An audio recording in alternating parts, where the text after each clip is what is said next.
Welcome to Sleep Audiobooks.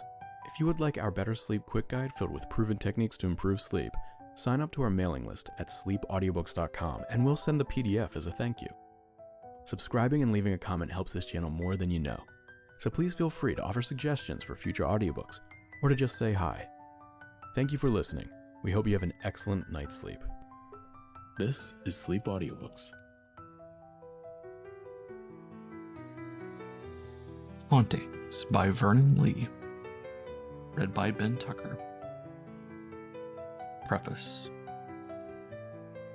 We were talking last evening as the blue moon mist poured in through the old-fashioned grated window and mingled with our yellow lamp-lighted table. We were talking of a certain castle whose heir is initiated, as folk tell, on his 21st birthday to the knowledge of a secret so terrible as to overshadow his subsequent life.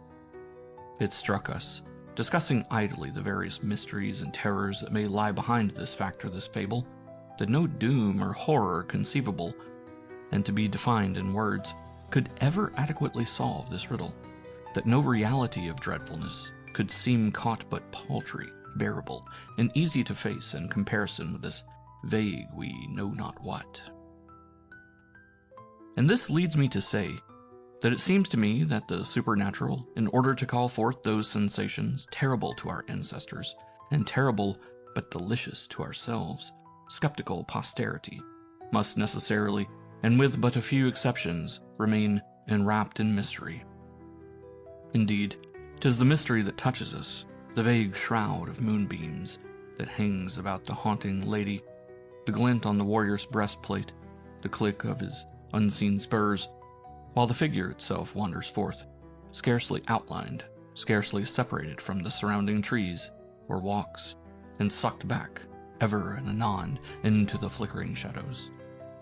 A number of ingenious persons of our day, desirous of a pocket superstition, as men of yore were greedy of a pocket saint to carry about in gold and enamel, a number of highly reasoning men of semi-science have returned to the notion of our fathers, that ghosts have an existence outside our own fancy and emotion, and have culled from the experience of some Jemima Jackson who, 50 years ago, being 9 years of age, saw her maiden aunt appear 6 months after decease, abundant proof of this fact.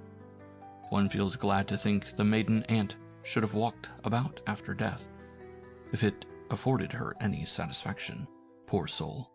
But one is struck by the extreme uninterestingness of this lady's appearance in the spirit, corresponding perhaps to her want of charm while in the flesh. Although one quite agrees, having duly perused the collection of evidence on the subject, with the wisdom of these modern ghost experts, when they affirm that you can always tell a genuine ghost story by the circumstance of its being about a nobody, its having no point or picturesqueness, and being, generally speaking, flat, stale, and unprofitable. A genuine ghost story. But then they are not genuine ghost stories, those tales that tingle through our additional sense, the sense of the supernatural, and fill places, nay, whole epochs, with their strange perfume of witch garden flowers. No, alas, neither the story of the murdered King of Denmark, murdered people, I am told, usually stay quiet as a scientific fact, nor of that weird woman who saw King James the poet 3 times with his shroud wrapped ever higher, nor the tale of the finger of the bronze Venus closing over the wedding ring, whether told by Morris in verse, patterned like some tapestry, or by Mérimée in terror of cynical reality, or droned by the original medieval professional storyteller. None of these are genuine ghost stories. They exist, these ghosts, only in our minds, in the minds of those dead folk. They have never stumbled and fumbled about, with Jemima Jackson's maiden aunt, among the armchairs and rep sofas of reality. They are the things of the imagination, born there, bred there, sprung from the strange confused heaps, half rubbish, half treasure, which lie in our fancy, heaps of half-faded recollections, of fragmentary vivid impressions, litter of multicolored tatters and faded herbs and flowers, whence arises that odor, we all know it, musty and damp, but penetratingly sweet and intoxicatingly heady, which hangs in the air when the ghost has swept through the unopened door and the flickering flames of candle and fire start up once more after waning. The genuine ghost? And is not this he or she, this one born of ourselves, of the weird places we have seen, the strange stories we have heard? This one, and not the aunt of Miss Jemima Jackson? For what use, I entreat you to tell me, is that respectable spinster's vision? Was she worth seeing, that aunt of hers? Or would she, if followed, have led the way to any interesting brimstone, or any endurable beatitude? The supernatural can open the caves of Jamshid and scale the ladder of Jacob. What use has it got if it lands us in Islington or Shepherd's Bush? It is well known that Dr. Faustus, having been offered any ghost he chose, boldly selected for Mephistopheles to convey no less than a person than Helena of Troy. Imagine if the familiar fiend had summoned up some Miss Jemima Jackson's aunt of antiquity. That is the thing. The past, the more or less remote past, of which the prose is clean obliterated by distance. That is the place to get our ghosts from. Indeed, we live ourselves, we educated folk of modern times, on the borderland of the past, in houses looking down on its troubadours' orchards, and Greek folks' pillared courtyards, and a legion of ghosts, very vague and changeful, are perpetually to and fro, fetching and carrying for us between it and the present. Hence my 4 little tales are of no genuine ghosts in the scientific sense. They tell of no hauntings such as could be contributed by the Society for Psychical Research, of no specters that can be caught in definite places and made to dictate judicial evidence. My ghosts are what you call spurious ghosts, according to me the only genuine ones, of whom I can affirm only one thing, that they haunted certain brains, and have haunted, among others, my own and my friends. Yours, dear Aunt Lemon, along the dim twilight tracks, among the high-growing bracken and the spectral pines of the south country. And yours, amidst the midst of moonbeams and olive branches, dear Flora Priestley, while the moonlit sea moaned and rattled against the moldering walls of the house whence Shelley set sail for eternity. Vernon Lee, Maiano, near Florence, June 1889. End of Preface. Section 1. Amour dur. Passages from the Diary of Spiridion Trapka, Part 1. Arbogna, August 20th, 1885. I had longed these years and years to be in Italy, to come face to face with the past. And was this Italy? Was this the past? I could have cried, yes, cried for disappointment when I first wandered about Rome with an invitation to dine at the Germany embassy in my pocket, and 3 or 4 Berlin and Munich vandals at my heels telling me where the best beer and sauerkraut could be had, and what the last article by Grimm or Mommsen was about.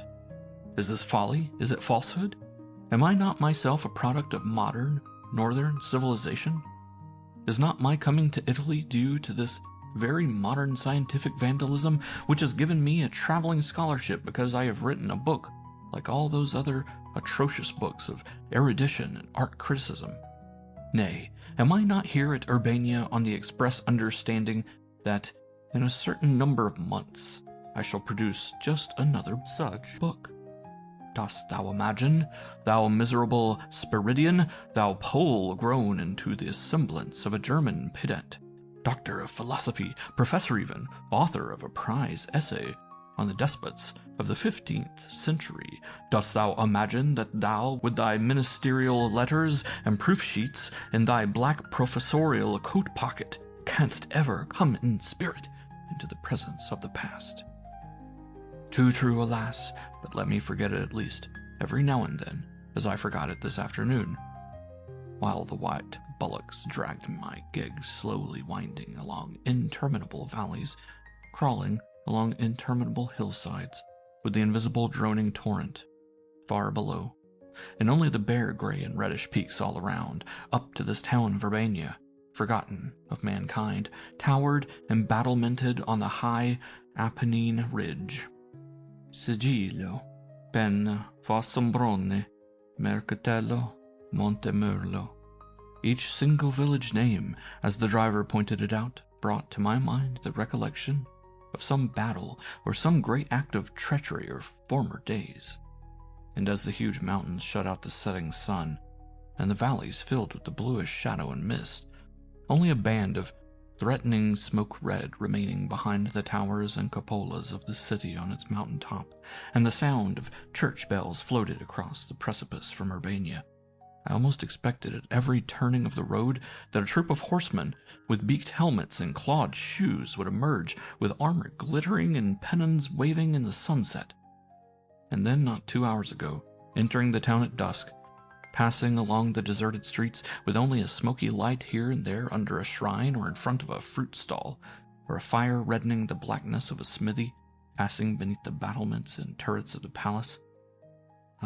That was Italy. It was the past. August 21st. And this is the present. 4 letters of introduction to deliver, and an hour's polite conversation to endure with the vice prefect, the syndic, the director of the archives, and the good man to whom my friend Max had sent me for lodgings. August 22nd through 27th. Spent the great part of the day in the archives, and the greater part of my time there in being bored to extinction by the director thereof, who today spouted Aeneas Sylvius's commentaries for 3/4 of an hour without taking breath. From this sort of martyrdom, what are the sensations of a former racehorse being driven in a cab? If you can conceive them, they are those of a Pole-turned-Prussian professor. I take refuge in long rambles through the town. This town is a handful of tall black houses huddled on to the top of an alp, long narrow lanes trickling down its sides, like the slides we made on hillocks in our boyhood, and in the middle of the superb red brick structure, turreted and battlemented, of Duke Ottobono's palace, from whose windows you look down upon a sea, a kind of whirlpool of melancholy gray mountains.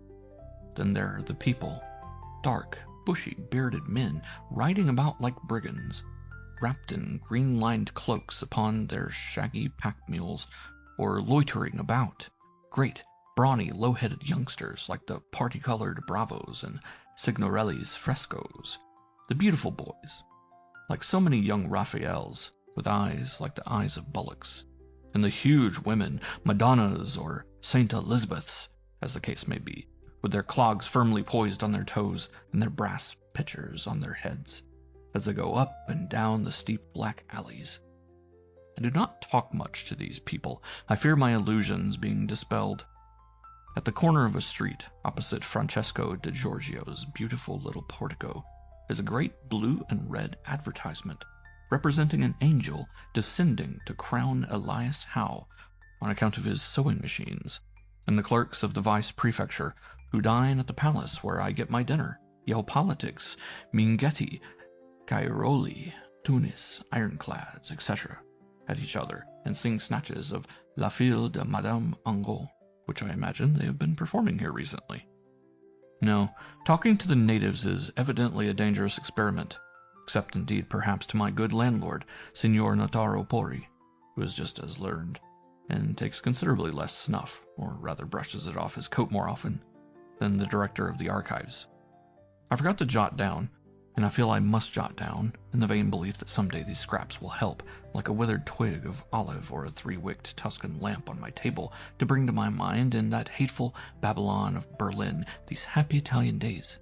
I forgot to record that I am lodging in the house of a dealer in antiquities. My window looks up the principal street to where the little column with Mercury on the top rises, in the midst of the awnings and porticos of the marketplace. Bending over the chipped ewers and tubs full of sweet basil, clove pinks, and marigolds, I can just see a corner of the palace turret, and the vague ultramarine of the hills beyond. The house, whose back goes sharp down into the ravine, is a queer up-and-down black place. Whitewashed rooms, hung with the Raphaels and Francias and Peruginos, whom mine host regularly carries to the chief inn whenever a stranger is expected, and surrounded by old, carved chairs, sofas of the empire, embossed and gilded wedding chests, and the cupboards, which contain bits of old damask, and embroidered altar cloths scenting the place with the smell of old incense and mustiness. all of which are presided over by Signor Porri's 3 maiden sisters, Sora Serafina, Sora Lodovica, and Sora Andalgisa, the 3 fates in person, even to the distaffs and their black cats. Sor Asdrubal, as they call my landlord, is also a notary. He regrets the pontifical government, having had a cousin who was a cardinal's train-bearer, and believes that if only you lay a table for 2, light 4 candles made of dead men's fat, and perform certain rites about which he is not very precise, you can, on Christmas Eve and similar nights, summon up San Pasquale Babylon, who will write you the winning numbers of the lottery upon the smoked back of a plate, if you have previously slapped him on both cheeks and repeated 3 Ave Marias. The difficulty consists in obtaining the dead men's fat for the candles, and also in slapping the saint before he has time to vanish. If it were not for that, says Sor Asdrubal, the government would have had to suppress the lottery ages ago, eh? September 9th. This history of Urbania is not without its romance, although that romance, as usual, has been overlooked by our Dryadusts. Even before coming here, I felt attracted by the strange figure of a woman, which appeared from out of the dry pages of Gualterio's and Padre de Sanctis' histories of this place. This woman is Medea, daughter of Galeazzo IV, Malatesta, Lord of Carpi, wife first of Pier Luigi Orsini, Duke of Stimigliano, and subsequently of Guidalfonso II, Duke of Urbania, predecessor of the great Duke Robert II. This woman's history and character remind one of that Bianca Capello, and at the same time of Lucrezia Borgia. Born in 1556, she was affianced at the age of 12 to a cousin, a Malatesta of the Rimini family. This family having greatly gone down in the world, her engagement was broken and she was betrothed a year later to a member of the Pico family, and married to him by proxy at the age of 14.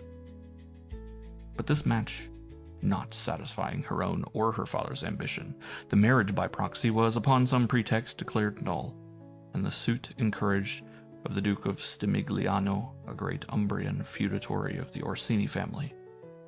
But the bridegroom, Giovanfresco Pico, refused to submit, pleaded his case before the Pope, and tried to carry off by force his bride, with whom he was madly in love, as the lady was most lovely and of the most cheerful and amiable manner, says an old anonymous chronicle. Pico waylaid her litter as she was going to a villa of her father's, and carried her to his castle near Mirandola, where he respectfully pressed his suit, insisting that he had a right to consider her as his wife. But the lady escaped by letting herself into the moat by a rope of sheets, and Giovan Francesco Pico was discovered stabbed in the chest by the hand of Madonna Medea de Carpi. He was a handsome youth, only 18 years old. The Pico having been settled, and the marriage with him declared null by the Pope, Medea de Carpi was solemnly married to the Duke of Stimigliano and went to live upon his domains near Rome. 2 years later, Pier Luigi Orsini was stabbed by one of his grooms at his castle of Stimigliano near Orvieto, and suspicion fell upon his widow, more especially as immediately after the event she caused the murderer to be cut down by 2 servants in her own chamber, but not before he had declared that she had induced him to assassinate his master by a promise of her love. Things became so hot for Medea de Carpi that she fled to Urbania and threw herself at the feet of Duke Guidalfonso II, declaring that she had caused the groom to be killed merely to avenge her good fame, which he had slandered, and that she was absolutely guiltless of the death of her husband. The marvelous beauty of the widowed Duchess of Stimigliano, who was only 19, entirely turned the head of the Duke of Urbania. He affected implicit belief in her innocence, refused to give her up to the Orsinis, kinsmen of her late husband, and assigned to her magnificent apartments in the left wing of the palace, among which the room containing the famous fireplace ornamented with marble cupids on a blue ground. Guidalfonso fell madly in love with his beautiful guest. Hitherto timid and domestic in character, he began publicly to neglect his wife, Maddalena Varano of Camerino, with whom, although childless, he had hitherto lived on excellent terms. He not only treated with contempt the admonitions of his advisers and of his suzerain, the Pope, but went so far as to take measures to repudiate his wife on the score of quite imaginary ill conduct.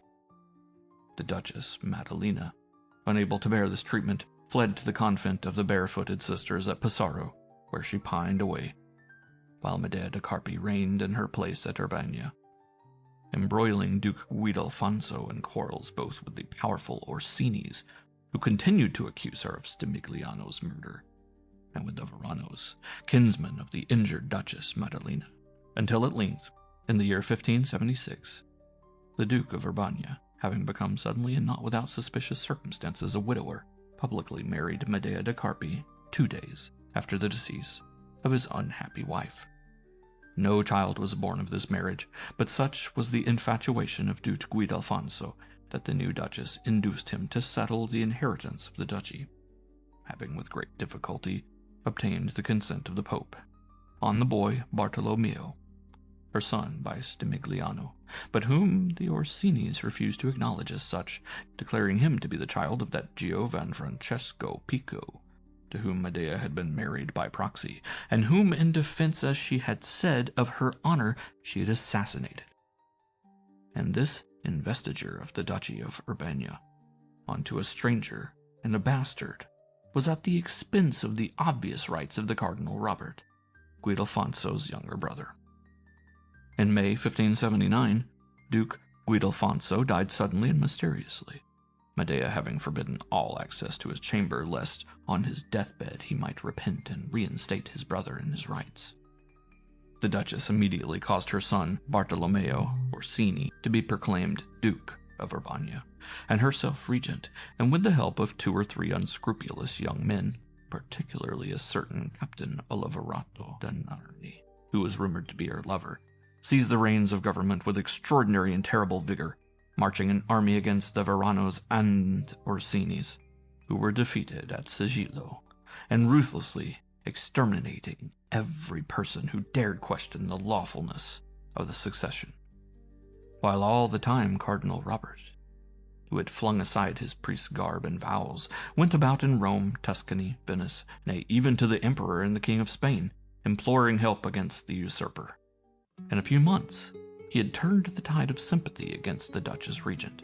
The Pope solemnly declared the investiture of Bartolomeo Orsini worthless, and published the accession of Robert II, Duke of Urbania and Count of Montemerlo, the Grand Duke of Tuscany, and the Venetians secretly promised assistance, but only if Robert were able to assert his rights by main force. Little by little, one town after the other of the duchy went over to Robert, and Medea de Carpi found herself surrounded in the mountain citadel of Urbania like a scorpion surrounded by flames. The simile is not mine, but belongs to Raffaello Gualterio, historiographer to Robert II. But unlike the scorpion, Medea refused to commit suicide. It is perfectly marvelous how, without money or allies, she could so long keep her enemies at bay. And Gualterio attributes this to those fatal fascinations which had brought Pico and Stimigliano to their deaths, which had turned the once honest Guidalfonso into a villain, and which were such that of all her lovers not one but preferred dying for her, even after he had been treated with ingratitude and ousted by a rival, a faculty which Messer Raffaello Gualterio clearly attributed to hellish connivance. At last the ex-Cardinal Robert succeeded and triumphantly entered Urbania in November 1579. His accession was marked by moderation and clemency. Not a man was put to death, save Oliverato da Narni, who threw himself on the new duke, tried to stab him as he alighted at the palace, and who was cut down by the duke's men, crying, "Orsini, Orsini, Medea, Medea, long live Duke Bartolomeo!" with his dying breath, although it is said that the Duchess had treated him with ignominy. The little Bartolomeo was sent to Rome to the Orsinis, the Duchess respectfully confined in the left wing of the palace. It is said that she haughtily requested to see the new duke, but that he shook his head and, in his priest's fashion, quoted a verse about Ulysses and the Sirens. And it is remarkable that he persistently refused to see her, abruptly leaving his chamber one day that she had entered it by stealth. After a few months, a conspiracy was discovered to murder Duke Robert, which had obviously been set on foot by Medea. But the young man, one Marcantonio Frangipani of Rome, denied, even under the severest torture, any complicity of hers, so that Duke Robert, who wished to do nothing violent, merely transferred the Duchess from his villa at Sant Elmo to the convent of the Clarice in town, where she was guarded and watched in the closest manner. It seemed impossible that Medea should intrigue any further, for she certainly saw and could be seen by no one. Yet she contrived to send a letter and her portrait to one Principale degli Ordelaffi, a youth only 19 years old, of noble Romagnol family, and who was betrothed to one of the most beautiful girls of Urbania. He immediately broke off his engagement and shortly afterwards attempted to shoot Duke Robert with a holster pistol as he knelt at Mass on the festival of Easter Day. This time Duke Robert was determined to obtain proofs against Medea. Principale degli Ordelaffi was kept some days without food, then submitted to the most violent tortures and finally condemned. When he was going to be flayed with red-hot pincers and quartered by horses, he was told that he might obtain the grace of immediate death by confessing the complicity of the Duchess. And the confessor and nuns of the convent, which stood in the place of execution outside Porta San Romano, pressed Medea to save the wretch, whose screams reached her, by confessing her own guilt. Medea asked permission to go to a balcony, where she could see Principale and be seen by him. She looked on coldly, then threw down her embroidered kerchief to the poor mangled creature. He asked the executioner to wipe his mouth with it, kissed it, and cried out that Medea was innocent. Then after several hours of torments he died. This was too much for the patience even of Duke Robert, seeing that as long as Medea lived, his life would be in perpetual danger, but unwilling to cause a scandal, somewhat of the priest's nature remaining, he had Medea strangled in the convent, and what is remarkable, insisted that only women, 2 infanticides to whom he remitted their sentence, should be employed for the deed. "This clement prince," writes Don Arcangelo Zappi in his life of him published in 1725, "can be blamed only for one act of cruelty, the more odious as he had himself, until released from his vows by the Pope, been in holy orders.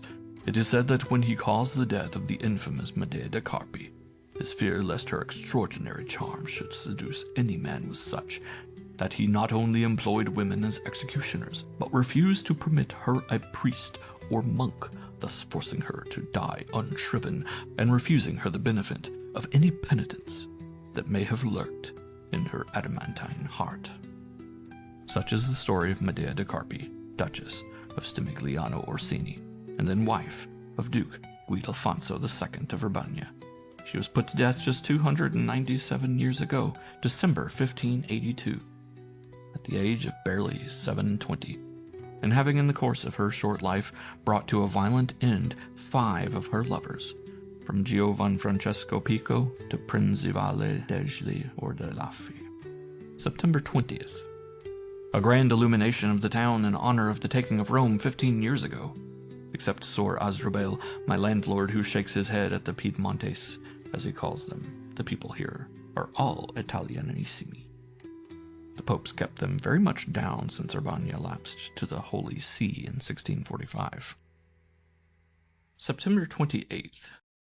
I have for some time been hunting for portraits of the Duchess Medea. Most of them, I imagine, must have been destroyed, perhaps by Duke Robert II's fear, lest even after her death this terrible beauty should play him a trick.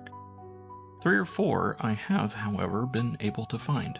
One, a miniature in the archives, said to be that which she sent to poor Principale degli Ordelaffi in order to turn his head. One, a marble bust in the palace lumber room. One, in a large composition, possibly by Barocchio, representing Cleopatra at the feet of Augustus.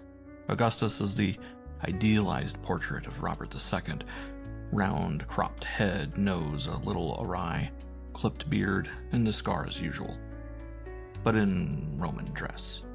Cleopatra seems to me, for all her oriental dress, and although she wears a black wig, to be meant for Medea de Carpi. She is kneeling, baring her breast for the victor to strike, but in reality to captivate him, and he turns away with an awkward gesture of loathing. None of these portraits seem very good, save the miniature, but that is an exquisite work, and with it, and the suggestions of the bust, it is easy to reconstruct the beauty of this terrible being. The type is that most admired by the late Renaissance, and, in some measure, immortalized by Jean Goujon and the French. The face is a perfect oval, the forehead somewhat over-round, with minute curls like fleece of bright auburn hair, the nose a trifle over-aquiline, and the cheekbones a trifle too low.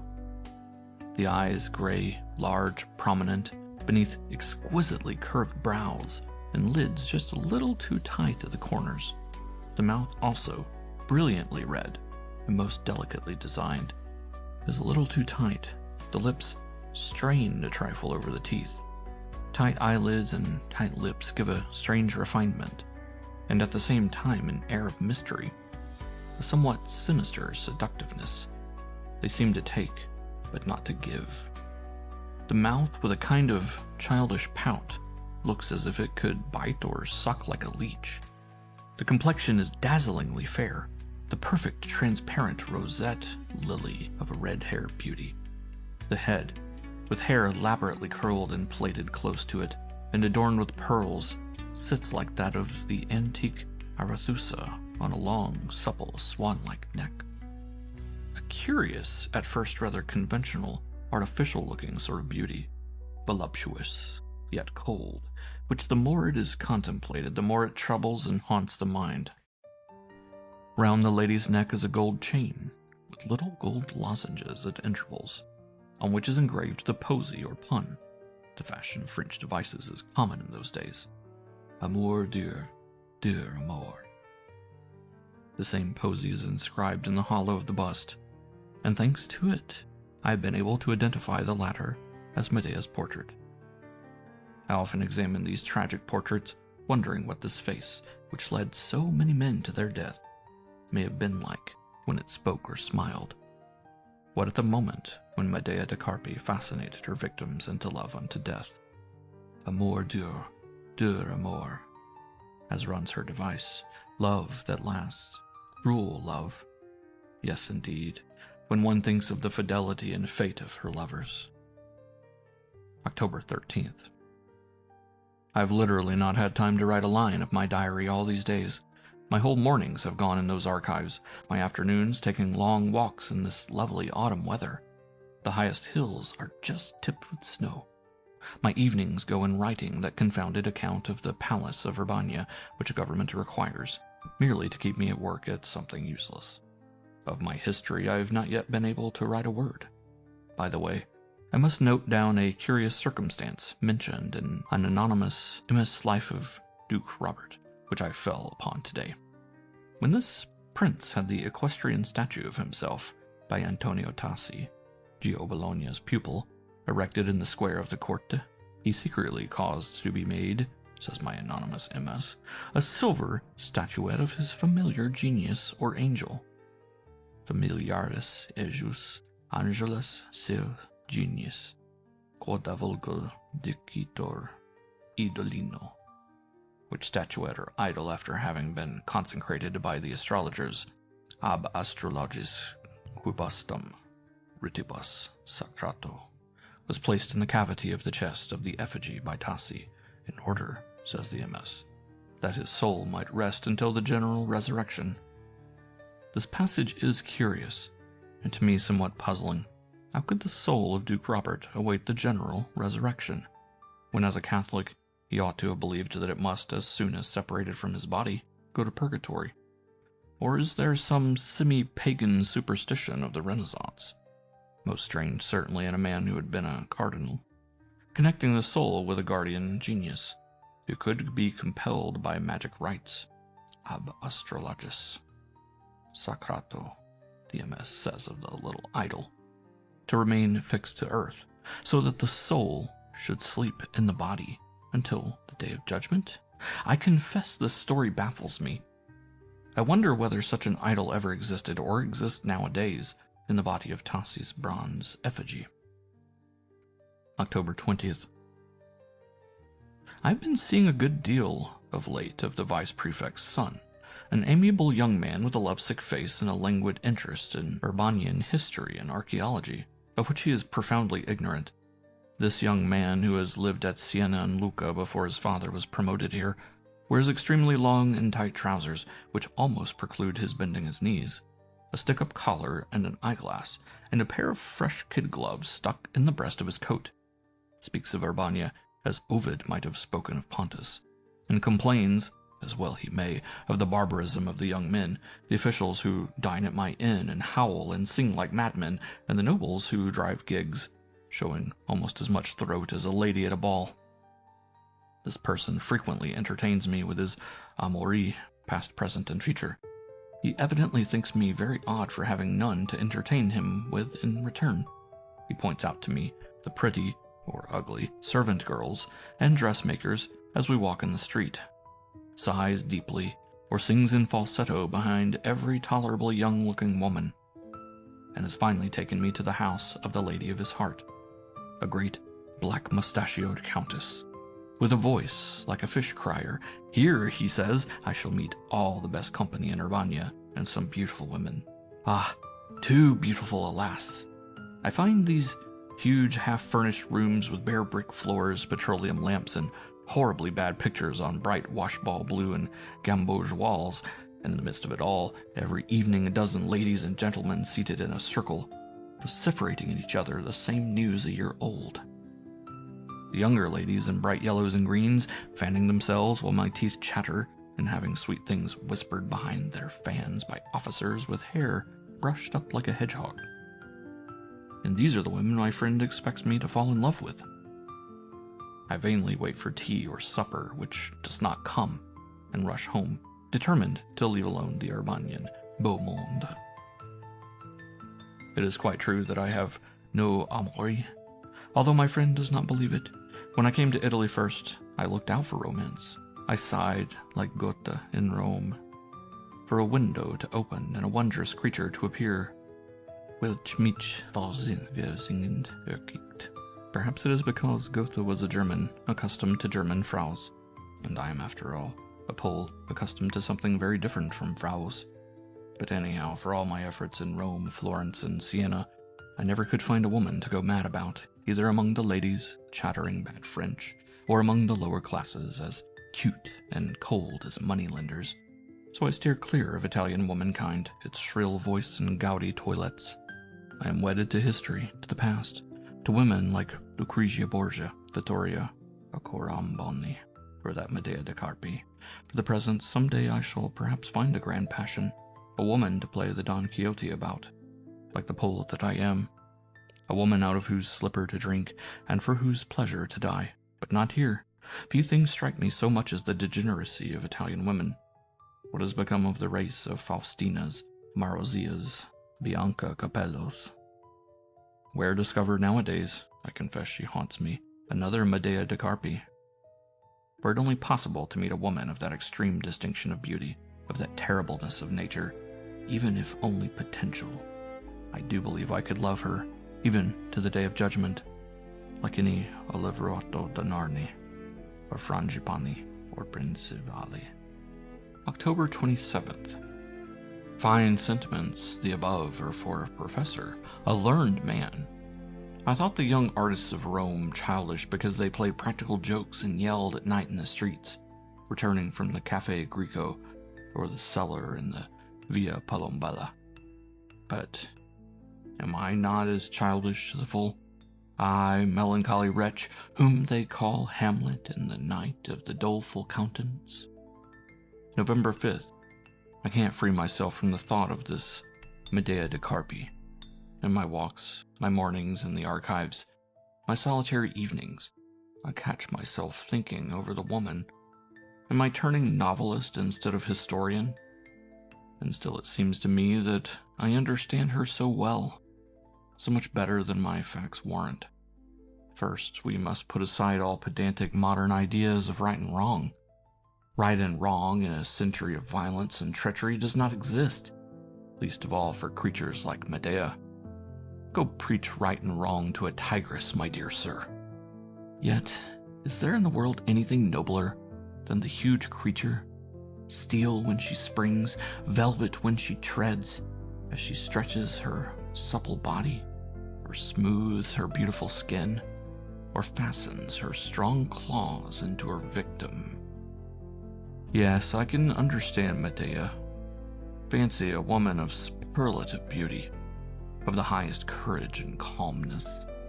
A woman of many resources, of genius, brought up by a petty princelet of a father upon Tacitus and Sallust and the tales of great Malatestas, of Caesar Borgia and such like.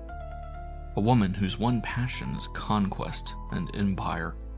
Fancy her, on the eve of being wedded to a man of the power of the Duke of Stimigliano, claimed, carried off by a small fry of a Pico, locked up in his hereditary brigand's castle, and having to receive the young fool's red-hot love as an honor and a necessity.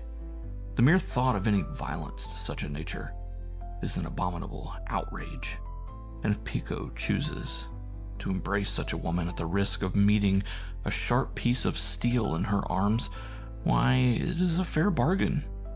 Young hound, or if you prefer, young hero, to think to treat a woman like this as if she were any village wench. Medea marries her Orsini. A marriage, let it be noted, between an old soldier of 50 and a girl of 16. Reflect what that means. It means that this imperious woman is soon to be treated like a chattel, made roughly to understand that her business is to give the Duke an heir, not advice, that she must never ask, wherefore this or that she must courtesy before the Duke's counselors, his captains, his mistresses, that at the least suspicion of rebelliousness, she is subject to his foul words and blows, at the least suspicion of infidelity, to be strangled or starved to death, or thrown down an oubliette. Suppose that she knew that her husband has taken it into his head that she has looked too hard at this man or that one of his lieutenants or one of his women have whispered that, after all, the boy Bartolomeo might as soon be a Pico as an Orsini.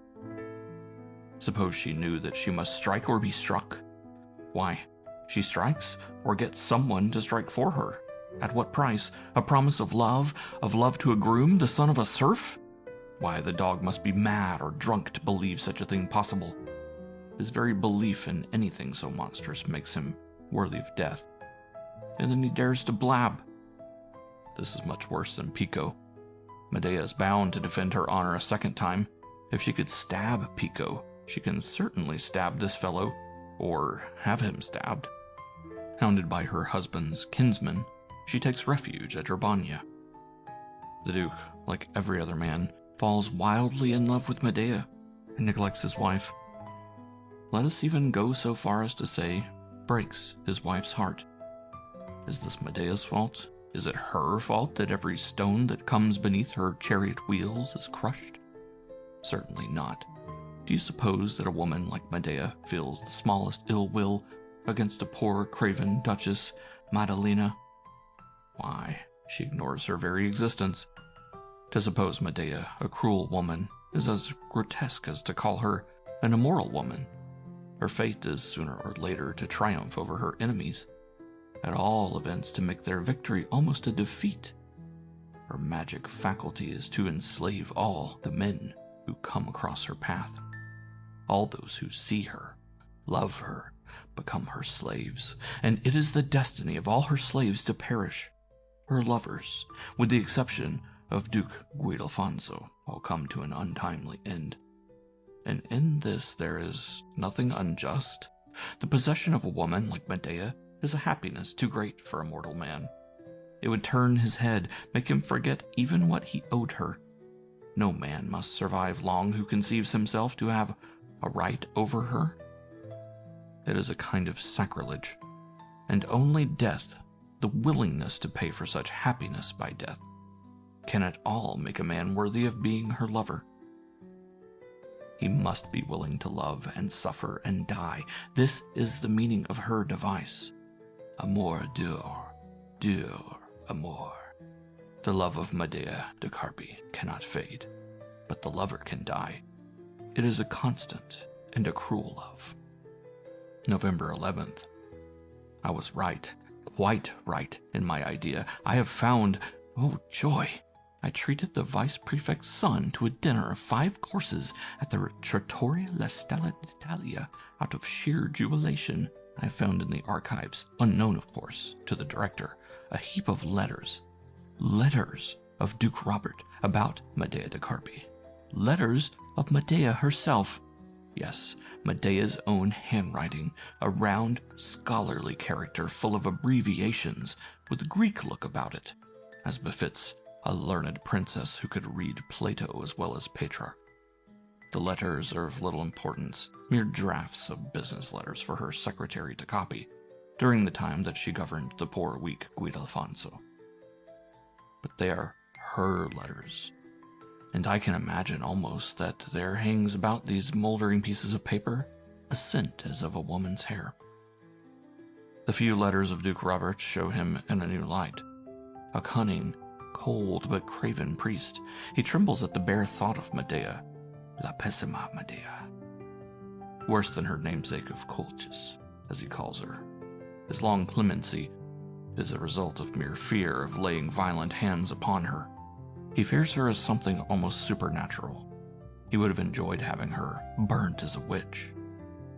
After letter on letter telling his crony Cardinal Sanseverino at Rome his various precautions during her lifetime, how he wears a jacket of mail under his coat, how he drinks only milk from a cow which he has milked in his presence, how he tries his dog with morsels of his food lest it be poisoned, how he suspects the wax candles because of their peculiar smell, how he fears riding out lest someone should frighten his horse and cause him to break his neck.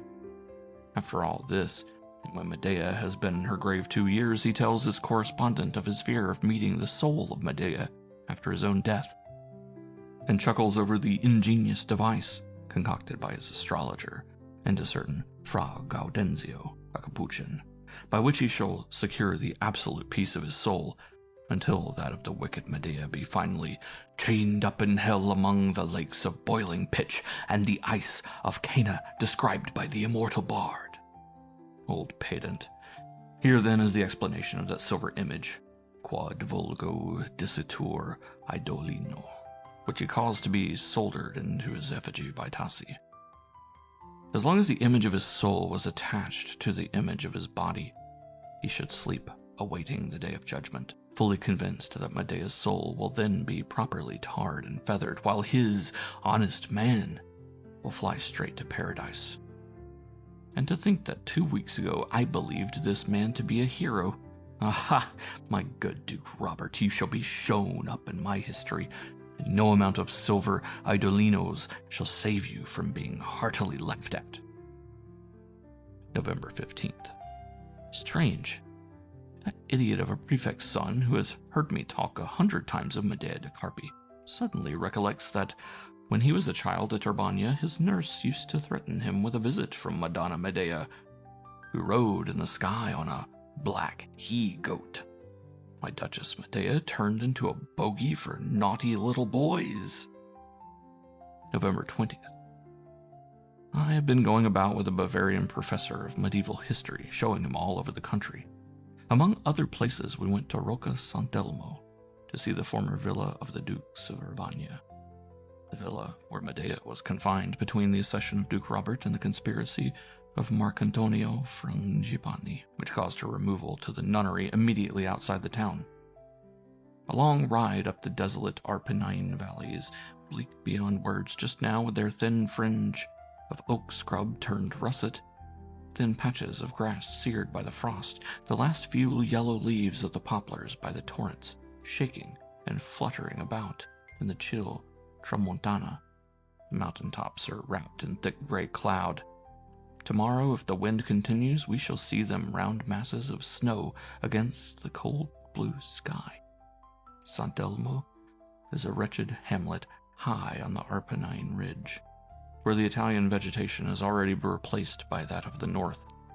You ride for miles through leafless chestnut woods, the scent of the soaking brown leaves filling the air, the roar of the torrent, turbid with autumn rains, rising from the precipice below. Then suddenly, the leafless chestnut woods are replaced, as at Vallombrosa, by a belt of black, dense fir plantations. Emerging from these, you come to an open space, frozen, blasted meadows, the rocks of snow-clad peak, the newly fallen snow close above you. And in the midst, on a knoll with a gnarled larch on either side, the ducal villa of Sant'Elmo, a big black stone box with a stone escutcheon, grated windows, and a double flight of steps in front. It is now let out to the proprietor of the neighboring woods, who uses it for the storage of chestnuts, faggots, and charcoal from the neighboring ovens. We tied our horses to the iron rings and entered. An old woman with disheveled hair was alone in the house. The villa is a mere hunting lodge, built by Ottobuono IV, the father of Dukes Guidelfonso and Robert, about 1530. Some of the rooms have at one time been frescoed and paneled with oak carvings, but all this has disappeared. Only in one of the big rooms there remains a large marble fireplace, similar to those in the palace at Urbania, beautifully carved with cupids on a blue ground. A charming naked boy sustains a jar on either side, one containing clove pinks, the other roses. The room was filled with stacks of faggots. We returned home late, my companion in excessively bad humor at the fruitlessness of the expedition. We were caught in the skirt of a snowstorm as we got into the chestnut woods. The sight of the snow falling gently, of the earth and bushes whitened all round, made me feel back at Posen, once more a child. I sang and shouted, to my companion's horror. This will be a bad point against me if reported at Berlin. A historian of 24 who shouts and sings, and that when another historian is cursing at the snow and the bad roads.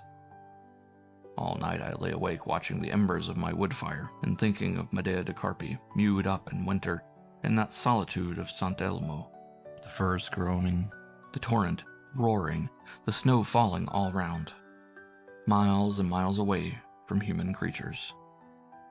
I fancied I saw it all, and that I somehow was Marcantonio Frangipani, come to liberate her. Or was it Principale d'Egli or de Laffy? I suppose it was because of the long ride, the unaccustomed pricking feeling of the snow in the air.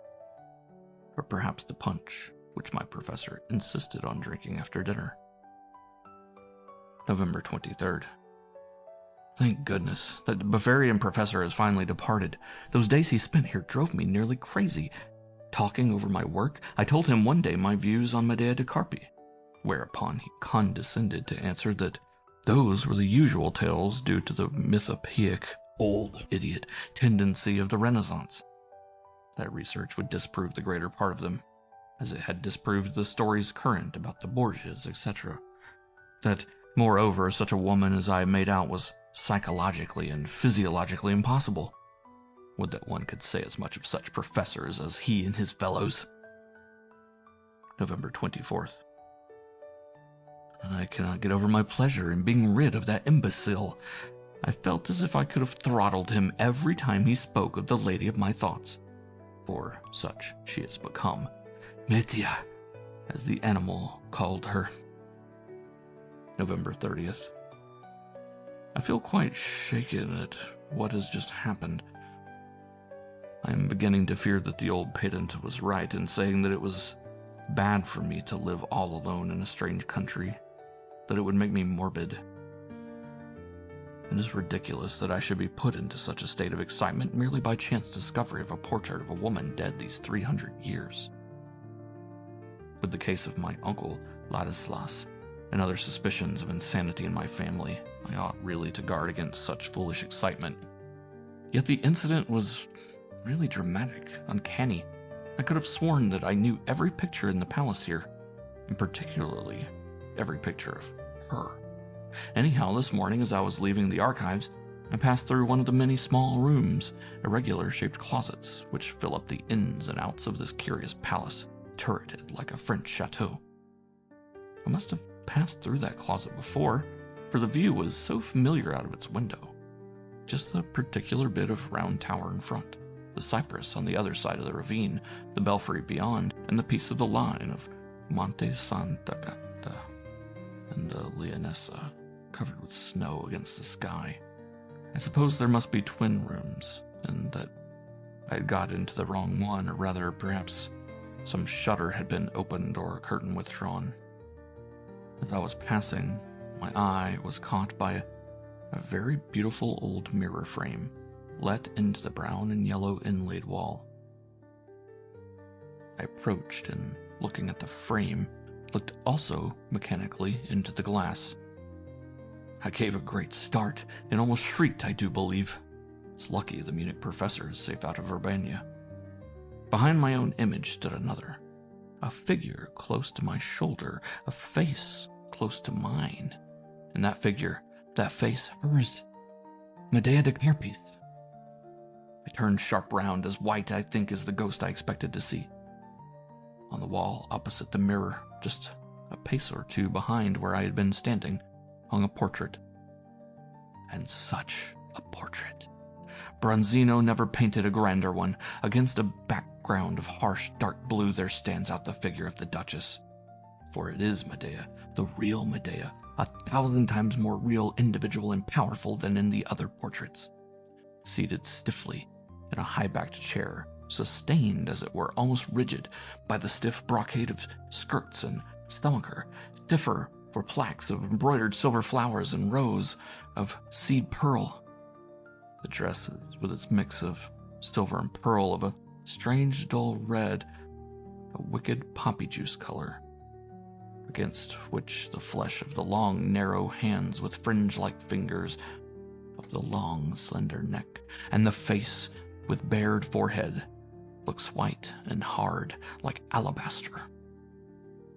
The face is the same as in the other portraits, the same rounded forehead, with the short, fleece-like yellowish red curls, the same beautifully curved eyebrows, just barely marked, the same eyelids, a little tight across the eyes, the same lips, a little tight across the mouth, but with a purity of line, a dazzling splendor of skin, an intensity of look immeasurably superior to all the other portraits. She looks out of the frame with a cold, level glance, yet the lips smile. One hand holds a dull red rose, the other, long, narrow, tapering, plays with a thick rope of silk and gold and jewels hanging from the waist. Round the throat, white as marble, partially confined in the tight, dull red bodice, hangs a gold collar with the device on alternate enameled medallions. Amour dur, dur amour. On reflection, I see that I simply could never have been in that room or closet before. I must have mistaken the door. But although the explanation is so simple, I still, after several hours, feel terribly shaken in all my being. If I grow so excitable, I shall have to go to Rome at Christmas for a holiday. I feel as if some danger pursued me here. Can it be fever? And yet, I don't see how I shall ever tear myself away. December 10th. I have made an effort and accepted the vice prefect's son's invitation to see the oil making at a villa of theirs near the coast. The villa, or farm, is an old fortified towered place standing on a hillside among olive trees and little osier bushes, which look like bright orange flame. The olives are squeezed in a tremendous black cellar like a prison. You see, by the faint white daylight and the smoky yellow flare of resin burning in pans, great white bullocks moving round a huge millstone, vague figures working at pulleys and handles. It looks to my fancy like some scene of the Inquisition. The Cavalier regaled me with his best wine and rusks. I took some long walks by the seaside. I had left Urbania wrapped in snow clouds. Down on the coast there was a bright sun. The sunshine, the sea, the bustle of the little port on the Adriatic seemed to do me good. I came back to Urbania, another man. Sir Asdrubal, my landlord, poking about in slippers among the gilded chests, the Empire sofas, the old cups and saucers and pictures which no one will buy, congratulated me upon the improvement in my looks. You work too much, he said. Youth requires amusement, theaters, promenades, amori. It is time enough to be serious when one is bald. And he took off his greasy red cap. Yes, I am better, and as a result, I take to my work with delight again.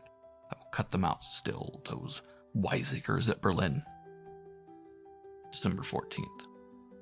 I don't think I've ever felt so happy about my work.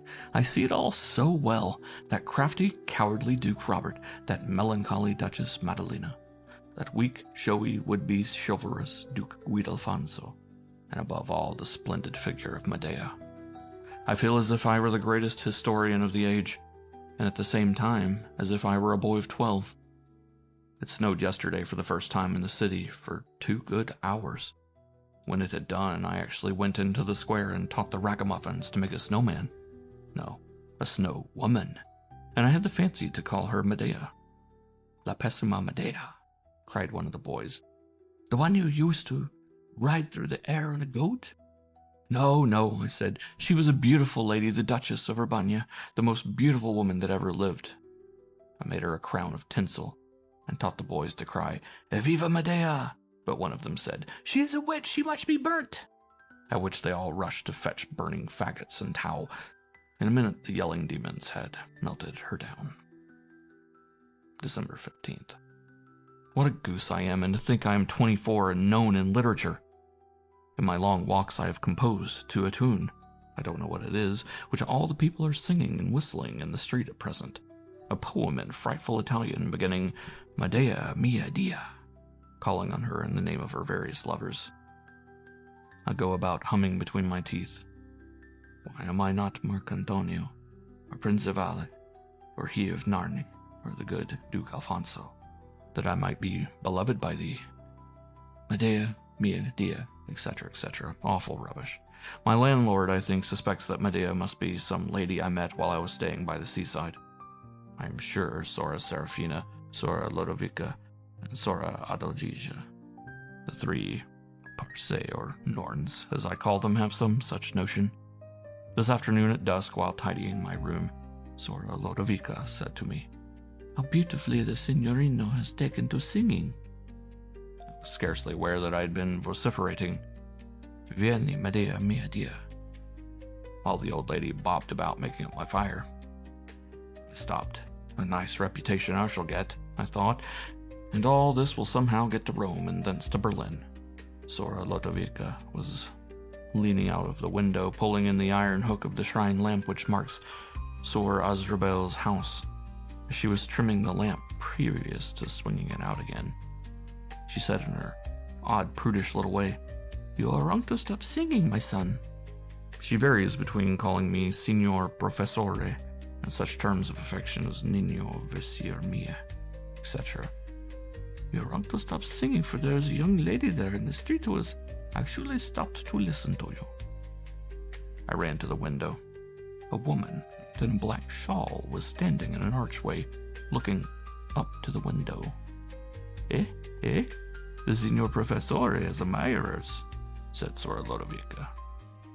Medea mia dia, I burst out as loud as I could, with a boy's pleasure in disconcerting the inquisitive passerby. She turned suddenly round to go away, waving her hand at me. At that moment, Sora Lodovica swung the shrine lamp back into its place. A stream of light fell across the street. I felt myself grow quite cold. The face of the woman outside was that of Medea. What a fool I am, to be sure. End of Section 1. Section 2. Amour dur, Passages from the Diary of Spiridion Trepka, Part 2. December 17th. I fear that my craze about Medea de Carpia has become well known, thanks to my silly talk and idiotic songs. That vice prefect's son, or the assistant at the archives, or perhaps some of the company at the Contessa's, is trying to play me a trick. But take care, my good ladies and gentlemen. I shall pay you out in your own coin. Imagine my feelings when this morning I found on my desk a folded letter addressed to me in a curious handwriting, which seemed strangely familiar to me. and which after a moment I recognized as that of the letters of Medea de Carpi at the archives. It gave me a horrible shock. My next idea was that it must be a present from someone who knew my interest in Medea.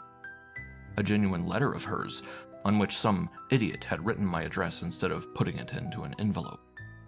But it was addressed to me, written to me, no old letter, merely 4 lines which ran as follows. To Spiridion. A person who knows the interest you bear her will be at the Church of San Giovanni da Colato this evening at 9. Look out, in the left aisle, for a lady wearing a black mantle and holding a rose. By this time I understood that I was the object of a conspiracy, the victim of a hoax. I turned the letter round and round. It was written on paper such as was made in the 16th century, and in an extraordinarily precise imitation of Medea de Carpi's characters. Who had written it? I thought over all the possible people. On the whole, it must be the vice-prefect's son, perhaps in combination with his lady love, the countess. They must have torn a blank page off some old letter, but that either of them should have had the ingenuity of inventing such a hoax, or the power of committing such a forgery, astounds me beyond measure. There is more in these people than I should have guessed.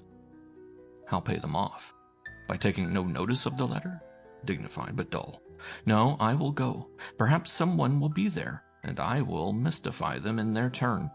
Or, if no one is there, how I shall crow over them for their imperfectly carried out plot. Perhaps this is some folly of the Cavalier Mozio's to bring me into the presence of some lady whom he destines to be the flame of my future amorie. That is likely enough, and it would be too idiotic and professorial to refuse such an invitation. The lady must be worth knowing who can forge 16th century letters like this, for I am sure that languid swell Muzio never could. I will go, by heaven. I'll pay them back in their own coin. It is now 5. How long these days are. December 18th. Am I mad? Or are there really ghosts? That adventure of last night has shaken me to the very depth of my soul. I went at 9, as the mysterious letter had bid me. It was bitterly cold and the air full of fog and sleet. Not a shop open, not a window unshuttered, not a creature visible. The narrow black streets, precipitous between their high walls and under their lofty archways, were only the blacker for the dull light of an oil lamp here and there, with its flickering yellow reflection on the wet flags. San Giovanni da Colato is a little church, or rather oratory, which I have always hitherto seen shut up, as so many churches here are shut up except on great festivals, and situate behind the ducal palace, on a sharp ascent, and forming the bifurcation of 2 steep paved lanes. I've passed by the place 100 times, and scarcely noticed the little church, except for the marble high relief over the door, showing the grisly head of the Baptist in the charger, and for the iron cage close by, in which were formerly exposed the heads of criminals, the decapitated, or as they call him here, decollated, John the Baptist being apparently the patron of axe and block. A few strides took me from my lodgings to San Giovanni da Colato. I confess I was excited. One is not 24 and a pole for nothing. On getting to the kind of little platform at the bifurcation of the 2 precipitous streets, I found to my surprise that the windows of the church, or oratory, were not lighted, and that the door was locked. So this was the precious joke that had been played upon me, to send me on a bitter, cold, sleety night to a church which was shut up and had perhaps been shut up for years. I don't know what I could have done in that moment of rage. I felt inclined to break open the church door, or to go and pull the vice-prefect's son out of bed, for I felt sure that the joke was his. I determined upon the latter course, and was walking towards his door along the black alley to the left of the church, when I was suddenly stopped by the sound as of an organ close by. An organ, yes, quite plainly, and the voice of choristers, and the drone of a litany. So the church was not shut after all. I retraced my steps to the top of the lane. All was dark and in complete silence. Suddenly, there came again a faint gust of organ and voices. I listened. It clearly came from the other lane, the one on the right-hand side. Was there perhaps another door there? I passed beneath the archway and descended a little way in the direction whence the sounds seemed to come. But no door, no light, only the black walls, the black wet flags, with their faint yellow reflections of flickering oil lamps. Moreover, complete silence. I stopped for a minute, and then the chant rose again. This time it seemed to me most certainly from the lane I had just left. I went back. Nothing. Thus, backwards and forwards, the sound always beckoning, as it were, one way, only to beckon me back vainly to the other. At last I lost patience, and I felt a sort of creeping terror which only a violent action could dispel. If the mysterious sounds came neither from the street to the right, nor from the street to the left, they could only come from the church. Half maddened, I rushed up the 2 or 3 steps and prepared to wrench the door open with a tremendous effort. To my amazement, it opened with the greatest ease. I entered, and the sounds of the litany met me louder than before as I paused a moment between the outer door and the heavy leathern curtain. I raised the ladder and crept in. The altar was brilliantly illuminated with tapers and garlands of chandeliers. This was evidently some evening service connected with Christmas. The nave and aisles were comparatively dark, and about half full. I elbowed my way along the right aisle towards the altar. When my eyes had got accustomed to the unexpected light, I began to look round me, and with a beating heart. The idea that all of this was a hoax, that I should meet merely some acquaintance of my friend, the Cavalier's, had somehow departed. I looked about. The people were all wrapped up, the men in big cloaks, the women in woolen veils and mantles. The body of the church was comparatively dark, and I could not make out anything very clearly. But it seemed to me, somehow, as if, under the cloaks and veils, these people were dressed in a rather extraordinary fashion. The man in front of me, I remarked, showed yellow stockings beneath his cloak. A woman, hard by, a red bodice, laced behind with gold tags. Could these peasants from some remote part come for the Christmas festivities? Or did the inhabitants of Urbania don some old-fashioned garb in honor of Christmas? As I was wondering, my eye suddenly caught that of a woman standing in the opposite aisle close to the altar, and in the full blaze of its lights, she was wrapped in black, but held, in a very conspicuous way, a red rose. An unknown luxury at this time of the year in a place like Urbania. She evidently saw me, and turning even more fully into the light, she loosened her heavy black cloak, displaying a dress of deep red, with gleams of silver and gold embroideries. She turned her face towards me. The full blaze of the chandeliers and tapers fell upon it. It was the face of Medea de Carpi. I dashed across the nave, pushing people roughly aside, or rather, it seemed to me, passing through impalpable bodies. But the lady turned and walked rapidly down the aisle towards the door. I followed closely upon her, but somehow I could not get up with her. Once, at the curtain, she turned round again. She was within a few paces of me. Yes, it was Medea. Medea herself, no mistake. No delusion, no sham. The oval face, the lips tightened over the mouth, the eyelids tight over the corner of the eyes, the exquisite alabaster complexion. She raised the curtain and glided out. I followed. The curtain alone separated me from her. I saw the wooden doors swing to behind her. One step ahead of me. I tore open the door. She must be on the steps, within reach of my arm. I stood outside the church. All was empty. Merely the wet pavement and the yellow reflections in the pools. A sudden cold seized me. I could not go on. I tried to re-enter the church. It was shut.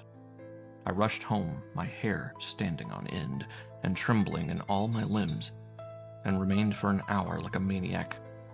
Is it a delusion? Am I too going mad? Oh God, am I going mad? December 19th. A brilliant sunny day. All the black snow slush has disappeared out of the town, off the bushes and trees. The snow-clad mountains sparkle against the bright blue sky. A Sunday, and Sunday weather. All the bells are ringing for the approach of Christmas. They are preparing for a kind of fair in the square with the colonnade, putting up booths filled with colored cotton and woolen ware. bright shawls and kerchiefs, mirrors, ribbons, brilliant pewter lamps, the whole turnout of the peddler in Winter's Tale. The pork shops are all garlanded with green and with paper flowers, the hams and cheeses stuck full of little flags and green twigs. I strolled out to see the cattle fair outside the gate, a forest of interlacing horns, an ocean of lowing and stamping. Hundreds of immense white bullocks with horns a yard long and red tassels packed close together on the little Piazza d'Armi under the city walls. Bah! Why do I write this trash? What's the use of it all? While I am forcing myself to write about bells and Christmas festivities and cattle fairs, one idea goes on like a bell within me. Medea! Medea! Have I really seen her, or am I mad? 2 hours later. That church of San Giovanni da Calato, so my landlord informs me, has not been made use of within the memory of man. Could it have been all a hallucination or a dream, perhaps a dream dreamed that night? I have been out again to look at that church. There it is, at the bifurcation of the two steep lanes, with its bas-relief of the Baptist's head over the door. The door does look as if it had not been opened for years. I can see the cobwebs in the window panes. It does look as if, as Sor Asdrubal says, only rats and spiders congregated within it. And yet, I have so clear a remembrance, so distinct a consciousness of it all. There was a picture of the daughter of Herodias dancing upon the altar. I remember her white turban with a scarlet tuft of feathers, and Herod's blue kaftan. I remember the shape of the central chandelier. It swung round slowly, and one of the wax lights had got bent almost in two by the heat and dropped. Things, all these, which I may have seen elsewhere, stood unawares in my brain, and which may have come out, somehow, in a dream. I have heard physiologists allude to such things. I will go again. If the church be shut, why then it must have been a dream, a vision, the result of overexcitement. I must leave at once for Rome and see doctors, for I am afraid of going mad. If, on the other hand... Pshaw, there is no other hand in such a case. Yet, if there were, why then I should really have seen Medea. I might see her again, speak to her. The mere thought sets my blood in a whirl, not with horror, but with... I know not what to call it. The feeling terrifies me, but it is delicious. It is. There is some little coil of my brain the 20ths of a hair's breadth out of order. That's all. December 20th. I have been again. I have heard the music. I have been inside the church. I have seen her. I can no longer doubt my senses. Why should I? Those pedants say that the dead are dead, the past is past.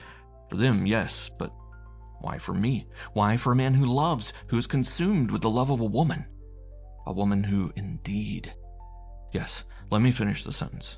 Why should there not be ghosts to such as can see them? Why should she not return to the earth if she knows that it contains a man who thinks of, desires, only her? A hallucination? Why, I saw her. I see this paper that I write upon, standing there in the full blaze of the altar. Why, I heard the rustle of her skirts. I smelt the scent of her hair. I raised the curtain which was shaking from her touch. Again, I missed her, but this time as I rushed out into the empty moonlit street, I found upon the church steps a rose. The rose which I had seen in her hand the moment before. I felt it, smelt it. A rose, a real living rose, dark red and only just plucked. I put it into water when I returned, after having kissed it. Who knows how many times. I placed it on the top of the cupboard. I determined not to look at it for 24 hours, lest it should be a delusion. But I must see it again. I must. Good heavens, this is horrible, horrible! If I had found a skeleton, it could not have been worse. The rose, which last night seemed freshly plucked, full of color and perfume, is brown, dry, a thing kept for centuries between the leaves of a book. It has crumbled into dust between my fingers. Horrible, horrible. But why so, pray? Did I not know that I was in love with a woman dead 300 years? If I wanted fresh roses which bloomed yesterday, the Countess Fiammetta or any little sempstress in Urbania might have given them to me. What if the rose has fallen to dust? If only I could hold Medea in my arms as I held it in my fingers, kissed her lips as I kissed its petals, should I not be satisfied if she too were to fall to dust the next moment, if I were to fall to dust myself? December 22nd, 11 at night. I have seen her once more, almost spoken to her. I have been promised her love. Ah, Spiridion, you were right when you felt that you were not made for any earthly amore. At the usual hour, I betook myself this evening to San Giovanni da Calato. A bright winter night, the high houses and belfries standing out against a deep blue heaven, luminous, shimmering like steel with myriads of stars. The moon has not yet risen. There was no light in the windows, but after a little effort the door opened and I entered the church. The altar, as usual, brilliantly illuminated. It struck me suddenly that all this crowd of men and women standing all around, these priests chanting and moving about the altar, were dead, that they did not exist for any man save me. I touched, as if by accident, the hand of my neighbor. It was cold like wet clay. He turned round, but did not seem to see me. His face was ashy, and his eyes staring, fixed, like those of a blind man or a corpse. I felt as if I must rush out, but at that moment my eye fell upon her, standing as usual by the altar steps, wrapped in a black mantle, in the full blaze of the lights. She turned round. The light fell straight upon her face, the face with the delicate features, the eyelids and lips a little tight, the alabaster skin faintly tinged with pale pink. Our eyes met.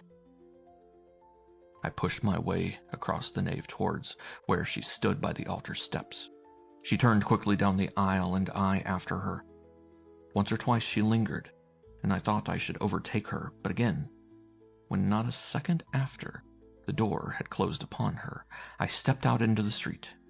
She had vanished. On the church step lay something white.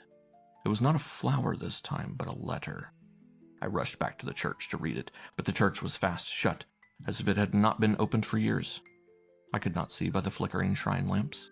I rushed home, lit my lamp, pulled the letter from my breast. I have it before me.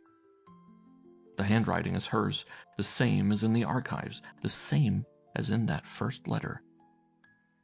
To Spiridion. Let thy courage be equal to thy love, and thy love shall be rewarded. On the night preceding Christmas, take a hatchet and saw, cut boldly into the body of the bronze rider who stands in the court, on the left side near the waist. Saw open the body, and within it thou wilt find the silver effigy of a winged genius. Take it out, hack it into 100 pieces, and fling them in all directions so that the winds may sweep them away. That night she whom thou lovest will come to reward thy fidelity. On the brownish wax is the device, Amour dur, dur amour. December 23rd. So it is true. I was reserved for something wonderful in this world. I have at last found that after which my soul has been straining. Ambition, love of art, love of Italy, these things which have occupied my spirit, and have yet left me continually unsatisfied.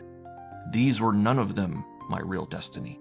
I have sought for life, thirsting for it as a man in the desert thirsts for a well. But the life of the senses of other youths, the life of the intellect of other men, have never slaked that thirst. Shall life for me mean the love of a dead woman? We smile at what we choose to call the superstition of the past, forgetting that all our vaunted science of today may seem just such another superstition to the men of the future. But why should the present be right and the past wrong? The men who painted the pictures and built the palaces of 300 years ago were certainly of as delicate fiber, of as keen reason as ourselves who merely print calico and build locomotives. What makes me think this is that I have been calculating my nativity by help of an old book belonging to Sor Asdrubal, and see my horoscope tallies almost exactly with that of Medea de Carpi. as given by a chronicler. May this explain? No. All is explained by the fact that the first time I read of this woman's career, the first time I saw her portrait, I loved her, though I hid my love to myself in the garb of historical interest. Historical interest, indeed. I have got the hatchet and the saw. I bought the saw of a poor joiner in a village some miles off. He didn't understand at first what I meant, and I think he thought me mad. Perhaps I am. But if madness means the happiness of one's life, what of it? The hatchet I saw lying in a timber yard where they prepare the great trunks of the fir trees which grow high on the Apennines of the Sant'Elmo. There was no one in the yard, and I could not resist the temptation. I handled the thing, tried its edge, and stole it. This is the first time in my life that I have been a thief. Why did I not go into a shop and buy a hatchet? I don't know. I seemed unable to resist the sight of the shining blade. What I am going to do is, I suppose, an act of vandalism, and certainly I have no right to spoil the property of this city of Urbania. But I wish no harm either to the statue or the city. If I could plaster up the bronze, I would do so willingly. But I must obey her. I must avenge her. I must get at that silver image which Robert of Montemerlo had made and consecrated in order that his cowardly soul might sleep in peace, and not encounter that of the being whom he dreaded most in the world. Ha ha! Duke Robert, you forced her to die unshriven, and you stuck the image of your soul into the image of your body, thinking thereby that, while she suffered the tortures of hell, you would rest in peace, until your well-scoured little soul might fly straight up to paradise. You were afraid of her when both of you should be dead, and thought yourself very clever to have prepared for all emergencies. Not so, Serene Highness. You too shall taste what it is to wander after death, and to meet the dead whom one has injured. What an interminable day! But I shall see her again tonight. 11 o'clock. No, the church was fast closed. The spell had ceased. Until tomorrow I shall not see her. But tomorrow... Ah, Medea, did any of thy lovers love thee as I do? 24 hours more till the moment of happiness, the moment for which I seem to have been waiting all my life. And after that, what next? Yes, I see it plainer every minute. After that, nothing more. All those who loved Medea de Carpi, who loved and who served her, died. Giovan Francesco Pico, her first husband, whom she left stabbed in the castle from which she fled. Simigliano, who died of poison, the groom who gave him the poison, cut down by her orders. Oliverato de Narni, Marcantonio Frangipani, and that poor boy of the Ordelaffi, who had never even looked upon her face, and whose only reward was that handkerchief with which the hangman wiped the sweat off his face, when he was one mass of broken limbs and torn flesh. All had to die, and I shall die also. The love of such a woman is enough, and is fatal. Amor d'or, as her device says. I shall die also, but why not? Would it be possible to live in order to love another woman? Nay.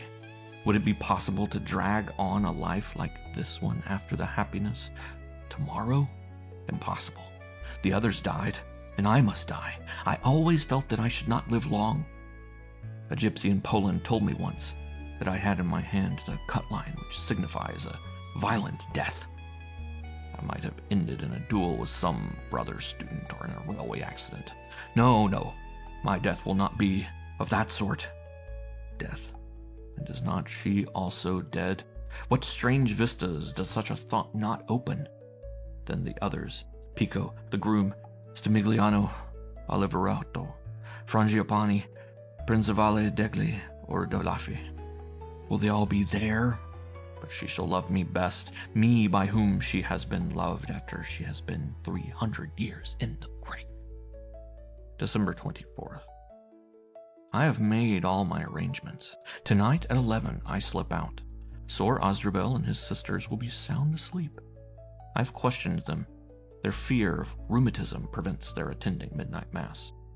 Luckily, there are no churches between this and the court. Whatever movement Christmas night may entail will be a good way off. The vice prefect's rooms are on the other side of the palace. The rest of the square is taken up with staterooms, archives, and empty stables and coach houses of the palace. Besides, I shall be quick at my work. I have tried my saw on a stout bronze vase I bought of Sir Osrubel. But the bronze of the statue, hollow and worn away by rust, I have even noticed holes, cannot resist very much, especially after a blow with a sharp hatchet. I put my papers in order for the benefit of the government, which has sent me hither. I am sorry to have defrauded them of their history of Urbania. To pass the endless day and calm the fever of impatience, I have just taken a long walk. This is the coldest day we have had. The bright sun does not warm in the least, but seems only to increase the impression of cold, to make the snow on the mountains glitter, the blue air to sparkle like steel. The few people who are out are muffled to the nose and carry earthenware braziers beneath their cloaks. Long icicles hang from the fountain with the figure of Mercury upon it. One can imagine the wolves trooping down through the dry scrub and beleaguering this town. Somehow this cold makes me feel wonderfully calm. It seems to bring back to me my boyhood. As I walked up the rough, steep, paved alleys, slippery with frost, and with their vista of snow mountains against the sky, and passed by the church steps strewn with box and laurel, with a faint smell of incense coming out, there returned to me, I know not why, the recollection, almost the sensation of those Christmas Eves long ago at Posen and Breslau, when I walked as a child along the wide streets peeping into the windows where they were beginning to light the tapers of the Christmas trees. I'm wondering whether I too, on returning home, should be let into a wonderful room, all blazing with lights and gilded nuts and glass beads. They are hanging the last strings of those blue and red metallic beads, fastening on the last gilded and silvered walnuts on the trees out there at home in the north. They are lighting the blue and red tapers. The wax is beginning to run onto the beautiful spruce green branches. The children are waiting with beating hearts behind the door to be told that the Christ child has been. And I, what am I waiting? I don't know. All seems a dream, everything vague and unsubstantial about me, as if time had ceased. Nothing could happen. My own desires and hopes were all dead, myself absorbed into I know not what passive dreamland. Do I long for tonight? Do I dread it? Will tonight ever come? Do I feel anything? Does anything exist all around me? I sit and seem to see that street at Posen, the wide street, with the windows illuminated by the Christmas lights, the green fir branches grazing the window panes. Christmas Eve, midnight. I have done it. I slipped out noiselessly. Sir Osrubel and his sisters were fast asleep. I feared I had waked them, for my hatchet fell as I was passing through the principal room where my landlord keeps his curiosities for sale. It struck against some old armor which he has been piecing. I heard him exclaim, half in his sleep, and blew out my light and hid in the stairs. He came out in his dressing gown, but finding no one, went back to bed again. "Some cat, no doubt," he said. I closed the house door softly behind me.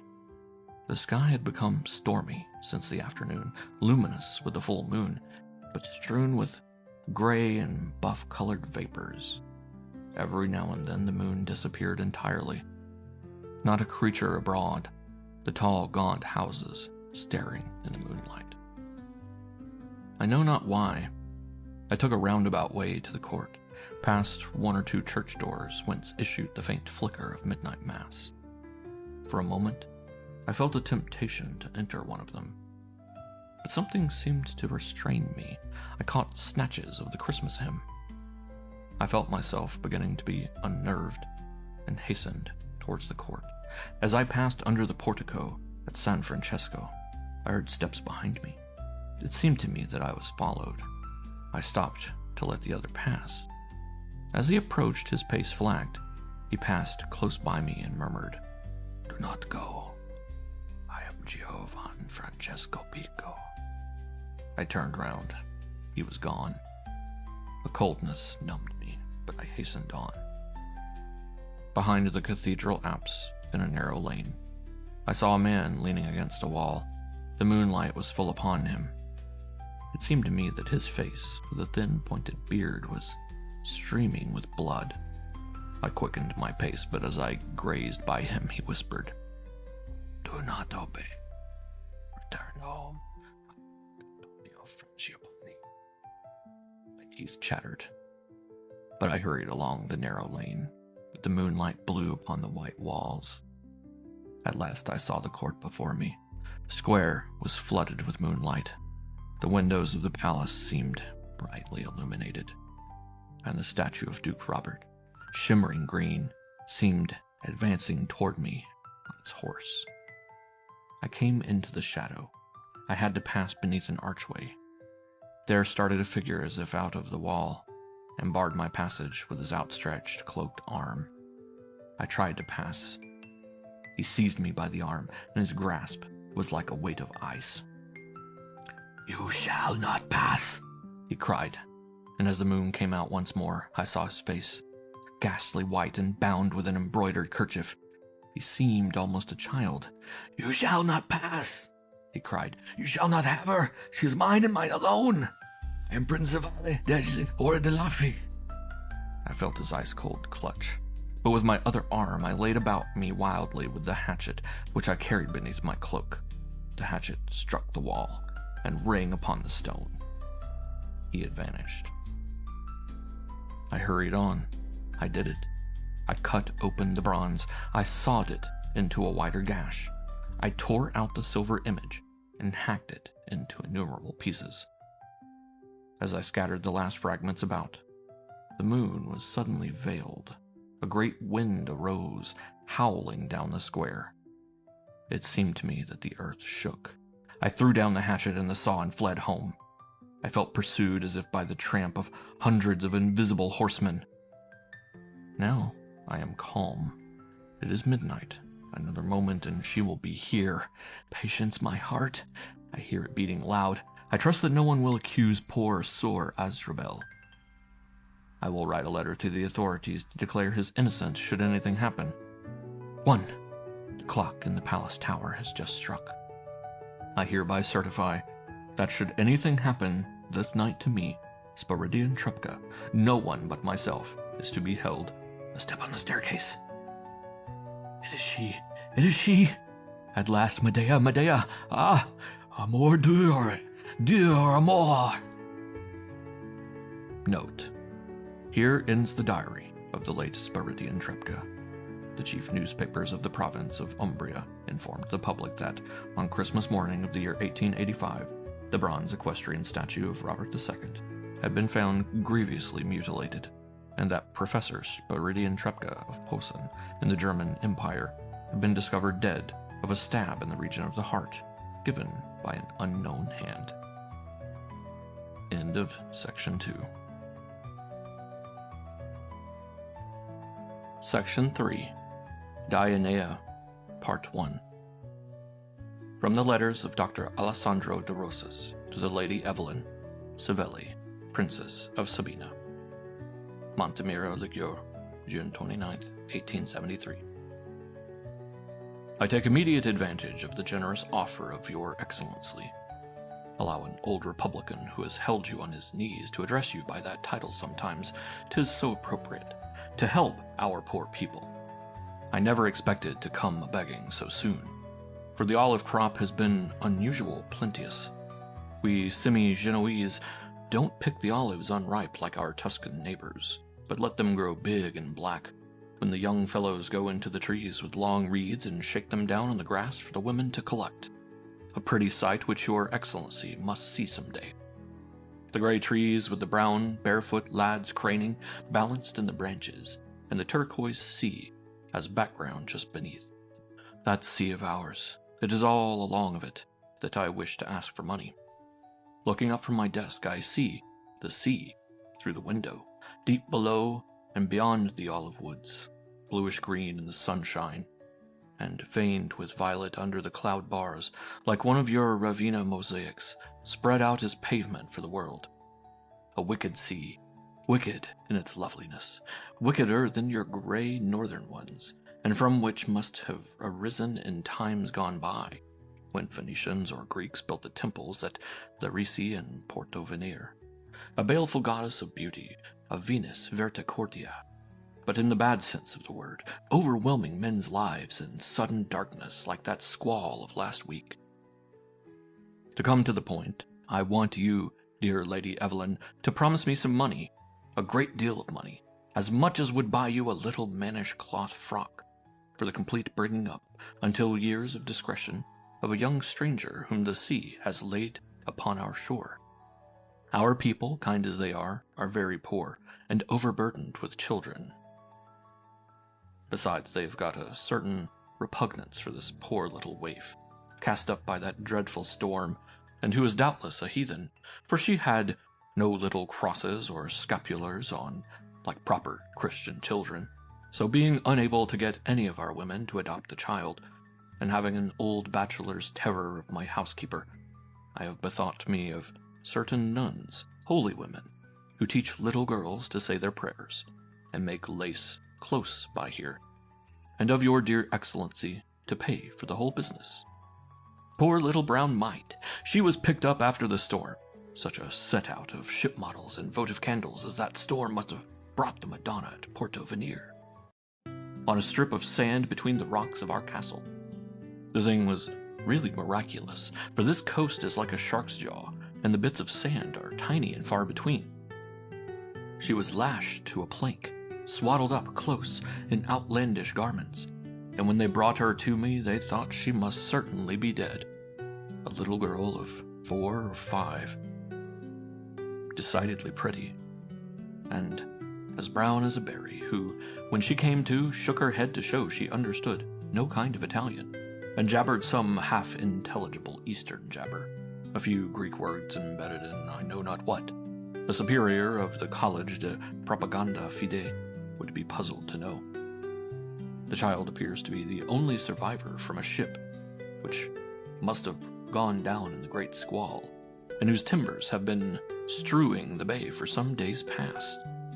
No one at Specia, or in any of our ports, knows anything about her, but she was seen apparently making for Porto Venere by some of our sardine fishers. A big lumbering craft with eyes painted on each side of the prow, which, as you know, is a peculiarity of Greek boats. She was sighted for the last time off the island of Palmaria, entering with all sails spread right into the thick of the storm darkness. No bodies, strangely enough, have been washed ashore. July 10th. I have received the money, dear Donna Evelina. There was tremendous excitement down at San Massimo when the carrier came in with a registered letter, and I was sent for, in presence of all the village authorities, to sign my name on the postal register. The child has already been settled some days with the nuns, such dear little nuns. Nuns always go straight to the heart of an old priest-hater and conspirator against the Pope, you know. Dressed in brown robes and close white caps, with an immense round straw hat flapping behind their heads like a nimbus. They are called Sisters of the Stigmata, and have a convent and school at San Massimo, a little way inland, with an untidy garden full of lavender and cherry trees. Your protégé has already half set the convent, the village, the Episcopal See, the Order of St. Francis, by the ears. First, because nobody could make out whether or not she had been christened. The question was a grave one, for it appears, as your uncle-in-law the cardinal will tell you, that it is almost equally undesirable to be christened twice over as not to be christened at all. The first danger was finally decided upon as the less terrible. But the child, they say, had evidently been baptized before, and knew that the operation ought not to be repeated, for she kicked and plunged and yelled like 20 little devils, and positively would not let the holy water touch her. The Mother Superior, who always took for granted that the baptism had taken place before, says the child was quite right, and that heaven was trying to prevent a sacrilege, but the priest and the barber's wife who had to hold her think the occurrence fearful. and suspect the little girl of being a Protestant. Then the question of the name, pinned to her clothes, striped Eastern things and that kind of crinkled silk stuff they weave in Crete and Cyprus, was a piece of parchment, a scapular we thought at first, but which was found to contain only the name Dionea. Dionea, as they pronounce it here. The question was, could such a name be fitly borne by a young lady at the convent of the Stigmata? Half the population here have names as unchristian quite. Norma, Odoacer, Archimedes, my housemaid is called Themis. But Dionea seemed to scandalize everyone, perhaps because these good folk had a mysterious instinct that the name is derived from Dion, one of the loves of Father Zeus, and mother of no less a lady than the goddess Venus. The child was very near being called Maria, although there are already 23 other Marias, Mariettas, Mariuccias, and so forth at the convent. But the sister bookkeeper, who apparently detests monotony, bethought her to look out Dionea first in the calendar, which proved useless, and then in a big vellum-bound book, printed at Venice in 1625, called Flos Sanctorum, or Lives of the Saints, by Father Ribadinera, S.J., with the addition of such saints as have no assigned place in the almanac, otherwise called the movable or extravagant saints. The zeal of Sister Anna Maddalena has been rewarded, for there among the extravagant saints, sure enough, with a border of palm branches and hourglasses, stands the name of Saint Dionea, virgin and martyr, a lady of Antioch, put to death by the Emperor Decius. I know your Excellency's taste for historical information, so I forward this item. But I fear, dear Lady Evelyn, I fear that the heavenly patroness of your little sea waif was a much more extravagant saint than that. December 21st, 1879. Many thanks, dear Donna Evelina, for the money for Dionea's schooling. Indeed, it was not wanted yet. The accomplishments of young ladies are taught at a very moderate rate at Montemirto. And as to clothes which you mention, a pair of wooden clogs with pretty red tips costs 65 centimes, and ought to last 3 years if the owner is careful to carry them on her head in a neat parcel when out walking, and to put them on again only on entering the village. The Mother Superior is greatly overcome by your Excellency's munificence toward the convent, and much perturbed at being unable to send you a specimen of your protégé's skill, exemplified in an embroidered pocket handkerchief or a pair of mittens. But the fact is that poor Dionea has no skill. We will pray to the Madonna and St. Francis to make her more worthy, remarked the Superior. Perhaps, however, your Excellency, who is, I fear, but a pagan woman, for all the Savelli popes and St. Andrew Savelli's miracles, and insufficiently appreciative of embroidered pocket handkerchiefs, will be quite as satisfied to hear that Dionea, instead of skill, has got the prettiest face of any little girl in Montemirto. She is tall for her age. She is 11, quite wonderfully well proportioned, and extremely strong. Of all the convent full, she is the only one for whom I have never been called in. The features are very regular, the hair black, beautiful. Unfortunately, her character is not so satisfactory. She hates learning, sewing, washing up the dishes, all equally. I am sorry to say she shows no natural piety. Her companions detest her, and the nuns, although they admit that she is not exactly naughty, seem to feel her as a dreadful thorn in the flesh. She spends hours and hours on the terrace, overlooking the sea. Her great desire, she confided to me, is to get to the sea, to get back to the sea, as she expressed it.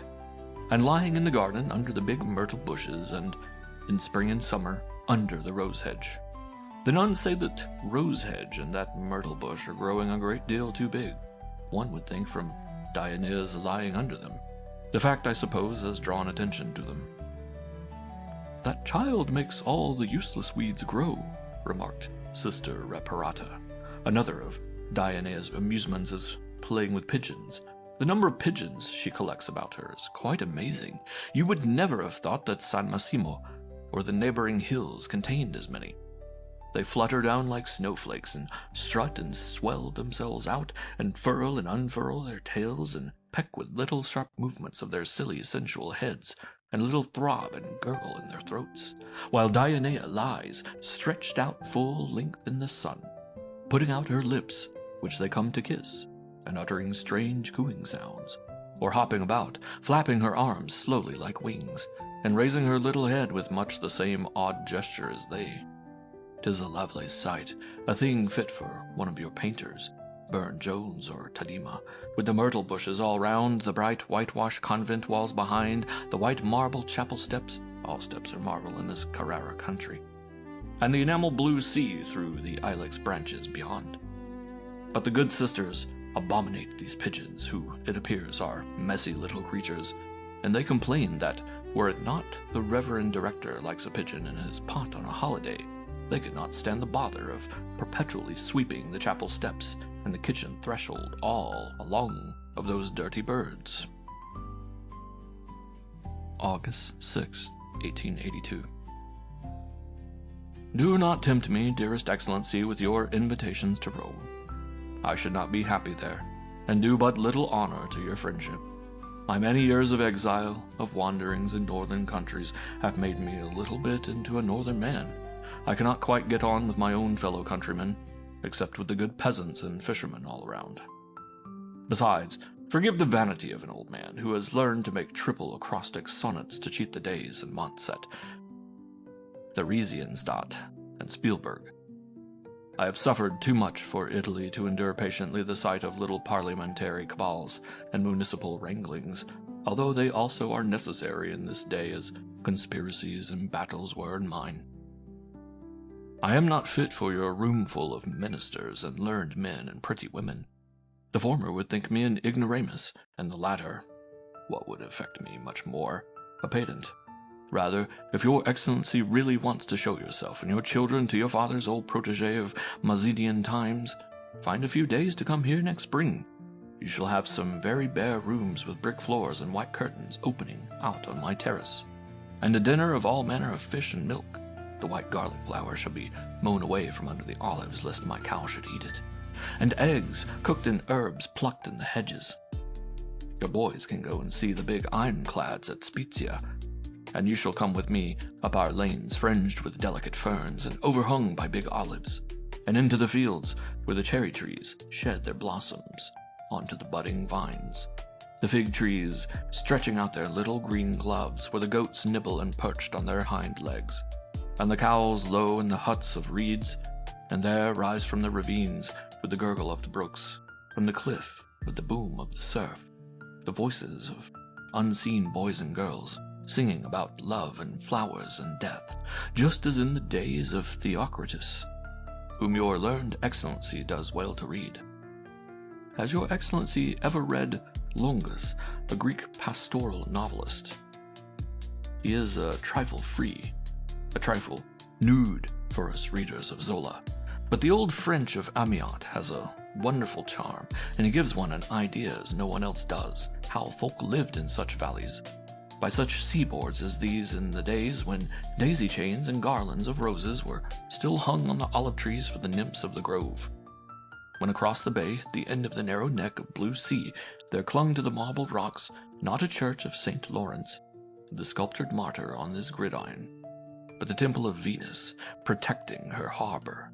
Yes, dear Lady Evelyn, you have guessed aright. Your old friend has returned to his sins and is scribbling once more, but no longer at verses or political pamphlets. I am enthralled by a tragic history, the history of the fall of the pagan gods. Have you ever read of their wanderings and disguises in my friend Heine's little book? And if you come to Montemerto, you shall also see your protege, of whom you ask for news. It has just missed being disastrous, poor Dionea. I fear that early voyage tied to the spar did no good to her wits, poor little waif.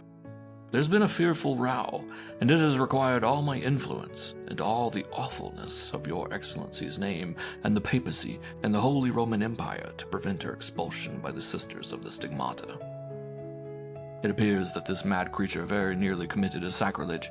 She was discovered handling in a suspicious manner the Madonna's gala frock, and her best veil of pizzo di cantu, a gift of the late Marchioness Violante Vijalsilla, a formidable one of the orphans, Zaira Barsanti, whom they called the Rosacea, even pretends to have surprised Dionea as she was about to adorn her wicked little person with these sacred garments. And, on another occasion, when Dionea had been sent to pass some oil and sawdust over the chapel floor, it was the eve of Easter of the Roses, to have discovered her seated on the edge of the altar in the very place of the most holy sacrament. I was sent for in hot haste, and had to assist at an ecclesiastical council in the convent parlor, where Dionea appeared rather out of place, an amazing little beauty, dark, lithe, with an odd ferocious gleam in her eyes, and still an odder smile, tortuous, serpentine, like that of Leonardo da Vinci's women, among the plaster images of St. Francis, and the glazed and framed samplers before the little statue of the Virgin, which wears in summer a kind of mosquito curtain to guard it from the flies, who, as you know, are creatures of Satan.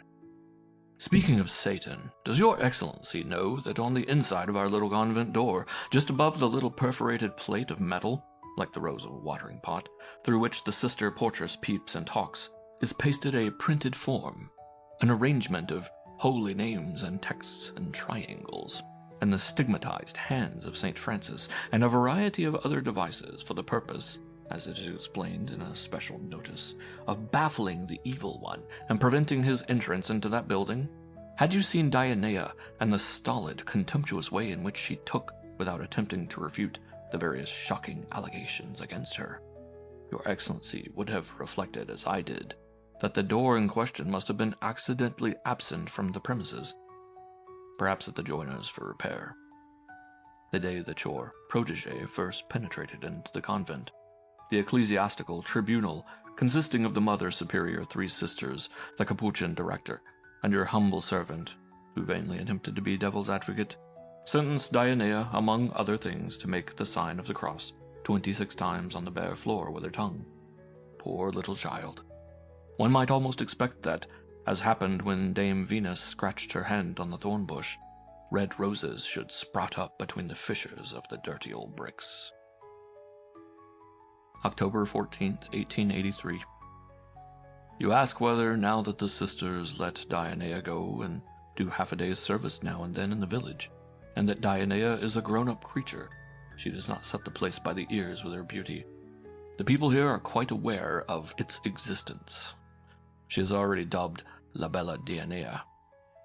But that does not bring her any nearer getting a husband, although your Excellency's generous offer of a wedding portion is well known throughout the district of San Massimo and Montemirto. None of our boys, peasants, or fishermen seem to hang on her steps, and if they turn round to stare and whisper as she goes by, straight and dainty in her wooden clogs, with the pitcher of water, or the basket of linen on her beautiful crisp dark head, as is, I remark with an expression rather of fear than of love. The women, on their side, make horns with their fingers as she passes, and as they sit by her side in the convent chapel. But that seems natural. My housekeeper tells me that down in the village she is regarded as possessing the evil eye and bringing love misery. You mean, I said, that a glance from her is too much of Our Lady's peace of mind? Veneranda shook her head and explained with the deference and contempt with which she always mentions any of her country folks' superstitions to me, that the matter is different. It's not with her they are in love. Well, they would be afraid of her eye. But wherever she goes, the young people must needs fall in love with each other, and usually where it is far from desirable. You know Sora Louisa, the blacksmith's widow? Well, Dionea did a half-service for her last month to prepare for the wedding of Louisa's daughter. Well, now the girl must say, forsooth, that she won't have Pia Hero of Lerici any longer, but will have that ragamuffin wooden pipe from Solaro, or go into a convent. And the girl changed her mind the very day that Dionea had come into the house. Then there is the wife of People, the coffee-house keeper. They say she is carrying on with one of the coast guards, and Dionea helped her to do her washing 6 weeks ago. The son of Sor Timistokl has just cut off a finger to avoid the conscription, because he is mad about his cousin and afraid of being taken for a soldier. And it is a fact that some of the shirts which were made for him at the stigmata had been sewn by Dionea. And thus a perfect string of love misfortunes, enough to make a little Decameron, I assure you, and all laid to Dionea's account. Certain it is that the people of San Massimo are terribly afraid of Dionea. July 17th, 1884. Dionea's strange influence seems to be extending in a terrible way. I am almost beginning to think that our folk are correct in their fear of the young witch. I used to think, as a physician to a convent, that nothing was more erroneous than all the romancings of Diderot and Schubert. Your Excellency sang me his young nun once, do you recollect, just before your marriage? And that no one more humdrum creature existed than one of our little nuns with their pink baby faces under their tight white caps. It appeared the romancing was more correct than prose. Unknown things have sprung up in these good sisters' hearts, as unknown flowers have sprung up among the myrtle bushes and the rose hedge which Dionea lies under. Did I ever mention to you a certain little sister Juliana, who professed only 2 years ago? A funny rose and white little creature, presiding over the infirmary, as prosaic a little saint as ever kissed a crucifix or scoured a saucepan. Well, Sister Juliana has disappeared, and the same day has disappeared also a sailor boy from the port. August 20th, 1884. The case of Sister Juliana seems to have been but the beginning of an extraordinary love epidemic at the convent of the Stigmata. The elder schoolgirls have to be kept under lock and key, lest they should talk over the wall in the moonlight, or steal out to the little hunchback who writes love letters at a penny apiece, beautiful flourishes and all, under the portico by the fish market. I wonder, does that wicked little Dionea, whom no one pays court to, smile? Her lips like a cupid's bow, or a tiny snake's curves, as she calls the pigeons down around her, or lies fondling the cats under the myrtle bush, when she sees the pupils going about with swollen red eyes, the poor little nuns taking fresh penances on the cold chapel flags, and hears the long-drawn guttural vowels, amore, e morte, e mio bene, which rise up of an evening, with the boom of the surf and the scent of the lemon flowers, as the young men wander up and down, arm in arm, twanging their guitars along the moonlit lanes under the olives. October 20th, 1885. A terrible, terrible thing has happened. I write to your Excellency with hands all a-tremble, and yet I must write, I must speak, or else I shall cry out.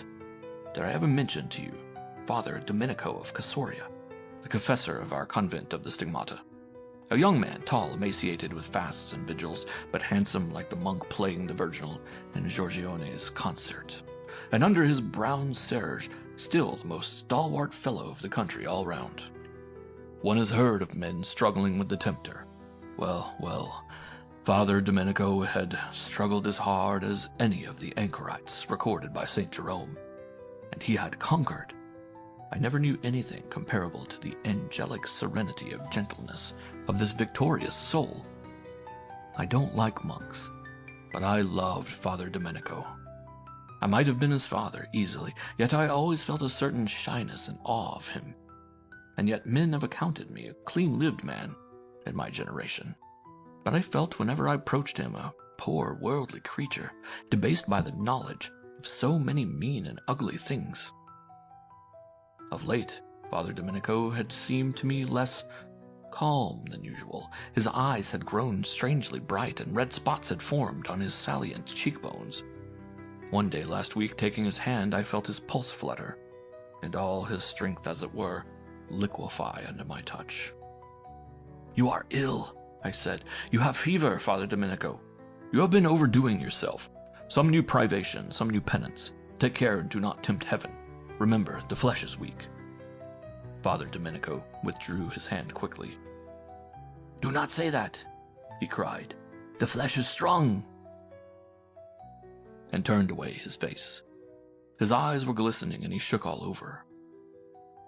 "Some quinine," I ordered, but I felt it was no case for quinine. Prayers might be more useful, and could I have given them, he should not have wanted. Last night I was suddenly sent for, to Father Domenico's monastery above Monte Mirto. They told me he was ill. I ran up through the dim twilight of moonbeams and olives with a sinking heart. Something told me my monk was dead. He was lying in a little, low, whitewashed room. They had carried him there from his own cell in hopes he might still be alive. The windows were wide open. They framed some olive branches, glistening in the moonlight, and far below a strip of moonlit sea. When I told them that he was really dead, they brought some tapers and lit them at his head and feet, and placed a crucifix between his hands. "The Lord has been pleased to call our poor brother to him," said the superior. "A case of apoplexy, my dear doctor, a case of apoplexy. You will make out the certificate for the authorities." I made out the certificate. It was weak of me. But after all, why make a scandal? He certainly had no wish to injure the poor monks. Next day I found the little nuns all in tears. They were gathering flowers to send as a last gift to their confessor. In the convent garden I found Dionea standing by the side of a big basket of roses. One of the white pigeons perched on her shoulder. "So," she said, "he has killed himself with charcoal for Padre Domenico." Something in her tone, her eyes, shocked me. "God has called to himself one of his most faithful servants," I said gravely. Standing opposite this girl, magnificent, radiant in her beauty, before the rose hedge, with the white pigeons furling and unfurling, strutting and pecking all round, I seemed to see suddenly the whitewashed room of last night. The big crucifix, the poor, thin face under the yellow wax light. I felt glad for Father Domenico. His battle was over. "Take this to Father Domenico from me," said Dionea, breaking off a twig of myrtle, starred over with white blossom, and raising her head with that smile like the twist of a young snake. She sang out in a high guttural voice a strange chant, consisting of the word "Amor, amor, amor." I took the branch of myrtle and threw it in her face. January 3rd, 1886. It will be difficult to find a place for Dionea, and in this neighborhood well nigh impossible. The people associate her somehow with the death of Father Domenico, which has confirmed her reputation of having the evil eye. She left the convent, being now 17, some 2 months back, and is at present gaining her bread working with the masons at our notary's new house at Lerici. The work is hard, but our women often do it, and it is magnificent to see Dionea in her short white skirt and tight white bodice, mixing the smoking lime with her beautiful strong arms, or an empty sack drawn over her head and shoulders, walking majestically up the cliff, up the scaffoldings with her load of bricks. I am, however, very anxious to get Dionea out of the neighborhood, because I cannot help dreading the annoyances to which her reputation for the evil eye exposes her, and even some explosion of rage, if ever she should lose the indifferent contempt with which she treats them. I hear that one of the rich men of our part of the world, a certain Sor Augustino of Sarzana, who owns a whole flank of Marble Mountain, is looking out for a maid for his daughter, who is about to be married. Kind people, and patriarchal in their riches, the old man still sitting down to table with all his servants, and his nephew, who is going to be his son-in-law, a splendid young fellow, who has worked like Jacob in the quarry and at the sawmill, for love of his pretty cousin. That whole house is so good, simple, and peaceful, that I hope it may tame down even Dionea. If I do not succeed in getting Dionea to this place, and all your excellency's illustriousness, and all my poor eloquence will be needed to counteract the sinister reports attaching to our poor little waif, it will be best to accept your suggestion of taking the girl into your household at Rome. Since you are curious to see what you call our baleful beauty, I am amused and a little indignant at what you say about your footman being handsome. Don Juan himself, my dear Lady Evelyn, would be cowed by Dionea. May 29th, 1886.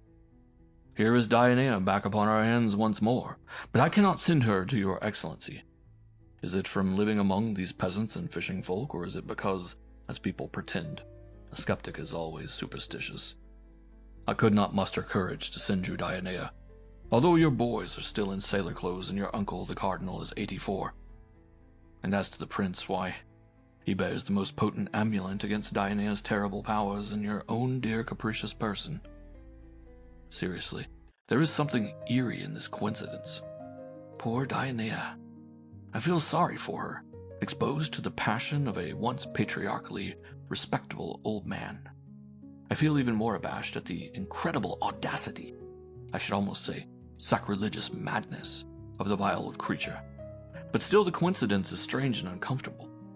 Last week the lightning struck a huge olive in the orchard of Sor Augustino's house above Sarzana. Under the olive was Sor Augustino himself, who was killed on the spot, and opposite, not 20 paces off, drawing water from the well, unhurt and calm, was Dionea. It was the end of a sultry afternoon. I was on a terrace in one of those villages of ours, jammed like some hardy bush in the gash of a hillside. I saw the storm rush down the valley, a sudden blackness, and then, like a curse, a flash, a tremendous crash, re-echoed by a dozen hills. I told him, Dionea said very quietly, when she came to stay with me the next day, for Sor Augustino's family would not have her for another half-minute, that if he did not leave me alone, heaven would send him an accident. July 15th, 1886. My book? Oh, dear Donna Evelina, do not make me blush by talking of my book. Do not make an old man respectable, a government functionary, communal physician of the district of San Massimo and Montemirto Ligure, confess that he is but a lazy, unprofitable dreamer, collecting materials as a child picks hips out of a hedge only to throw them away, liking them merely for the little occupation of scratching his hands and standing on tiptoe, for their pretty redness. You remember what Balzac says about projecting any piece of work? C'est fumier des cigarettes enchanté. Well, the data obtainable about the ancient gods in their days of adversity are few and far between. A quotation here and there from the fathers, 2 or 3 legends, Venus reappearing, the persecutions of Apollo and Styria, Proserpina going in Chaucer to reign over the fairies, a few obscure religious persecutions in the Middle Ages on the score of paganism, some strange rites practiced till lately in the depths of a Breton forest near Lannion. As to Tannhauser, he was a real knight and a sorry one, and a real minnesinger, not of the best. Your Excellency will find some of his poems in von der Hagen's 4 immense volumes, but I recommend you take your notions of Ritter Tannhauser's poetry rather from Wagner. Certain it is that the pagan divinities lasted much longer than we suspect, sometimes in their own nakedness, sometimes in the stolen garb of the Madonna or the saints. Who knows whether they do not exist to this day? And indeed, is it possible they should not?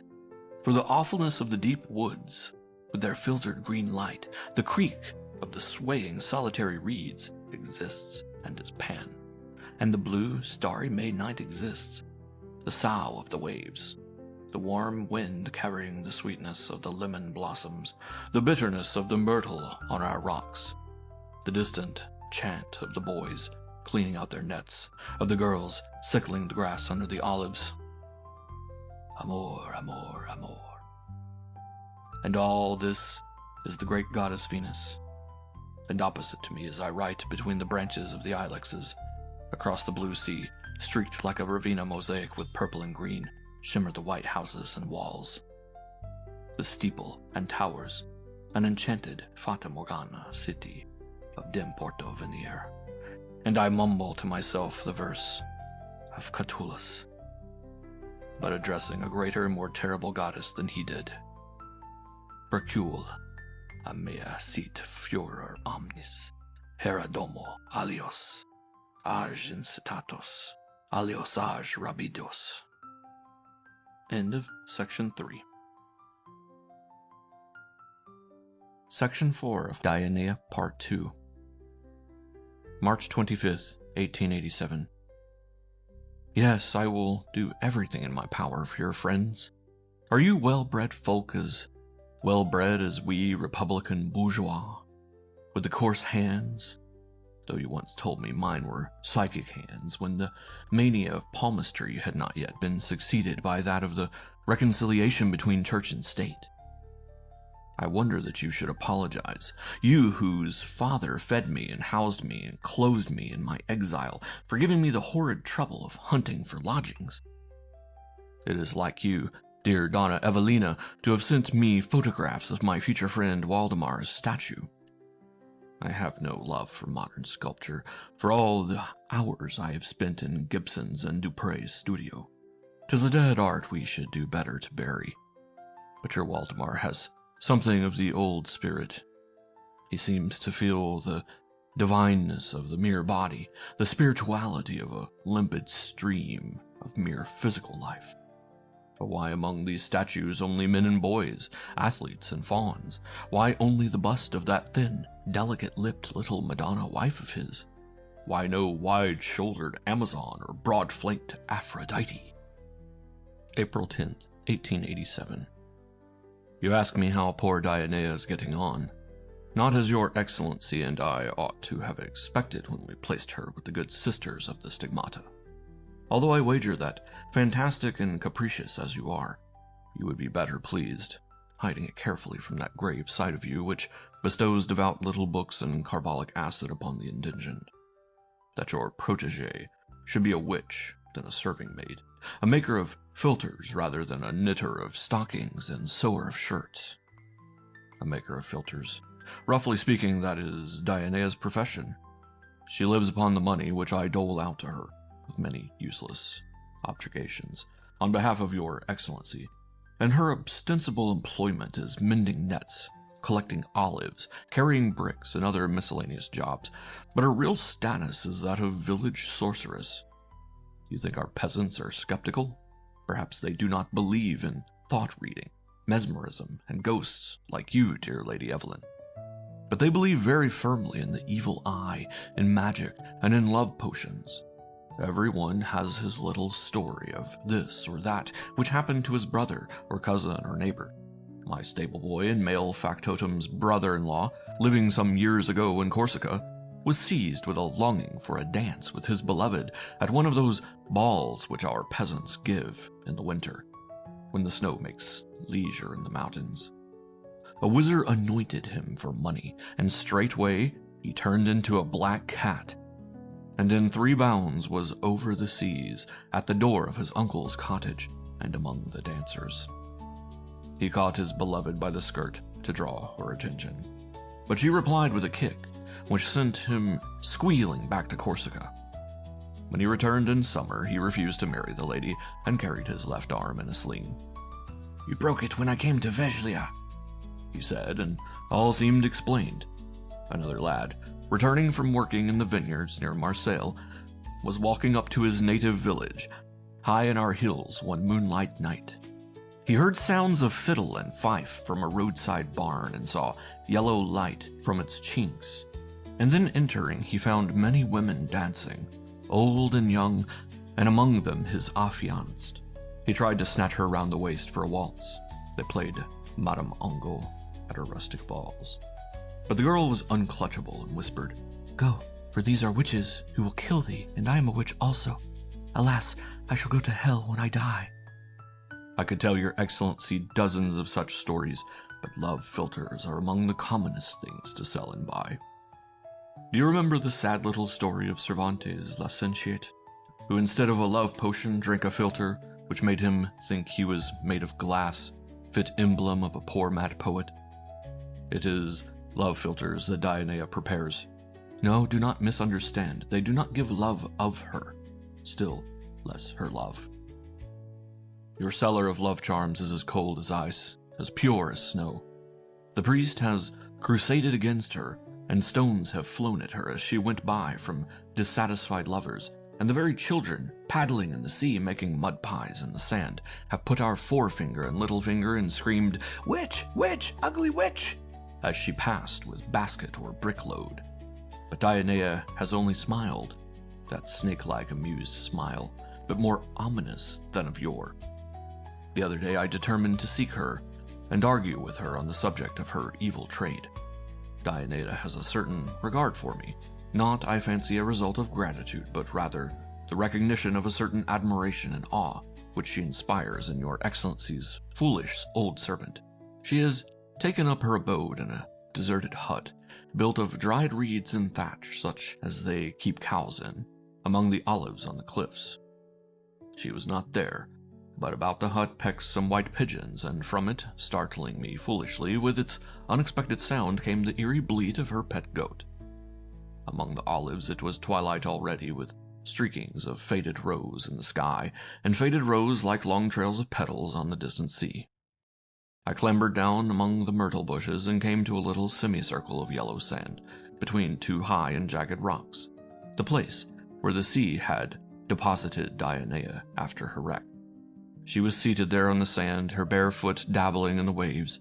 She had twisted a wreath of myrtle and wild roses on her black, crisp hair. Near her was one of our prettiest girls, the Lena of twilit, the blacksmith, with ashy, terrified face under her flowered kerchief. I determined to speak to the child, but without startling her now, for she is a nervous, hysteric little thing. So I sat on the rocks, screened by the myrtle bushes, waiting till the girl had gone. Danae, seated listless on the sands, leaned over the sea and took some of its water in the hollow of her hand. "Here," she said to Lena of twilit, "fill your bottle with this, and give it to drink to Tomasino the rosebud." Then she set to singing. "Love is salt, like sea water. I drink and I die of thirst. Water, water, yet the more I drink, the more I burn. Love, thou art bitter as the seaweed." April 20th, 1887. Your friends are settled here, dear Lady Evelyn. The house is built in what was once a Genoese fort, growing like a gray-spiked aloes out of the marble rocks of our bay. Rock and wall, the walls existed long before Genoa was ever heard of, grown almost into a homogeneous mass, delicate gray, stained with black and yellow lichen, and dotted here and there with myrtle shoots and crimson snapdragon. In what was once the highest enclosure of the fort, where your friend Gertrude watches the maids hanging out the fine white sheets and pillowcases to dry, a bit of the north of Herman and Dorothea transferred to the south, a great twisted fig tree juts out like an eccentric gargoyle over the sea, and drops its ripe fruit into the deep blue pools.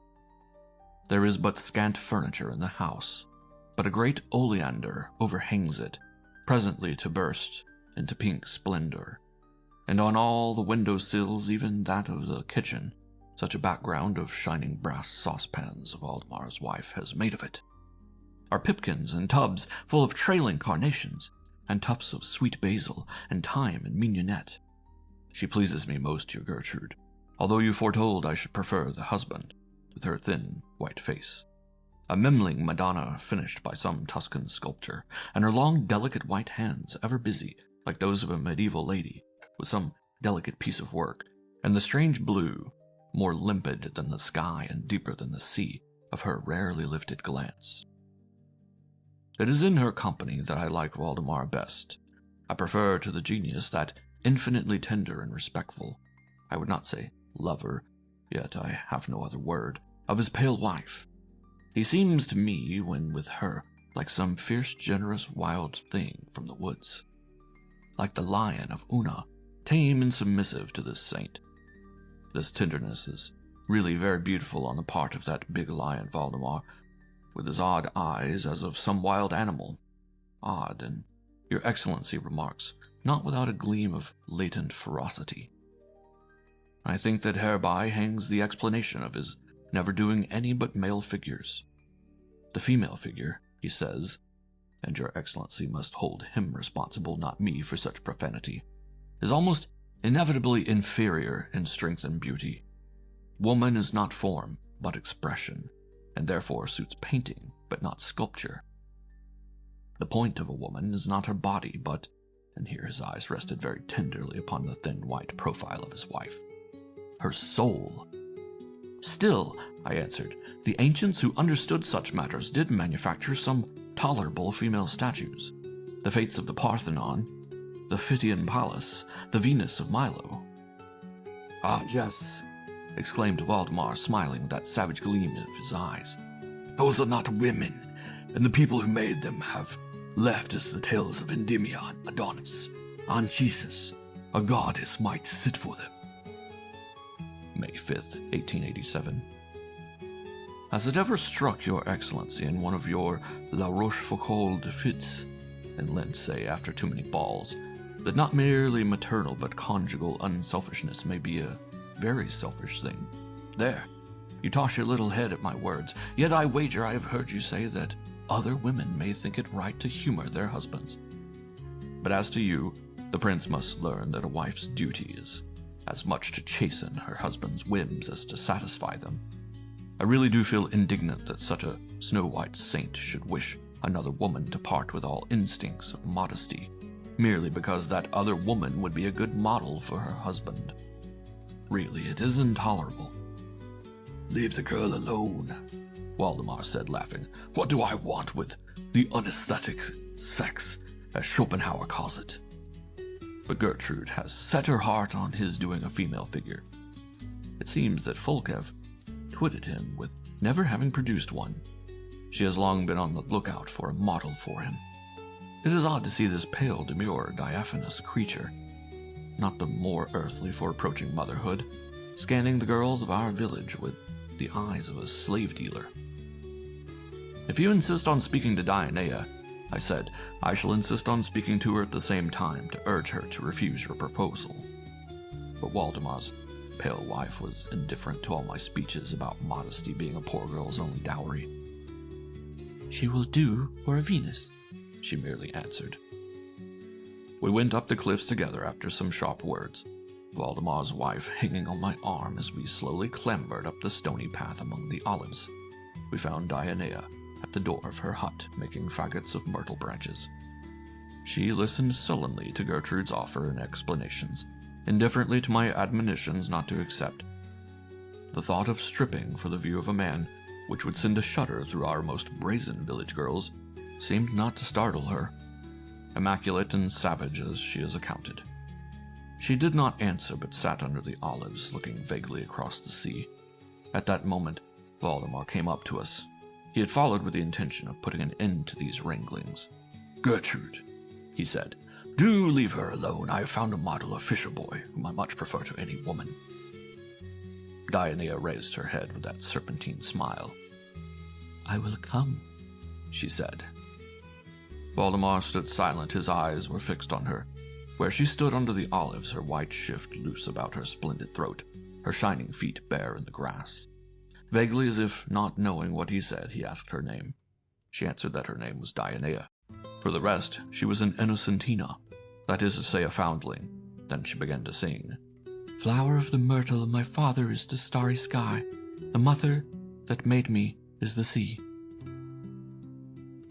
June 22nd, 1887. I confess I was an old fool to have grudged Waldemar his model.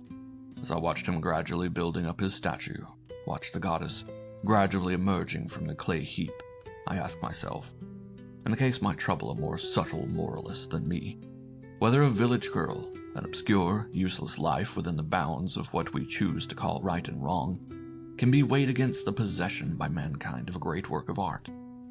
A Venus, immortally beautiful.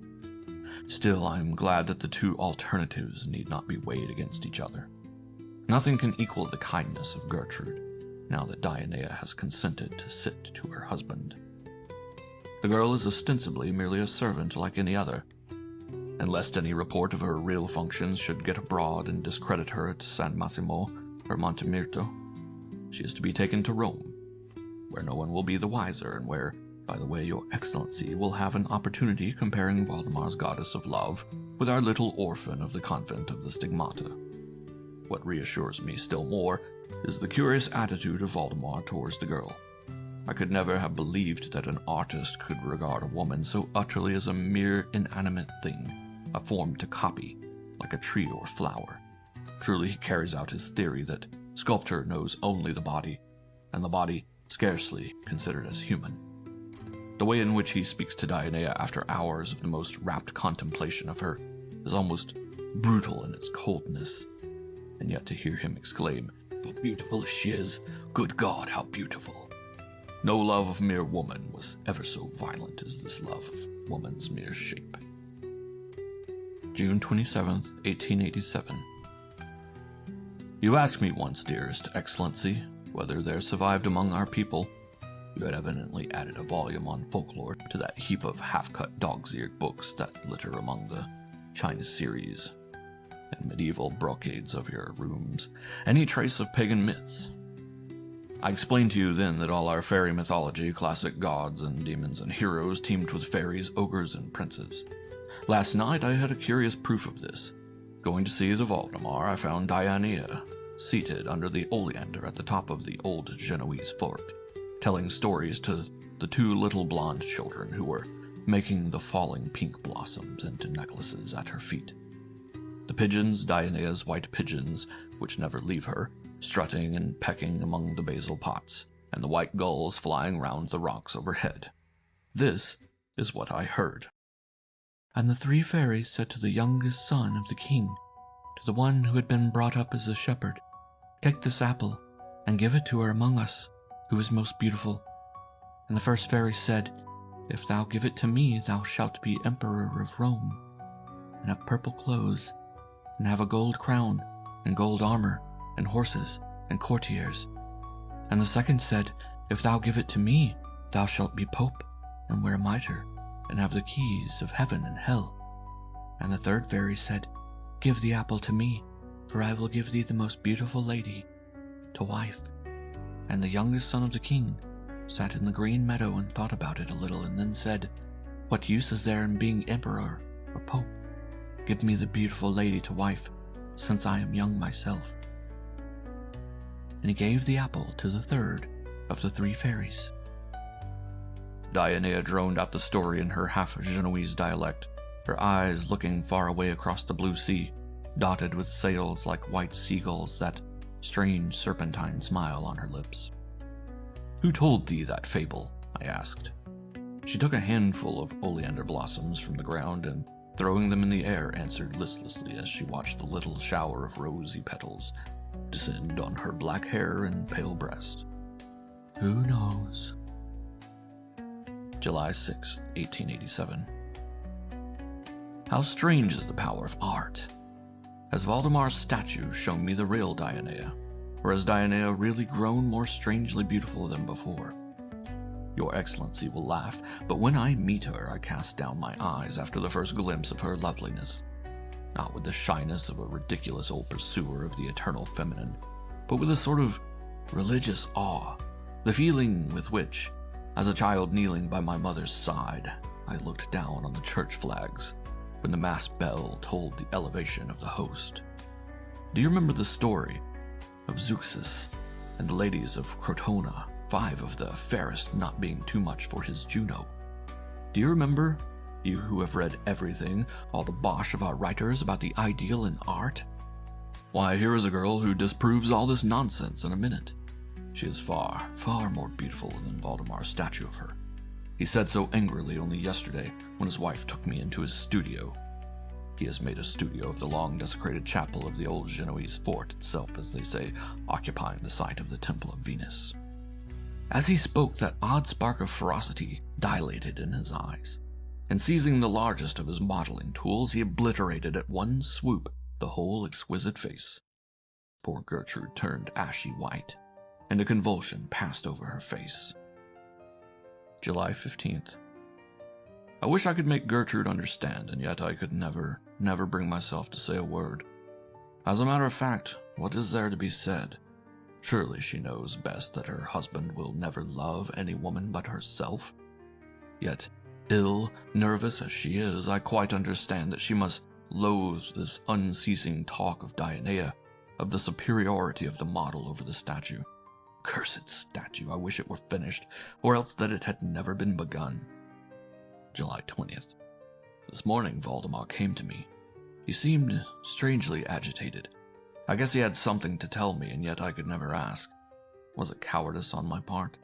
He sat in my shuttered room, the sunshine making pools on the red bricks and tremulous stars on the ceiling, talking of many things at random, and mechanically turning over the manuscript, the heap of notes of my poor, never-finished book on the exiled gods. Then he rose and walked nervously round my study, talking disconnectedly about his work. His eye suddenly fell upon a little altar, one of my few antiquities, a little block of marble with a carved garland and ram's heads, and a half-effaced inscription dedicating it to Venus, the mother of love. It was found, I explained, in the ruins of the temple somewhere on the site of your studio, so at least the man said from whom I bought it. Valdemar looked at it long. "So," he said, "this little cavity was to burn the incense in, or rather, I suppose, since it has two little gutters running into it for collecting the blood of the victim. Well, well, they were wiser in that day, to wring the neck of a pigeon, or burn a pinch of incense, than to eat their own hearts out as we do all along of Dame Venus." And he laughed and left me with that odd ferocious lighting up of his face. Presently there came a knock at my door. It was Valdemar. "Doctor," he said, very quietly, "will you do me a favor? Lend me your little Venus altar, only for a few days, only till the day after tomorrow. I want to copy the design of it for the pedestal of my statue. It is appropriate." I sent the altar to him. The lad who carried it told me that Valdemar had set it up at the studio, and calling for a flask of wine, poured out 2 glasses. One he had given to my messenger for his pains. Of the other he had drunk a mouthful and thrown the rest over the altar, saying some unknown words. "Must be some German habit," said my servant. "What odd fancies this man has." July 25th. You ask me, dearest Excellency, to send you some sheets of my book. You want to know what I have discovered. Alas, dear Donna Evelina, I have discovered, I fear, that there is nothing to discover, that Apollo was never in Styria, that Chaucer, when he called the queen of the fairies Proserpine, meant nothing more than an 18th century poet when he called Dolly or Betty Cynthia or Amaryllis, that the lady who damned poor Tannhauser was not Venus, but a mere little Swabian mountain sprite. In fact, that poetry is only the invention of poets, and that rogue Heinrich Heine is entirely responsible for the existence of Die en Exil. My poor manuscript can only tell you what St. Augustine, Tertullian, and sundry morose old bishops thought about the loves of Father Zeus and the miracles of the Lady Isis, none of which is much worth your attention. Reality, my dear Lady Evelyn, is always prosaic, at least when investigated into by bald old gentlemen like me. And yet, it does not look so. The world at times seems to be playing at being poetic, mysterious, full of wonder and romance. I am writing as usual by my window, the moonlight brighter in its whiteness than my mean little yellow shining lamp. From the mysterious grayness, the olive groves and lanes beneath my terrace, rises a confused quaver of frogs, and buzz and whir of insects, something and sound like the vague trails of countless stars. The galaxies on galaxies, blurred into mere blue shimmer by the moon, which rides slowly across the highest heaven. The olive twigs glisten in the rays. The flowers of the pomegranate and oleander are only veiled as with bluish mist in their scarlet and rose. In the sea is another sea, of molten, rippled silver, or a magic causeway leading to the shining vague offing, the luminous pale skyline, where the islands of Palmaria and Tino float like unsubstantial shadowy dolphins. The roofs of Monte Mirto glimmer among the black, pointing cypresses. Farther below, at the end of that half-moon of land, is San Massimo, the Genoese fort inhabited by our friends, is profile black against the sky. All is dark. Our fisherfolk go to bed early. Gertrude and the little ones are asleep.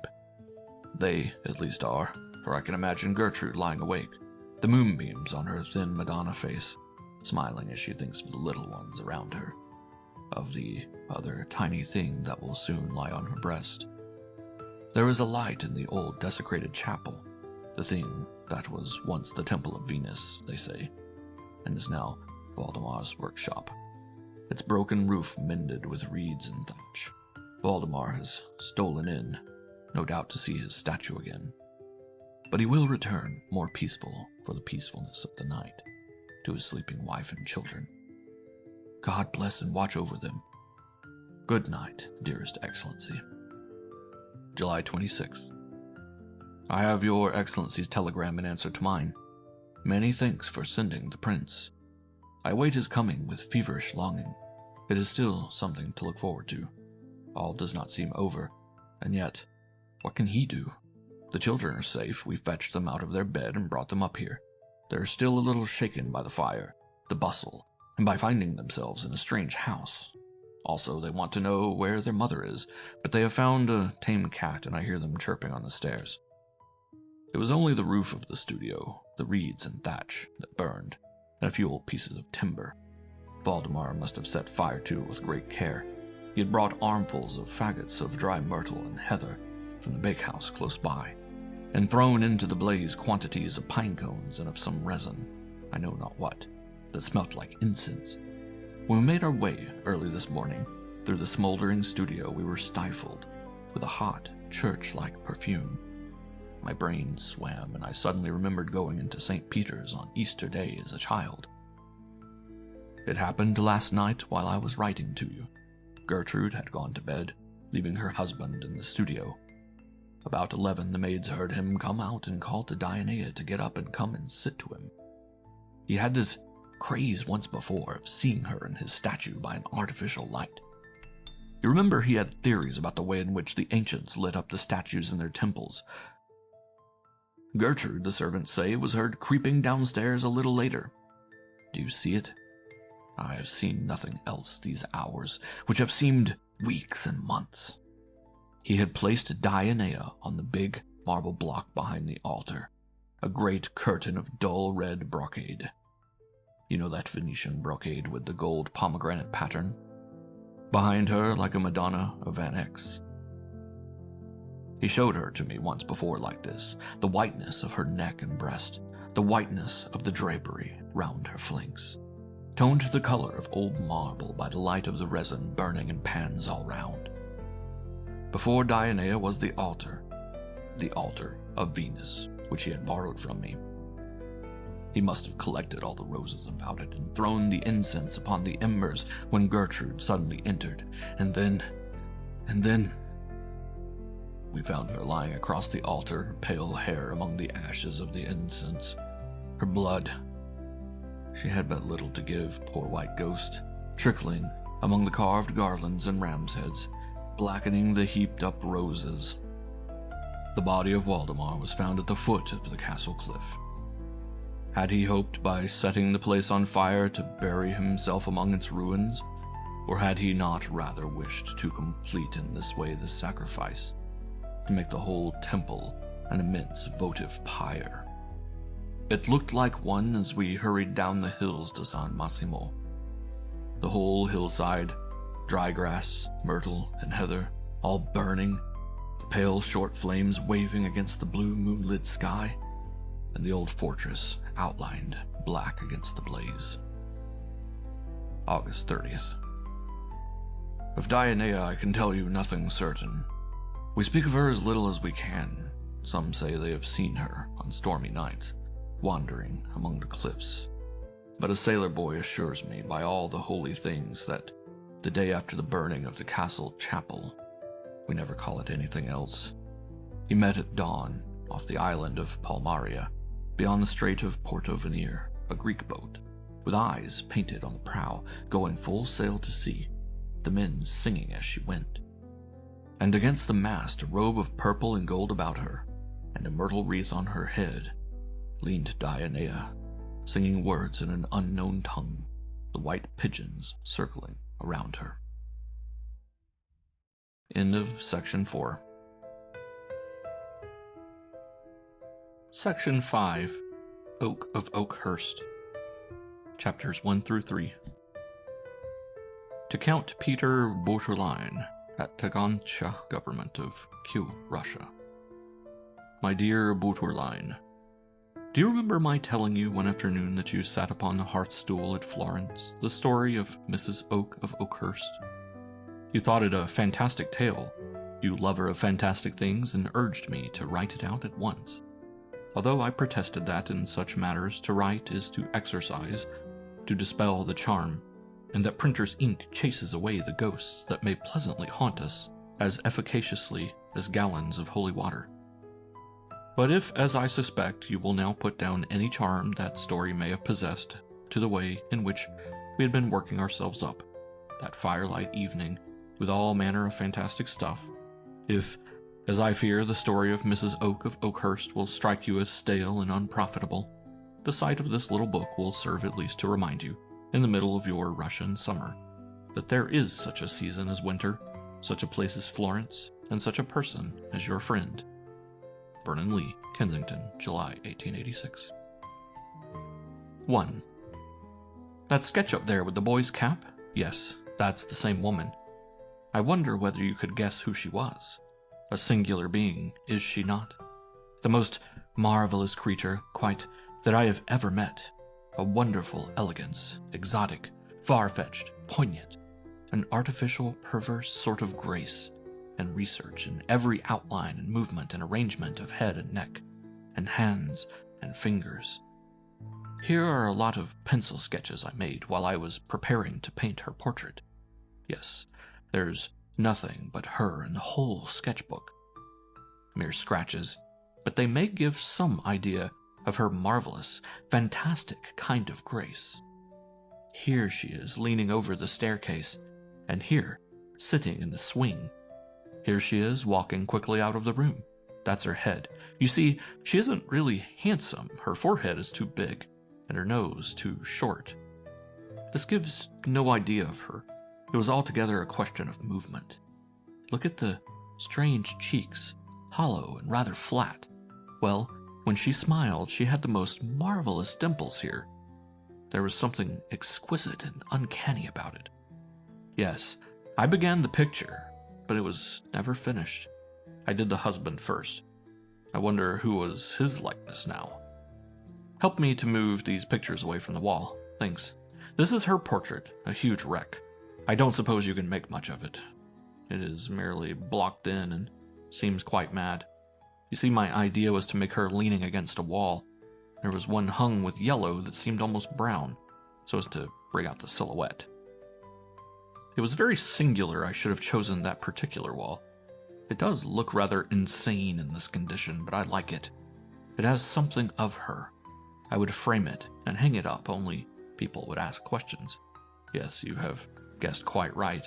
It is Mrs. Oak of Oakhurst. I forgot you had relations in that part of the country. Besides, I suppose the newspapers were full of it at the time. You didn't know that it all took place under my eyes? I can scarcely believe now that it did. It all seems so distant, vivid, but unreal, like a thing of my own invention. It really was much stranger than anyone guessed. People could no more understand it than they could understand her. I doubt whether anyone ever understood Alice Oak besides myself. You mustn't think me unfeeling. She was a marvelous, weird, exquisite creature, but one couldn't feel sorry for her. I felt much sorrier for the wretched creature of a husband. It seemed such an appropriate end for her. I fancy she would have liked it, could she have known.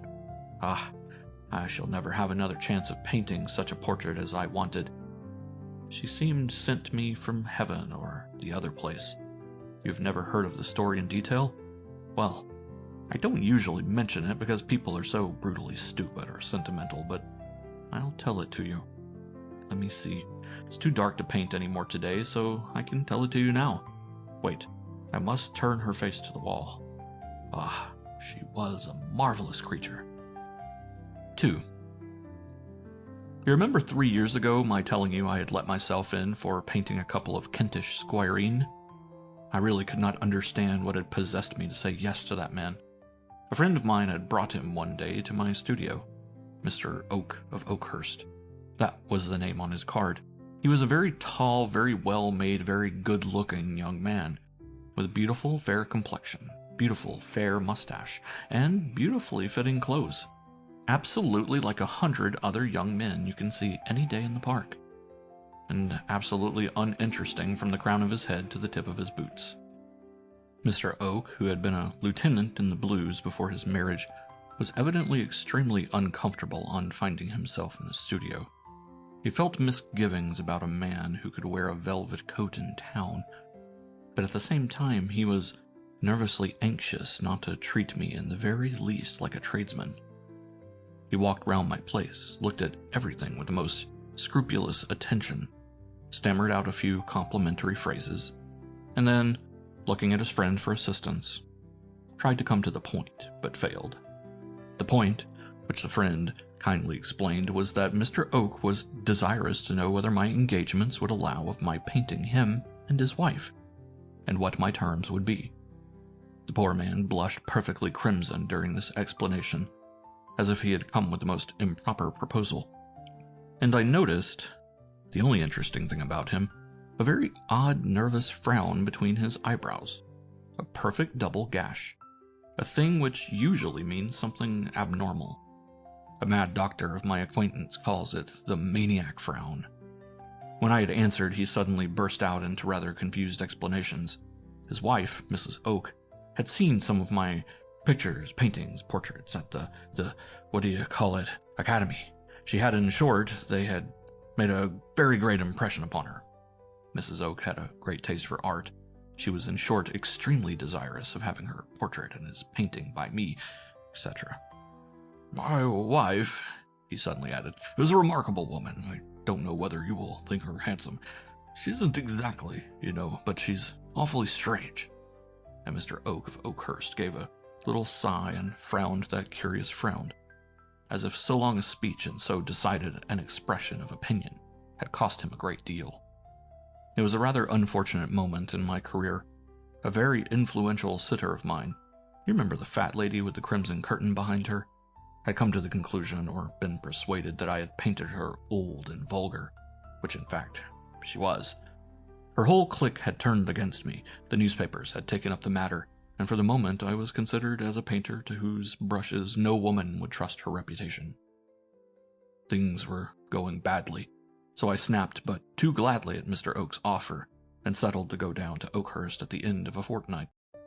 But the door had scarcely closed upon my future sitter when I began to regret my rashness, and my disgust at the thought of wasting a whole summer upon the portrait of a totally uninteresting Kentish squire, and his doubtless equally uninteresting wife, grew greater and greater as the time for execution approached. I remember so well the frightful temper in which I got into the train for Kent, and the even more frightful temper in which I got out of it at the little station nearest to Oakhurst. It was pouring floods.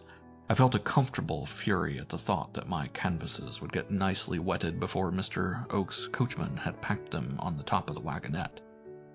It was just what served me right for coming to this confounded place to paint these confounded people. We drove off in the steady downpour. The roads were a mass of yellow mud. The endless, flat grazing grounds under the oak trees, after having been burnt to cinders in a long drought, were turned into a hideous brown sop. The country seemed intolerably monotonous. My spirits sank lower and lower. I began to meditate upon the modern Gothic country house, with the usual amount of Morris furniture, Liberty rugs, and moody novels, to which I was doubtless being taken. My fancy pictured very vividly the 5 or 6 little Oaks. That man certainly must have at least 5 children. The aunts and sisters-in-law and cousins, the eternal routine of afternoon tea and lawn tennis.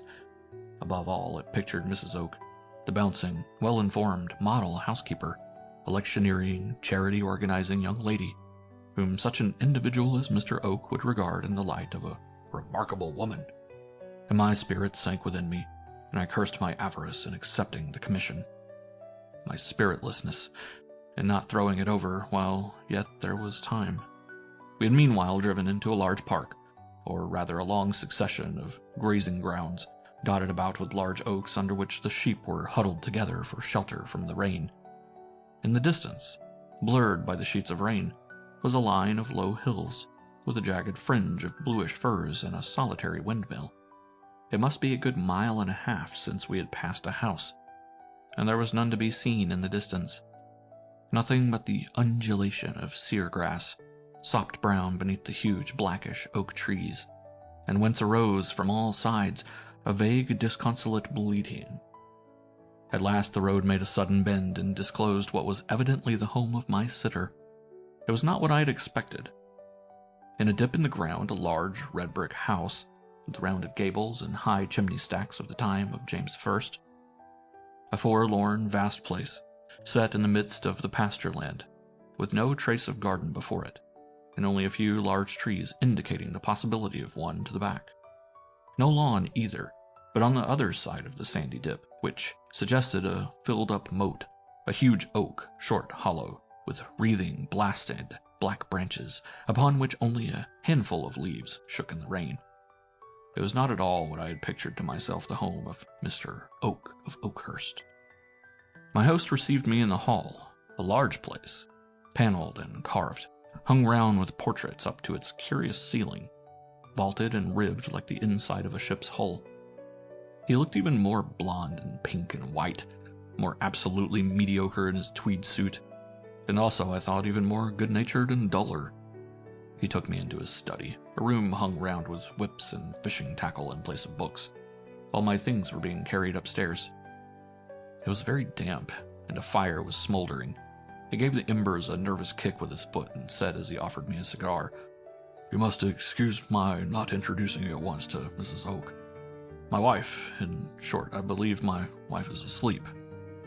"Is Mrs. Oak unwell?" I asked, a sudden hope flashing across me that I might be off the whole matter. "Oh no, Alice is quite well, at least. Quite as well as she usually is, my wife," he added after a minute, and in a very decided tone. "Does not enjoy very good health, a nervous constitution.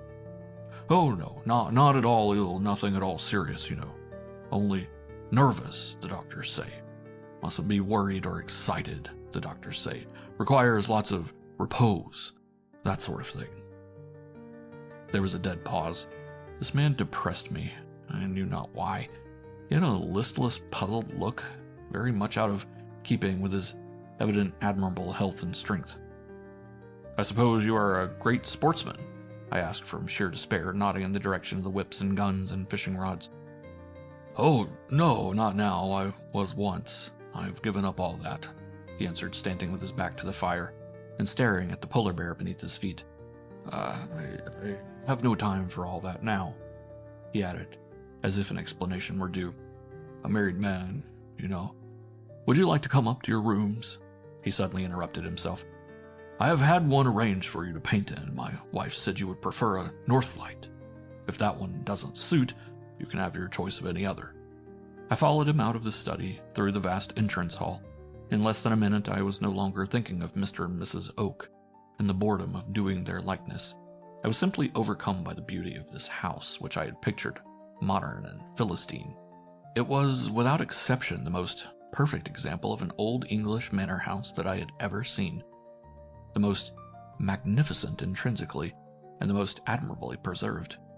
Out of the huge hall, with its immense fireplace of delicately carved and inlaid gray and black stone, and its rows of family portraits, reaching from the wainscoting to the oaken ceiling, vaulted and ribbed like a ship's hull, opened the wide, flat-stepped staircase.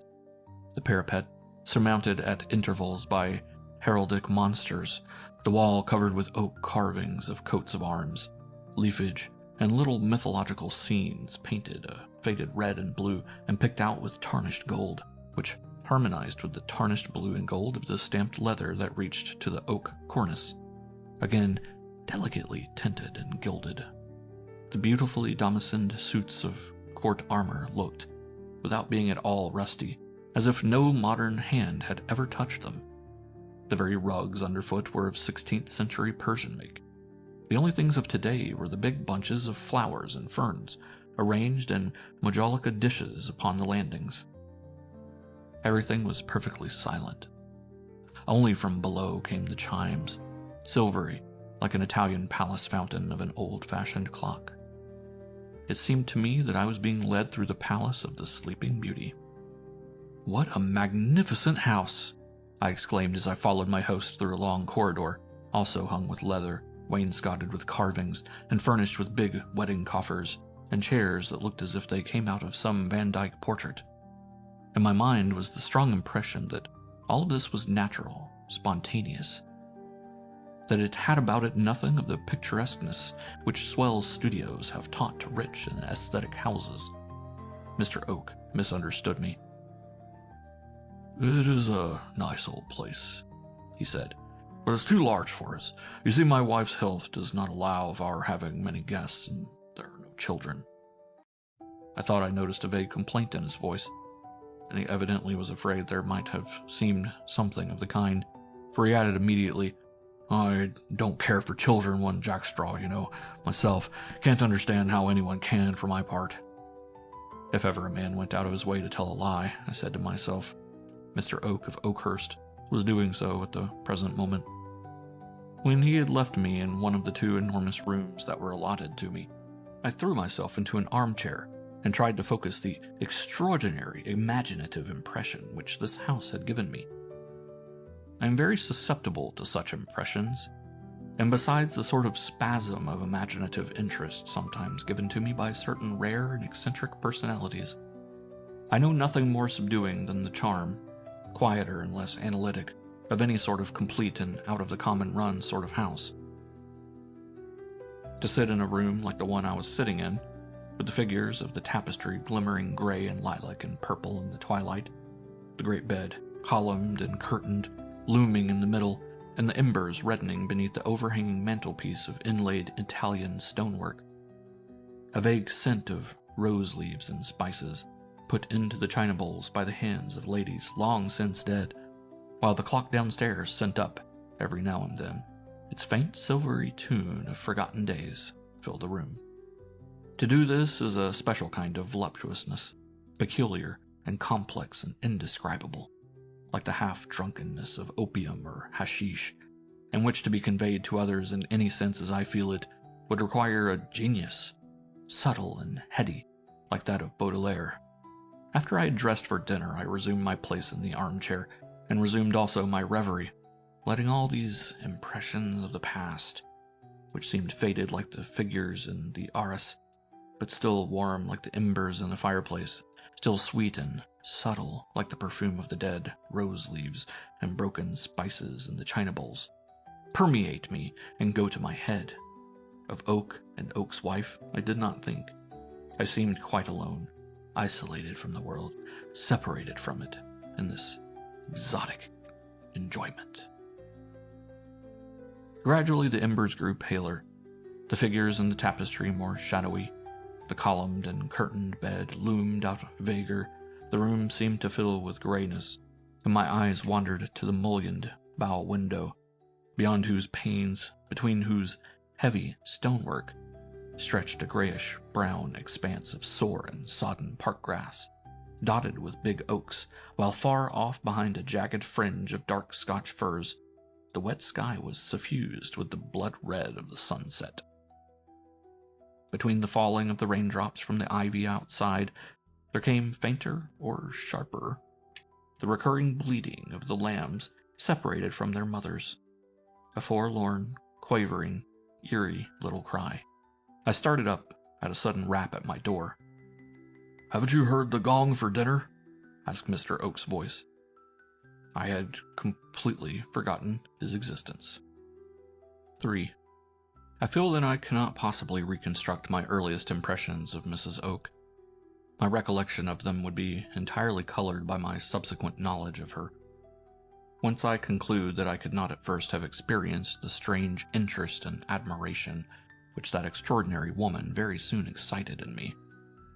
Interest and admiration, be it well understood, of a very unusual kind, as she was herself a very unusual kind of woman, and I, if you choose, am a rather unusual kind of man, but I can explain that better anon. This much is certain, that I must have been immeasurably surprised at finding my hostess and future sitter so completely unlike everything I had anticipated. Or, no, now I come to think of it, I scarcely felt surprised at all, or if I did, that shock of surprise could have lasted but an infinitesimal part of a minute. The fact is, that having once seen Alice Oak in the reality, it was quite impossible to remember that one could have fancied her at all different. There was something so complete, so completely unlike everyone else in her personality, that she seemed always to have been present in one's consciousness, although present perhaps as an enigma. Let me try and give you some notion of her, not that first impression, whatever it may have been, but the absolute reality of her as I gradually learned to see it. To begin with, I must repeat and reiterate over and over again that she was, beyond all comparison, the most graceful and exquisite woman I have ever seen, but with a grace and an exquisiteness that had nothing to do with any preconceived notion or previous experience of what goes by these names. Grace and exquisiteness recognized at once as perfect, but which were seen in her for the first and probably, I do believe, for the last time. It is conceivable, is it not, that once in 1,000 years there may arise a combination of lines, a system of movements, an outline, a gesture, which is new, unprecedented, and yet hits off exactly our desires for beauty and rareness? She was very tall, and I suppose people would have called her thin. I don't know, for I never thought about her as a body, bones, flesh, that sort of thing, but merely as a wonderful series of lines, and a wonderful strangeness of personality. Tall and slender, certainly, and with not one item of what makes up our notion of a well-built woman. She was as straight. She had as little of what people call figure as a bamboo. Her shoulders were a trifle high, and she had a decided stoop. Her arms and her shoulders she never once wore uncovered. But this bamboo figures of hers had a suppleness and a stateliness, a play of outline with every step she took, that I can't compare to anything else. There was in it something of the peacock and something also of the stag, but above all it was her own. I wish I could describe her. I wish. Alas, I wish. I have wished 100,000 times I could paint her as I see her now if I shut my eyes, even if it were only a silhouette. There. I see her so plainly, walking slowly up and down a room, the slight highness of her shoulders just completing the exquisite arrangement of lines made by the straight, supple back, the long, exquisite neck, the head with the hair cropped in short, pale curls, always drooping a little, except when she would suddenly throw it back and smile, not at me, nor at anyone, nor at anything that had been said, but as if she alone had suddenly seen or heard something, with the strange dimple in her thin, pale cheeks, and the strange whiteness in her full, wide-opened eyes, the moment when she had something of the stag in her movement. But where is the use of talking about her? I don't believe, that even the greatest painter can show what is the real beauty of a very beautiful woman in the ordinary sense. Titian's and Tintoretto's women must have been miles handsomer than they have made them. Something, and that the very essence, always escapes, perhaps because real beauty is as much a thing in time. A thing like music, a succession, a series, as in space. Mind you, I am speaking of a woman beautiful in the conventional sense. Imagine then how much more so in the case of a woman like Alice Oak. And if the pencil and brush, imitating each line and tint, can succeed, how is it possible to give even the vaguest notion with mere wretched words? Words possessing only a wretched abstract meaning, an impotent conventional association. To make a long story short, Mrs. Oak of Oakhurst was, in my opinion, to the highest degree exquisite and strange. An exotic creature whose charm you can no more describe than you could bring home the perfume of some newly discovered tropical flower by comparing it with the scent of a cabbage rose or a lily. That first dinner was gloomy enough. Mr. Oak of Oakhurst, as the people down there called him, was horribly shy, consumed with the fear of making a fool of himself before me and his wife, I then thought. But that sort of shyness did not wear off, and I soon discovered that, although it was doubtless increased by the presence of a total stranger, it was inspired in Oak, not by me, but by his wife. He would look every now and then as if he were going to make a remark and then evidently restrain himself and remain silent. It was very curious to see this big, handsome, manly young fellow, who ought to have had any amount of success with women, suddenly stammer and grow crimson in the presence of his own wife. Nor was it the consciousness of stupidity. For when you got him alone, Oak, although always slow and timid, had a certain amount of ideas, and very defined political and social views, and a certain childlike earnestness and desire to attain certainty and truth which was rather touching. On the other hand, Oak's singular shyness was not, so far as I could see, the result of any kind of bullying on his wife's part. You can always detect, if you have any observation, the husband or the wife who is accustomed to be snubbed, to be corrected by his or her better half. There is a self-consciousness in both parties, a habit of watching and fault-finding, of being watched and found fault with. This was clearly not the case at Oakhurst. Mrs. Oak evidently did not trouble herself about her husband in the very least.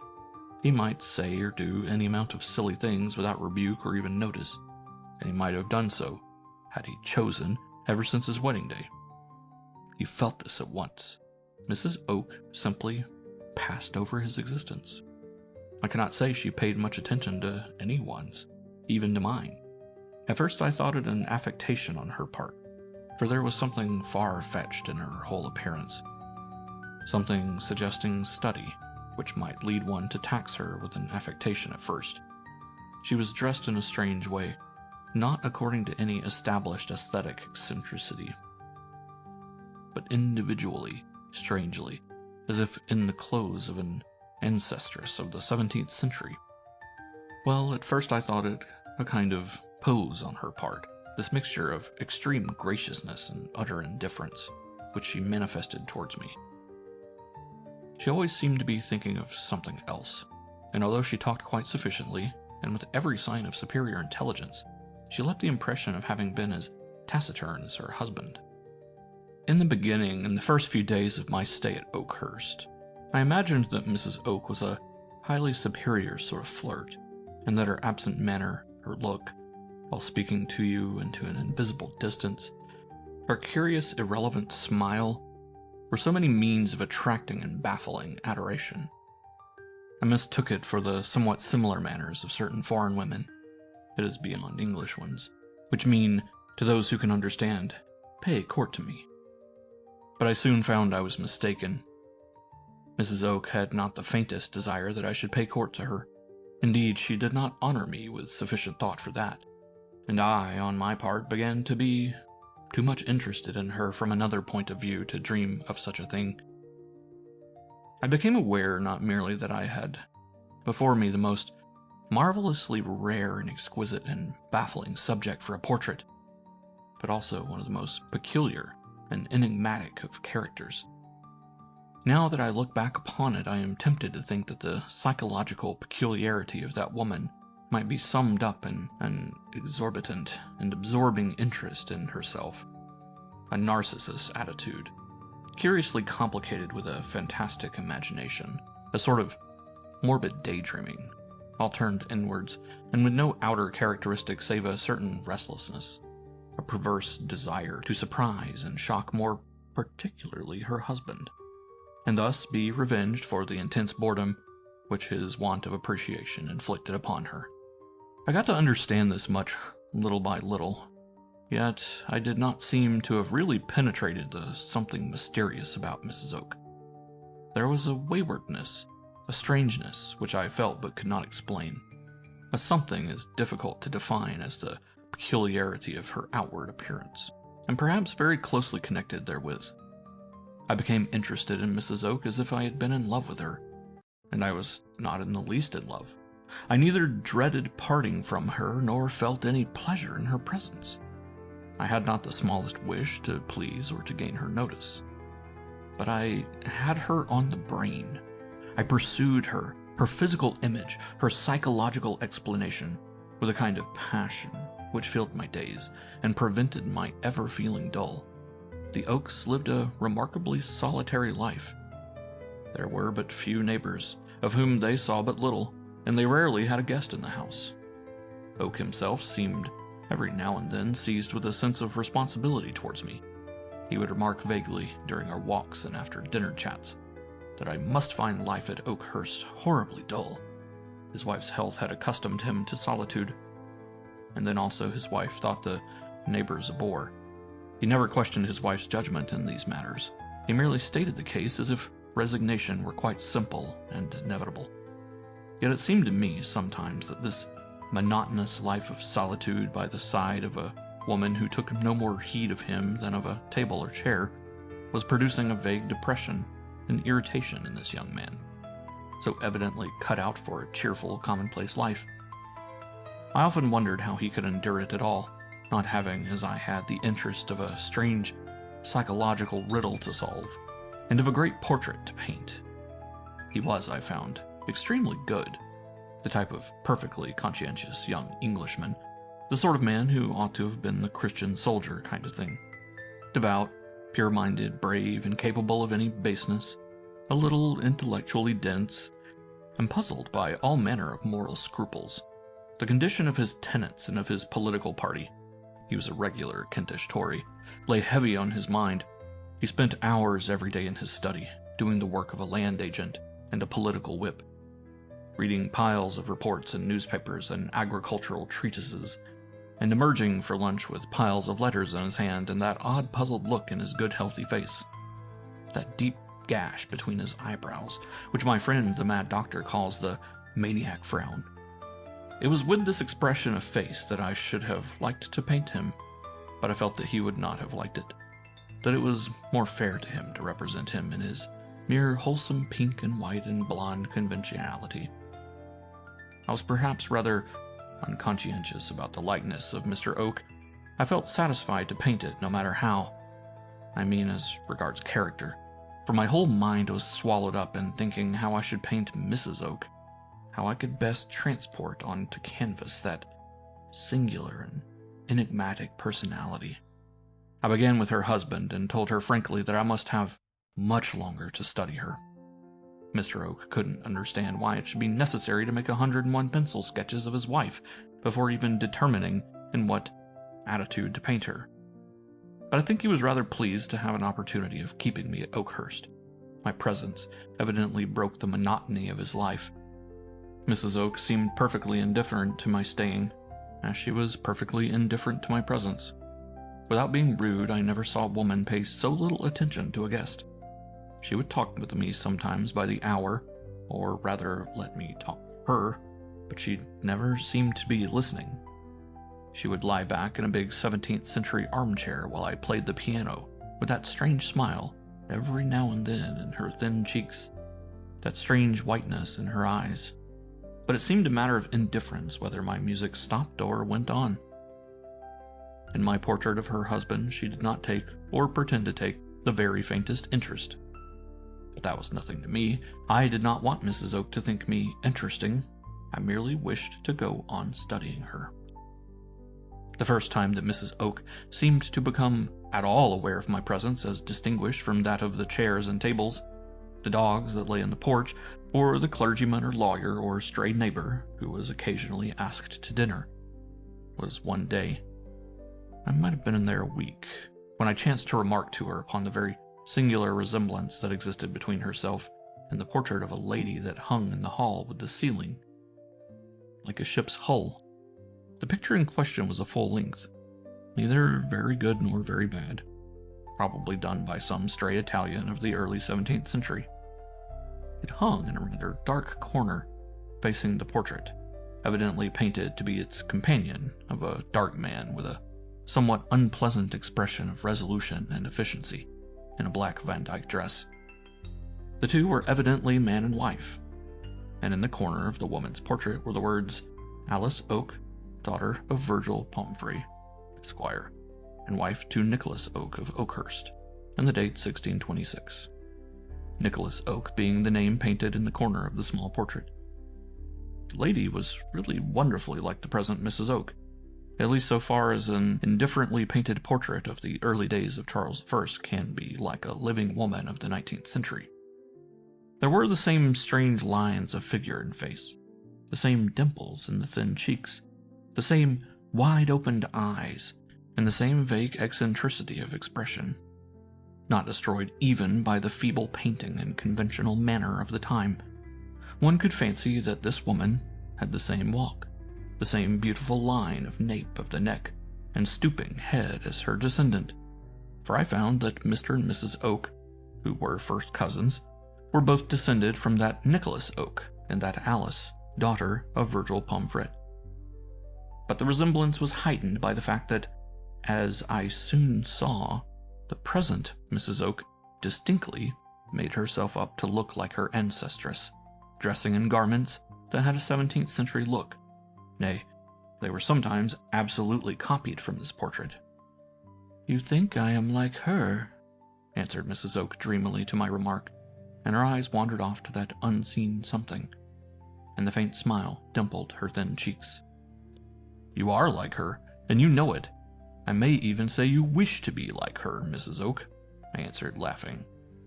"Perhaps I do." And she looked in the direction of her husband. I noticed that he had an expression of distinct annoyance besides that frown of his. "Isn't it true that Mrs. Oak tries to look like that portrait?"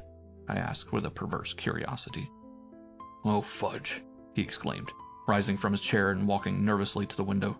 "It's all nonsense, mere nonsense. I wish you wouldn't, Alice." "Wouldn't what?" asked Mrs. Oak, with a sort of contemptuous indifference. "If I am like that Alice Oak, why I am, and I am very pleased anyone should think so. She and her husband are just about the only two members of our family, our most flat, stale, and unprofitable family that ever were in the least degree interesting." Oak grew crimson and frowned as if in pain. "I don't see why you should abuse our family, Alice," he said. "Thank God our people have always been honorable and upright men and women." "Excepting always Nicholas Oak and Alice, his wife, daughter of Virgil Pomfret, Esquire," she answered, laughing, as he strode out into the park. "How childish he is!" she exclaimed when we were alone. "He really minds, really feels disgraced by what our ancestors did 2 centuries and a half ago. I do believe William would have those 2 portraits taken down and burned if he weren't afraid of me and ashamed of the neighbors. And as it is, these 2 people really are the only 2 members of our family that ever were in the least interesting. I will tell you the story some day." As it was, the story was told to me by Oak himself. The next day, as we were taking our morning walk, he suddenly broke a long silence, laying about him all the time at the sear grasses with a hooked stick that he carried, like the conscientious Kentishman he was, for the purpose of cutting down his and other folks' thistles. "I fear you must have thought me very ill-mannered towards my wife yesterday," he said shyly. "And indeed I know I was." Oak was one of those chivalrous beings to whom every woman, every wife, and his own most of all, appeared in the light of something holy. But I have a prejudice which my wife does not enter into about raking up ugly things in one's own family. I suppose Alice thinks that it is so long ago that it has really got no connection with us. She thinks of it merely as a picturesque story. I dare say many people feel like that. In short, I am sure they do. Otherwise there wouldn't be such lots of discreditable family traditions afloat. But I feel as if it were all one whether it was long ago or not. When it's a question of one's own people, I would rather have it forgotten. I can't understand how people can talk about murders in their families and ghosts and so forth." "Have you any ghosts at Oakhurst, by the way?" I asked. The place seemed as if it required some to complete it. "I hope not," answered Oak gravely. His gravity made me smile. "Why would you dislike it if there were?" I asked. "If there are such things as ghosts," he replied, "I don't think they should be taken lightly. God would not permit them to be, except as a warning or a punishment." We walked on some time in silence, I wondering at the strange type of this commonplace young man, and half wishing I could put something into my portrait that should be the equivalent of this curious, unimaginative earnestness. Then Oak told me the story of those 2 pictures, told it to me about as badly and hesitatingly as was possible for mortal man. He and his wife were, as I have said, cousins, and therefore descended from the same old Kentish stock. the Oaks of Oakhurst could trace back to Norman, almost to Saxon times, far longer than any of the titled or better-known families of the neighborhood, I saw that William Oak, in his heart, thoroughly looked down upon all his neighbors. "We have never done anything particular or been anything particular, never held any office," he said. "But we've always been here, and apparently always done our duty. An ancestor of ours was killed in the Scotch Wars, another at Agincourt, near honest captains." Well, early in the 17th century, the family had dwindled to a single member, Nicholas Oak, the same who had rebuilt Oakhurst in its present shape. This Nicholas appears to have been somewhat different from the usual run of the family. He had, in his youth, sought adventures in America, and seems, generally speaking, to have been less of a non-entity than his ancestors. He married, when no longer very young, Alice, daughter of Virgil Pomfret, a beautiful young heiress from a neighboring county. "It was the first time an Oak married a Pomfret," my host informed me, "and the last time. The Pomfrets were quite different sort of people, restless, self-seeking. One of them had been a favorite of Henry VIII. It was clear that William Oak had no feeling of having any Pomfret blood in his veins. He spoke of these people with an evident family dislike, the dislike of an Oak, one of the old, honorable, modest stock, which had quietly done its duty for a family of fortune-seekers and court minions. Well, there had come to live near Oakhurst, in a little house recently inherited from an uncle, a certain Christopher Lovelock, a young gallant and poet who was in momentary disgrace at court for some love affair. This Lovestock had struck up a great friendship with his neighbors of Oakhurst, too great a friendship apparently with the wife, either for her husband's taste or her own. Anyhow, one evening as he was riding home alone, Lovelock had been attacked and murdered, ostensibly by highwaymen, but as was afterwards rumored, by Nicholas Oak, accompanied by his wife dressed as a groom. No legal evidence had been got, but the tradition had remained. "They used to tell it us when we were children," said my host in a hoarse voice, "and to frighten my wife, and me with stories about Lovelock. It is merely a tradition which I hope may die out, as I sincerely pray to heaven that it may be false. Alice, Mrs. Oak, you see," he went on after some time, "doesn't feel about it as I do. Perhaps I'm morbid, but I do dislike having the old story raked up." And we said no more on the subject. End of Section 5. Section 6. Oak of Oakhurst, Chapters 4 through 6. 4. From that moment I began to assume a certain interest in the eyes of Mrs. Oak, or rather, I began to perceive that I had a means of securing her attention. Perhaps it was wrong of me to do so, and I have often reproached myself very seriously later on. But after all, how was I to guess that I was making mischief merely by chiming in, for the sake of the portrait I had undertaken, and of a very harmless psychological mania, with what was merely the fad, the little romantic affectation or eccentricity of a scatterbrained and eccentric young woman? How in the world should I have dreamed that I was handling explosive substances? A man is surely not responsible if the people with whom he is forced to deal, and whom he deals with as with all the rest of the world, are quite different from all other human creatures. So, if indeed I did at all conduce to mischief, I really cannot blame myself. I had met in Mrs. Oak an almost unique subject for a portrait painter of my particular sort, and a most singular, bizarre personality. I could not possibly do my subject justice, so long as I was kept at a distance, prevented from studying the real character of the woman. I required to put her into play, and I ask you whether any more innocent way of doing so could be found than talking to a woman and letting her talk about an absurd fancy she had for a couple of ancestors of hers of the time of Charles I, and a poet whom they had murdered. Particularly, as I studiously respected the prejudices of my host and refrained from mentioning the matter, and tried to restrain Mrs. Oak from doing so in the presence of William Oak himself. I had certainly guessed correctly. To resemble the Alice Oak of the year 1626 was the caprice, the mania, the pose, the whatever you may call it, of the Alice Oak of 1880. And to perceive this resemblance was the sure way of gaining her good graces. It was the most extraordinary craze, of all the extraordinary crazes of childless and idle women that I had ever met. But it was more than that. It was admirably characteristic. It finished off the strange figure of Mrs. Oak, as I saw it in my imagination, this bizarre creature of enigmatic, far-fetched exquisiteness. That she should have no interest in the present, but only an eccentric passion in the past. It seemed to give the meaning to the absent look in her eyes, to her irrelevant and far-off smile. It was like the words to a weird piece of gypsy music. This that she, who was so different, so distant from all women of her own time, should try and identify herself with a woman of the past. That she should have a kind of flirtation. But of this anon. I told Mrs. Oak that I had learned from her husband the outline of the tragedy, or mystery, whichever it was, of Alice Oak, daughter of Virgil Pomfret and the poet Christopher Lovelock.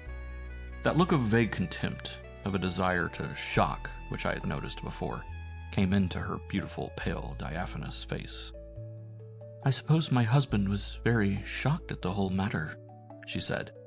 "Told it to you with as little detail as possible, and assured you very solemnly that he hoped the whole story might be a mere dreadful calumny. Poor Willie.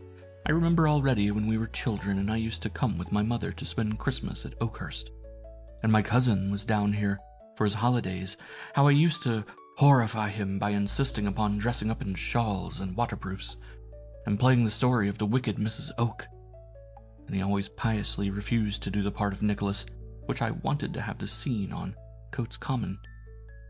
I didn't know then that I was like the original Alice Oak. I found it out only after our marriage. You really think that I am?" She certainly was, particularly at that moment as she stood in a white Van Dyke dress, with the green of the parkland rising up behind her, and the low sun catching her short locks and surrounding her head, her exquisitely bowed head, with a pale yellow halo. But I confess I thought the original Alice Oak, siren and murderess though she might be, very uninteresting compared with this wayward and exquisite creature whom I had rashly promised myself to send down to posterity in all her unlikely wayward exquisiteness. One morning, while Mr. Oak was dispatching his Saturday heap of conservative manifestos and rural decisions, he was justice of the peace in a most literal sense, penetrating into cottages and huts, defending the weak and admonishing the ill-conducted. One morning, while I was making one of my many pencil sketches, alas, they are all that remain to me now, of my future sitter, Mrs. Oak gave me her version of the story of Alice Oak and Christopher Lovelock. "Do you suppose there was anything between them?" I asked. "That she was ever in love with him? How do you explain the part which tradition ascribes to her in the supposed murder? One has heard of women and their lovers who have killed the husband, but a woman who combines with her husband to kill her lover, or at least the man who is in love with her, that is surely very singular." I was absorbed in my drawing and really thinking very little of what I was saying. "I don't know," she answered pensively, with that distant look in her eyes. "Alice Oak was very proud, I am sure. She may have loved the poet very much, and yet been indignant with him, hated having to love him. She may have felt that she had a right to rid herself of him, and to call upon her husband to help her to do so." "Good heavens, what a fearful idea!" I exclaimed, half laughing. "Don't you think, after all, that Mr. Oak may be right in saying that it is easier and more comfortable to take the whole story as a pure invention?" "I cannot take it as an invention," answered Mrs. Oak contemptuously, "because I happen to know that it is true." "Indeed," I answered, working away at my sketch, and enjoying putting this strange creature, as I said to myself, through her paces. "How was that?" "How does one know that anything is true in this world?" she replied evasively. "Because one does. Because one feels it to be true, I suppose." And with that far-off look in her light eyes, she relapsed into silence. "Have you ever read any of Lovelock's poetry?" she asked me suddenly the next day. "Lovelock?" I answered, for I had forgotten the name. "Lovelock? Who—" But I stopped, remembering the prejudices of my host, who was seated next to me at the table. "Lovelock, who was killed by Mr. Oakes and my ancestors." And she looked full at her husband, as if in perverse enjoyment of the evident annoyance which it caused him. "Alice," he entreated in a low voice, his whole face crimson, "for mercy's sake, don't talk about such things before the servants." Mrs. Oak burst into a high, light, rather hysterical laugh, the laugh of a naughty child. "The servants? Gracious heavens, do you suppose they haven't heard the story? Why, it's as well known as Oakhurst itself in the neighborhood. Don't they believe that Lovelock has been seen about the house? Haven't they all heard his footsteps in the big corridor? Haven't they, my dear Willie, noticed 1,000 times that you never will stay a minute alone in the yellow drawing room? That you run out of it like a child if I happen to leave you there for a minute?" True. How was it I had not noticed that, or rather, that I only now remembered having noticed it? The yellow drawing room was one of the most charming rooms in the house. A large, bright room hung with yellow damask and paneled with carvings that opened straight out onto the lawn, far superior to the room in which we habitually sat, which was comparatively gloomy. This time Mr. Oak struck me as really too childish. I felt an intense desire to badger him. "The yellow drawing room?" I exclaimed. "Does this interesting literary character haunt the yellow drawing room? Do tell me about it. What happened there?" Mr. Oak made a painful effort to laugh. "Nothing ever happened there, so far as I know," he said, and rose from the table. "Really?" I asked incredulously. "Nothing did happen there," answered Mrs. Oak slowly, playing mechanically with a fork and picking out the pattern of the tablecloth. "That is just the extraordinary circumstance that, so far as anyone knows, nothing ever did happen there.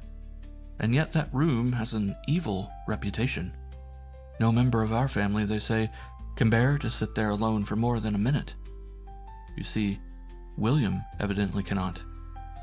"Have you ever seen or heard anything strange there?" I asked of my host.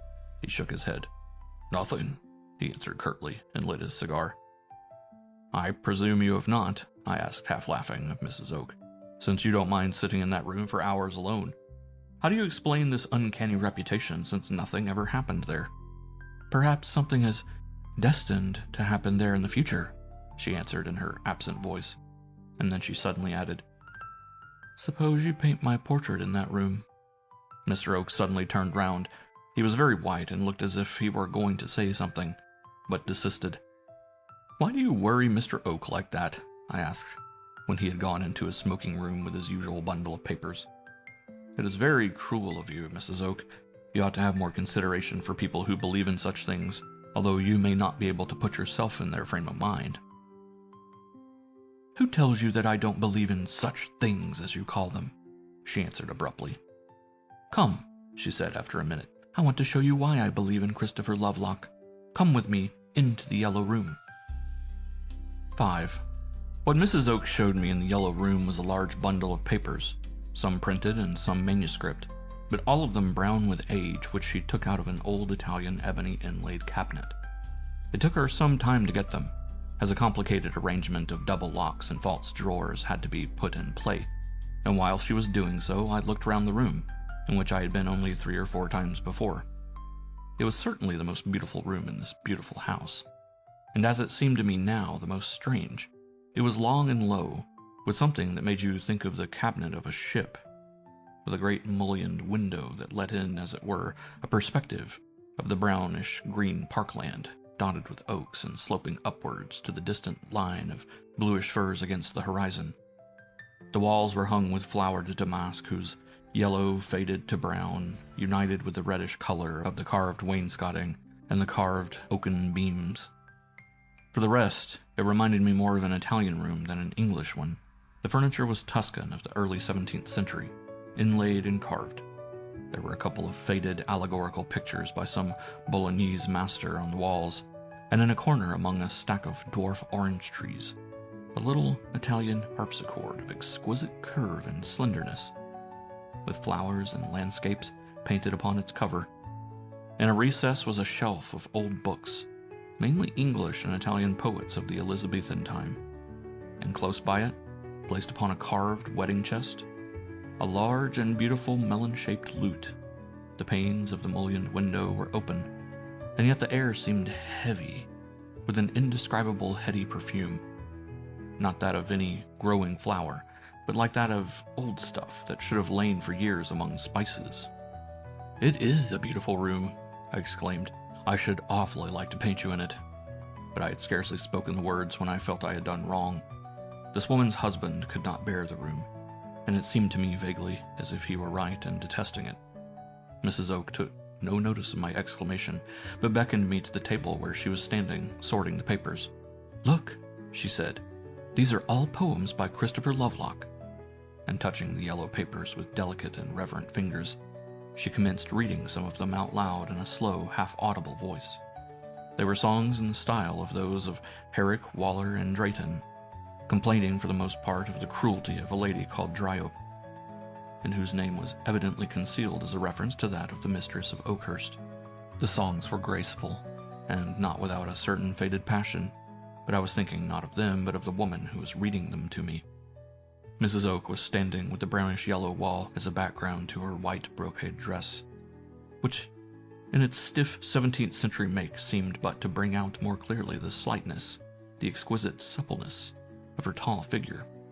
She held the papers in one hand, and leaned the other as if for support on the inlaid cabinet by her side. Her voice, which was delicate, shadowy like her person, had a curious, throbbing cadence, as if she were reading the words of a melody, and restraining herself with difficulty from singing it. And as she read, her long, slender throat throbbed slightly, and a faint redness came into her thin face. She evidently knew the verses by heart, and her eyes were mostly fixed with that distant smile in them, with which harmonized a constant, tremulous little smile in her lips. "That is how I would wish to paint her," I exclaimed within myself, and scarcely noticed what struck me on thinking over the scene, that this strange being read these verses as one might fancy a woman would read love verses addressed to herself. "Those are all written for Alice Oak, Alice the daughter of Virgil Pomfret," she said, slowly folding up the papers. "I found them at the bottom of this cabinet. Can you doubt of the reality of Christopher Lovelock now?" The question was an illogical one, for to doubt of the existence of Christopher Lovelock was one thing, and to doubt of the mode of his death was another. But somehow I did feel convinced. "Look," she said, when she had replaced the poems, "I will show you something else." Among the flowers that stood on the upper story of her writing table, for I found that Mrs. Oak had a writing table in the yellow room, stood as on an altar a small black carved frame with a silk curtain drawn over it, the sort of thing behind which you would have expected to find a head of Christ or of the Virgin Mary. She drew the curtain and displayed a large-sized miniature, representing a young man with auburn curls and a peaked auburn beard, dressed in black but with lace about his neck, and large pear-shaped pearls in his ears, a wistful, melancholy face. Mrs. Oak took the miniature religiously off its stand and showed me, written in faded characters upon the back, the name Christopher Lovelock and the date 1626. "I found this in the secret drawer of that cabinet, together with the heap of poems," she said, taking the miniature out of my hand. I was silent for a minute. Does Mr. Oak know that you have got it here?" I asked, and then wondered what in the world had impelled me to put such a question. Mrs. Oak smiled that smile of contemptuous indifference. "I have never hidden it from anyone. If my husband disliked my having it, he might have taken it away, I suppose. It belongs to him since it was found in his house." I did not answer, but walked mechanically towards the door.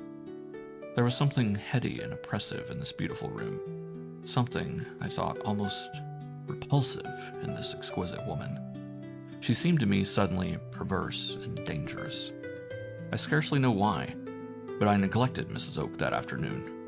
I went to Mr. Oak's study and sat opposite to him smoking while he was engrossed in his accounts, his reports, and electioneering papers. On the table above the heap of paper-bound volumes and pigeon-holed documents was, as sole ornament of his den, a little photograph of his wife done some years before. I don't know why, but as I sat and watched him, with his florid, honest, manly beauty, working away conscientiously with that little perplexed frown of his, I felt intensely sorry for this man. But this feeling did not last. There was no help for it. Oak was not as interesting as Mrs. Oak, and it required too great an effort to pump up sympathy for this normal, excellent, exemplary young squire in the presence of so wonderful a creature as his wife. So I let myself go to the habit of allowing Mrs. Oak daily to talk over her strange craze, or rather of drawing her out about it. I confess that I derived a morbid and exquisite pleasure in doing so. It was so characteristic in her, so appropriate to the house. It completed her personality so perfectly, and made it so much easier to conceive a way of painting her. I made up my mind little by little while working at William Oak's portrait. He proved a little less easy subject than I had anticipated, and, despite his conscientious efforts, was a nervous, uncomfortable sitter, silent and brooding. I made up my mind that I would paint Mrs. Oak standing by the cabinet in the yellow room, in the white Van Dyck dress copied from the portrait of her ancestress. Mr. Oak might resent it. Mrs. Oak might even resent it. They might refuse to take the picture, to pay for it, to allow me to exhibit. They might force me to run my umbrella through the picture. No matter. That picture should be painted, if merely for the sake of having painted it. For I felt it was the only thing I could do, and that it would be far away my best work. I told neither of my resolution, but prepared sketch after sketch of Mrs. Oak while continuing to paint her husband. Mrs. Oak was a silent person, more silent even than her husband, for she did not feel bound, as he did, to attempt to entertain a guest or to show any interest in him. She seemed to spend her life, a curious, inactive, half-invalidish life, broken by sudden fits of childish cheerfulness, in an eternal daydream, strolling about the house and grounds, arranging the quantities of flowers that always filled all the rooms, beginning to read and then throwing aside novels and books of poetry of which she always had a large number, and, I believe, lying for hours, doing nothing, on a couch in that yellow drawing room which, with her sole exception, no member of the Oak family had ever been known to stay in alone. Little by little, I began to suspect and to verify another eccentricity of this eccentric being, and to understand why there were stringent orders never to disturb her in that yellow room. It had been a habit of Oakhurst, as at one or two other English manor houses, to keep a certain amount of the clothes of each generation, more particularly wedding dresses. A certain carved oaken press, of which Mr. Oak once displayed the contents to me, was a perfect museum of costumes, male and female, from the early years of the 17th to the end of the 18th century, a thing to take away the breath of a bric-a-brac collector, an antiquary, or a genre painter. Mr. Oak was none of these, and therefore took but little interest in the collection, save in so far as it interested his family feeling. Still, he seemed well acquainted with the contents of that press. He was turning over the clothes for my benefit when suddenly I noticed that he frowned. I know not what impelled me to say, "By the way, have you any dresses of that Mrs. Oak whom your wife resembles so much? Have you got that particular white dress she was painted in, perhaps?" Oak of Oakhurst flushed very red. "We have it," he answered hesitatingly, "but it isn't here at present. I can't find it. I suppose," he blurted out with an effort, "that Alice has got it. Mrs. Oak sometimes has the fancy of having some of these old things down. I suppose she takes ideas from them." A sudden light dawned in my mind. The white dress in which I had seen Mrs. Oak in the yellow room, the day that she showed me Lovelock's verses, was not, as I had thought, a modern copy. It was the original dress of Alice Oak, the daughter of Virgil Pomfret, the dress in which perhaps Christopher Lovelock had seen her in that very room. The idea gave me a delightful, picturesque shudder. I said nothing, but I pictured to myself Mrs. Oak sitting in that yellow room, that room which no Oak of Oakhurst save herself ventured to remain in alone, in the dress of her ancestress, confronting, as it were, that vague, haunting something that seemed to fill the place, that vague presence, it seemed to me, of the murdered Cavalier poet. Mrs. Oak, as I have said, was extremely silent, as a result of being extremely indifferent. She really did not care in the least about anything except her own ideas and daydreams, except when every now and then she was seized with a sudden desire to shock the prejudices or superstitions of her husband. Very soon she got into the way of never talking to me at all, save about Alice and Nicholas Oak and Christopher Lovelock.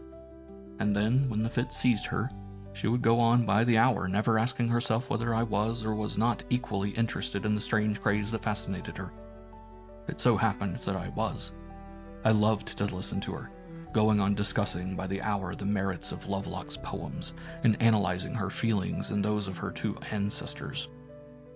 It was quite wonderful to watch the exquisite, exotic creature in one of these moods, with the distant look in her gray eyes and the absent-looking smile in her thin cheeks, talking as if she had intimately known these people of the 17th century, discussing every minute mood of theirs, detailing every scene between them and their victim, talking of Alice and Nicholas and Lovelock as she might of her most intimate friends, of Alice particularly, and of Lovelock.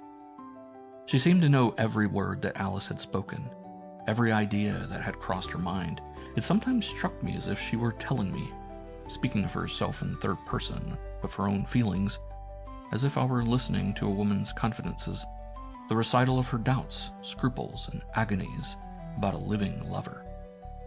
For Mrs. Oak, who seemed the most self-absorbed of creatures in all other matters, and utterly incapable of understanding or sympathizing with the feelings of other persons, entered completely and passionately into the feelings of this woman, this Alice, who at some moments seemed to be not another woman, but herself. But how could she do it? How could she kill the man she cared for? I once asked her.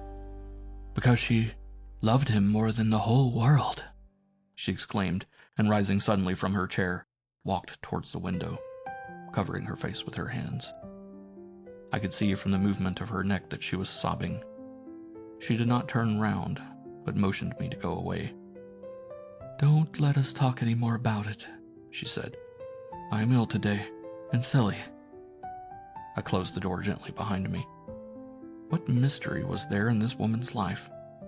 This listlessness, this strange self-engrossment, and stranger mania about people long dead, this indifference and desire to annoy towards her husband. Did it all mean that Alice Oak had loved or still loved someone who was not the master of Oakhurst?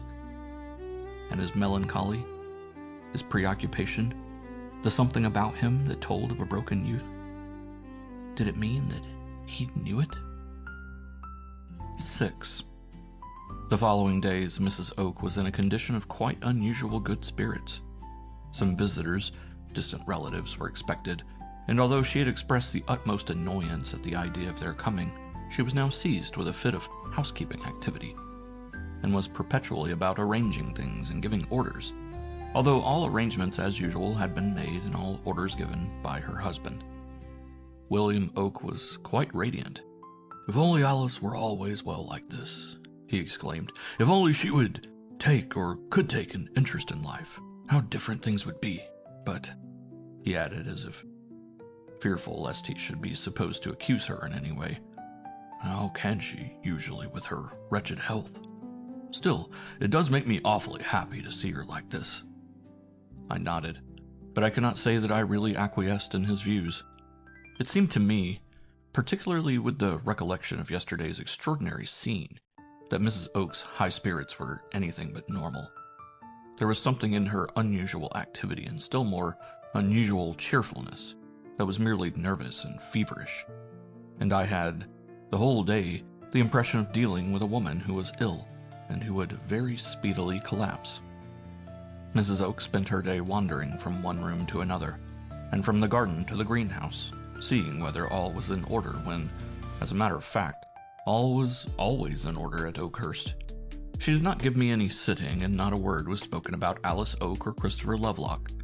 Indeed, to a casual observer it might have seemed as if all that craze about Lovelock had completely departed, or never existed.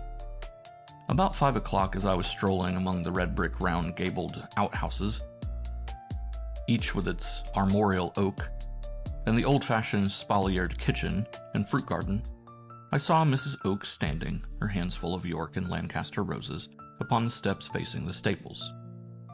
A groom was currycombing a horse, and outside the coach house was Mr. Oak's little high-wheeled cart.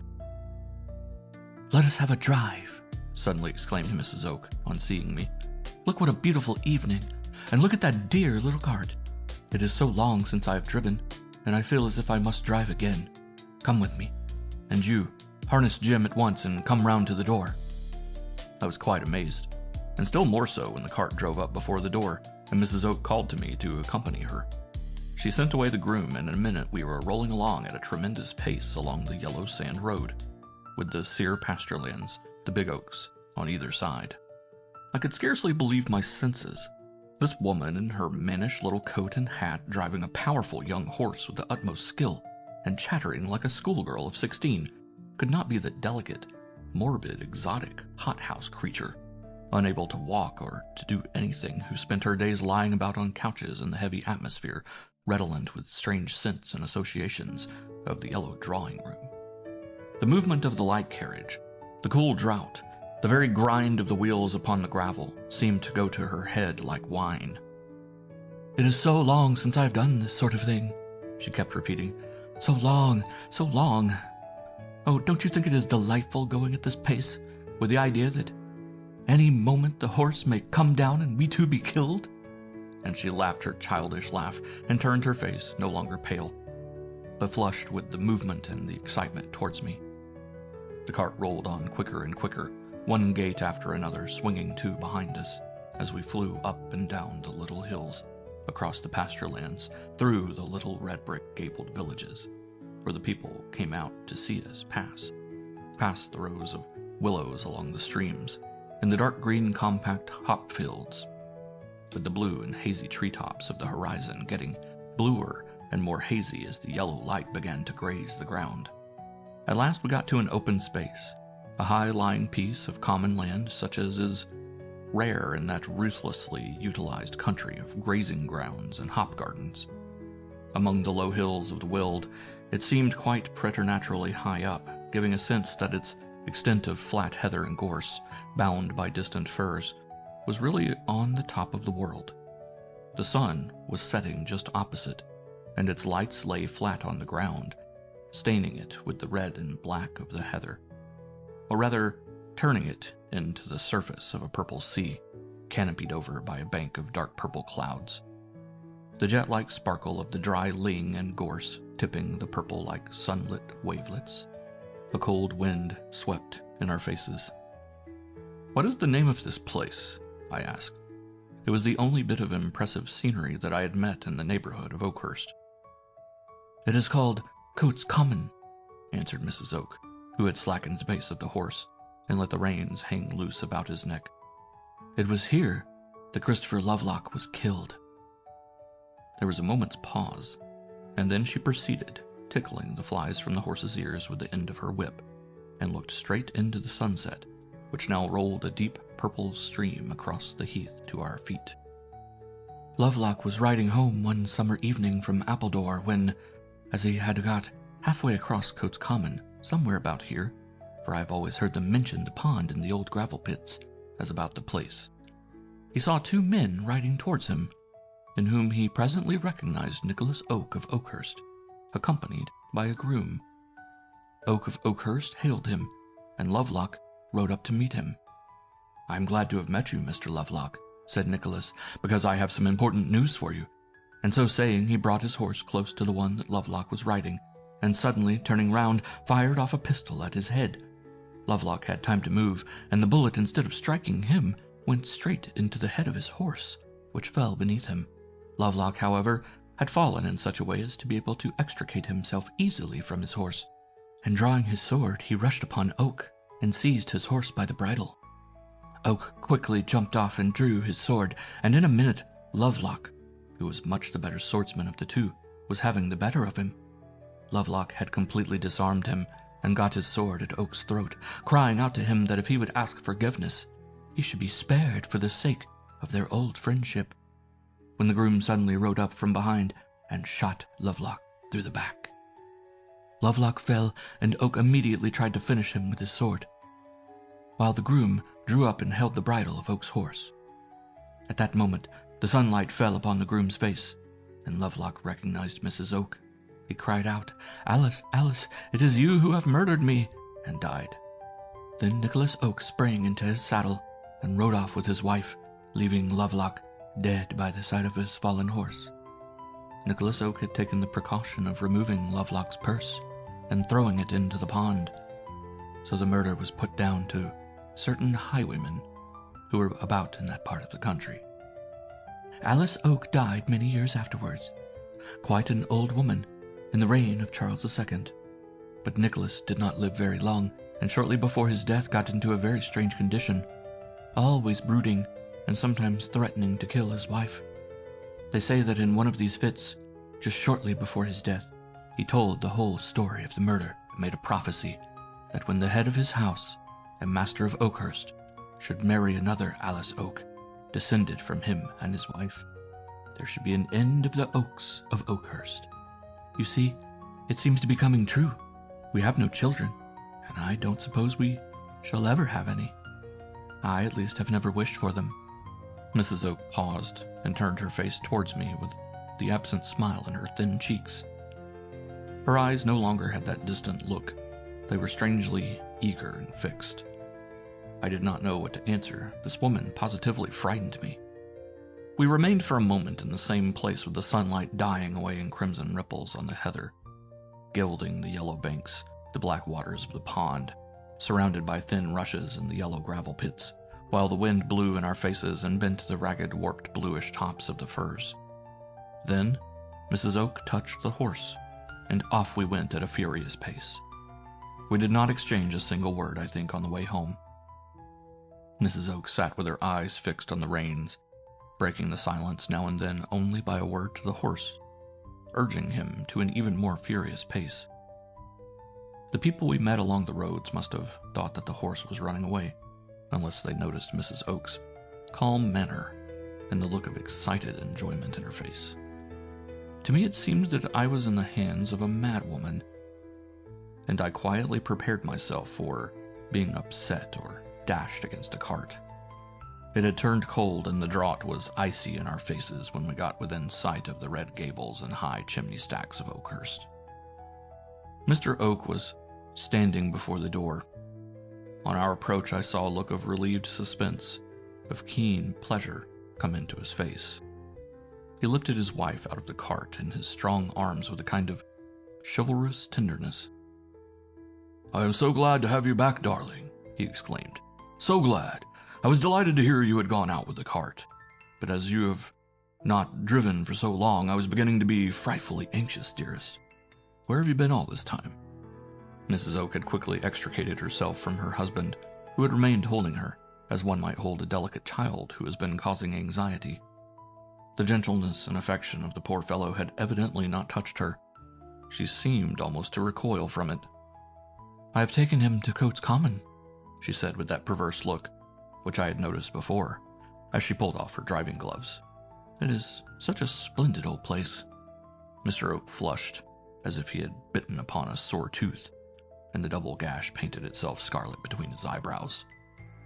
Outside, the mists were beginning to rise, veiling the parkland dotted with big black oaks, and from which, in the watery moonlight, rose on all sides the eerie little cry of the lambs separated from their mothers. It was damp and cold, and I shivered.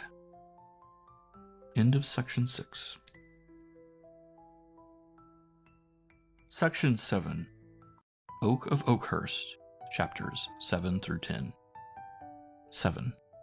The next day Oakhurst was full of people, and Mrs. Oak, to my amazement, was doing the honors of it as if a houseful of commonplace, noisy young creatures bent upon flirting and tennis were her usual idea of felicity.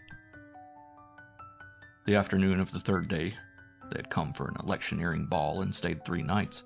The weather changed. It turned suddenly very cold and began to pour. Everyone was sent indoors, and there was a general gloom suddenly over the company. Mrs. Oak seemed to have got sick of her guests, and was listlessly lying back on a couch, paying not the slightest attention to the chattering and piano strumming in the room. when one of the guests suddenly proposed that they should play charades. He was a distant cousin of the Oaks, a sort of fashionable artistic bohemian, swelled out to intolerable conceit by the amateur actor vogue of a season. "It would be lovely in this marvelous old place," he cried, "just to dress up and parade about and feel as if we belonged to the past. I have heard you have a marvelous collection of old costumes, more or less, ever since the days of Noah somewhere, Cousin Bill." The whole party exclaimed in joy at this proposal. William Oak looked puzzled for a moment and glanced at his wife, who continued to lie listless on her sofa. "There is a press full of clothes belonging to the family," he answered dubiously, apparently overwhelmed by the desire to please his guests. But, don't know whether it's quite respectful to dress up in the clothes of dead people." "Oh, fiddlestick!" cried the cousin. "What do the dead people know about it? Besides," he added with mock seriousness, "I assure you we shall behave in the most reverent way and feel quite solemn about it all, only if you will give us the key, old man." Again Mr. Oak looked towards his wife, and again met only her vague, absent glance. "Very well," he said, and led his guests upstairs. An hour later the house was filled with the strangest crew and the strangest noises. I had entered to a certain extent into William Oak's feeling of unwillingness to let his ancestors' clothes and personality be taken in vain. But when the masquerade was complete, I must say that the effect was quite magnificent. A dozen youngish men and women, those who were staying in the house and some neighbors who had come for lawn tennis and dinner, were rigged out under the direction of the theatrical cousin in the contents of that oaken press. And I have never seen a more beautiful sight than the paneled corridors, the carved and escutcheoned staircase, the dim drawing rooms with their faded tapestries, the great hall with its vaulted and ribbed ceiling, dotted about with groups or single figures that seemed to have come straight from the past. Even William Oak, who, besides myself and a few elderly people, was the only man not masqueraded, seemed delighted and fired by the sight. A certain schoolboy character suddenly came out in him, and finding that there was no costume left for him, he rushed upstairs and presently returned in the uniform he had worn before his marriage. I thought I had really never seen so magnificent a specimen of the handsome Englishman. He looked, despite all the modern associations of his costume, more genuinely old world than all the rest. A knight for the Black Prince or Sidney, with his admirably regular features and beautiful fair hair and complexion. After a minute, even the elderly people had got costumes of some sort. Dominoes arranged at the moment, and hoods, and all manner of disguises made out of pieces of old embroidery and oriental stuffs and furs. And very soon this rabble of maskers had become, so to speak, completely drunk with its own amusement, with the childishness and, if I may say so, the barbarism, the vulgarity underlying the majority even of well-bred English men and women, Mr. Oak himself doing the mountebank like a schoolboy at Christmas. "Where is Mrs. Oak? Where is Alice?" someone suddenly asked. Mrs. Oak had vanished. I could fully understand that, to this eccentric being with her fantastic imaginative morbid passion for the past, such a carnival as this must be positively revolting. And absolutely indifferent as she was to giving offense, I could imagine how she would have retired, disgusted and outraged, to dream her strange daydreams in the yellow room. But a moment later, as we were all noisily preparing to go in to dinner, the door opened and a strange figure entered, stranger than any of these others who were profaning the clothes of the dead. A boy, slight and tall, in a brown riding coat, leather belt, and big buff boots, a little gray cloak over one shoulder, a large gray hat slouched over the eyes, a dagger and pistol at the waist. It was Mrs. Oak, her eyes preternaturally bright, and her whole face lit up with a bold, perverse smile. Everyone exclaimed and stood aside. Then there was a moment's silence, broken by faint applause. Even to a crew of noisy boys and girls playing the fool in the garments of men and women long dead and buried, there is something questionable in the sudden appearance of a young married woman, the mistress of the house, in a riding coat and jackboots, and Mrs. Oak's expression did not make the jest seem any less questionable. "What is that costume?" asked the theatrical cousin, who, after a second, had come to the conclusion that Mrs. Oak was merely a woman of marvelous talent, whom he must try and secure for his amateur troupe next season. "It is the dress in which an ancestor of ours, my namesake Alice Oak, used to go out riding with her husband in the days of Charles I," she answered, and took her seat at the head of the table. Involuntarily, my eyes sought those of Oakhurst. He, who blushed as easily as a girl of 16, was now as white as ashes, and I noticed that he pressed his hand almost convulsively to his mouth. "Don't you recognize my dress, William?" asked Mrs. Oak, fixing her eyes upon him with a cruel smile. He did not answer, and there was a moment's silence which the theatrical cousin had the happy thought of breaking by jumping upon his seat and emptying off his glass with the exclamation, "To the health of the two Alice Oaks, of the past and the present."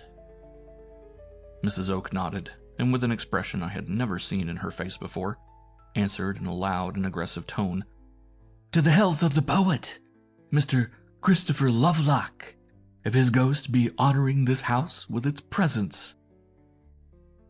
I felt suddenly as if I were in a madhouse.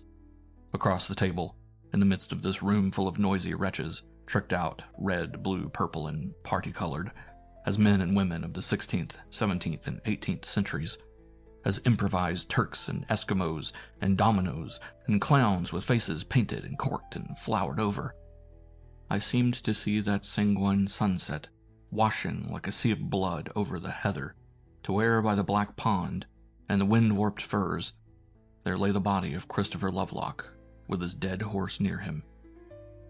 The yellow gravel and lilac ling soaked crimson all round, and above emerged, as out of the redness, the pale blonde head covered with the gray hat, the absent eyes, and strange smile of Mrs. Oak.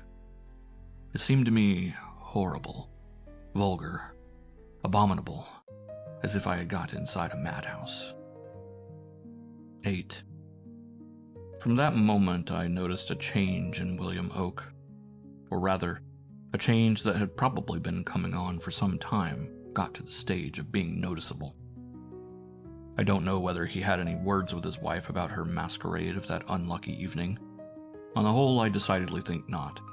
Oak was with everyone a diffident and reserved man, and most of all so with his wife.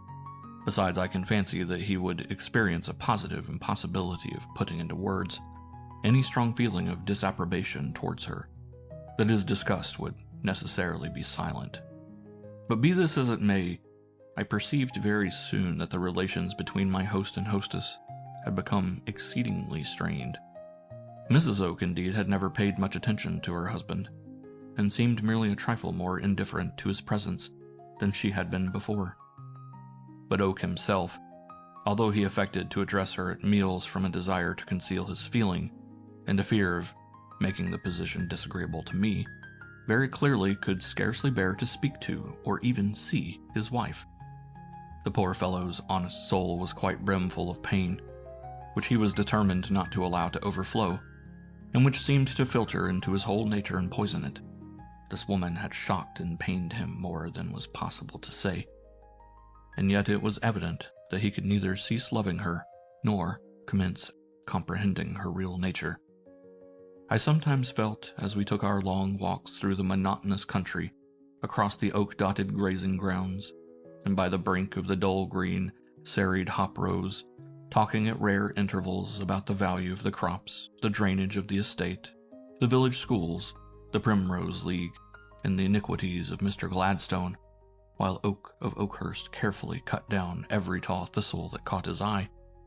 I sometimes felt, I say, an intense and impotent desire to enlighten this man about his wife's character. I seemed to understand it so well, and to understand it well seemed to imply such a comfortable acquiescence, and it seemed so unfair that just he should be condemned to puzzle forever over this enigma, and wear out his soul trying to comprehend what now seemed so plain to me. But how would it ever be possible to get this serious, conscientious, slow-brained representative of English simplicity and honesty and thoroughness to understand the mixture of self-engrossed vanity, of shallowness, of poetic vision, of love, of morbid excitement, that walked this earth under the name of Alice Oak.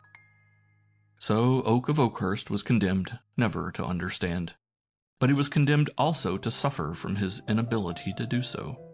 The poor fellow was constantly straining after an explanation of his wife's peculiarities, and although the effort was probably unconscious, it caused him a great deal of pain. The gash, the maniac frown as my friend calls it, between his eyebrows, seemed to have grown a permanent feature of his face. Mrs. Oak, on her side, was making the very worst of the situation.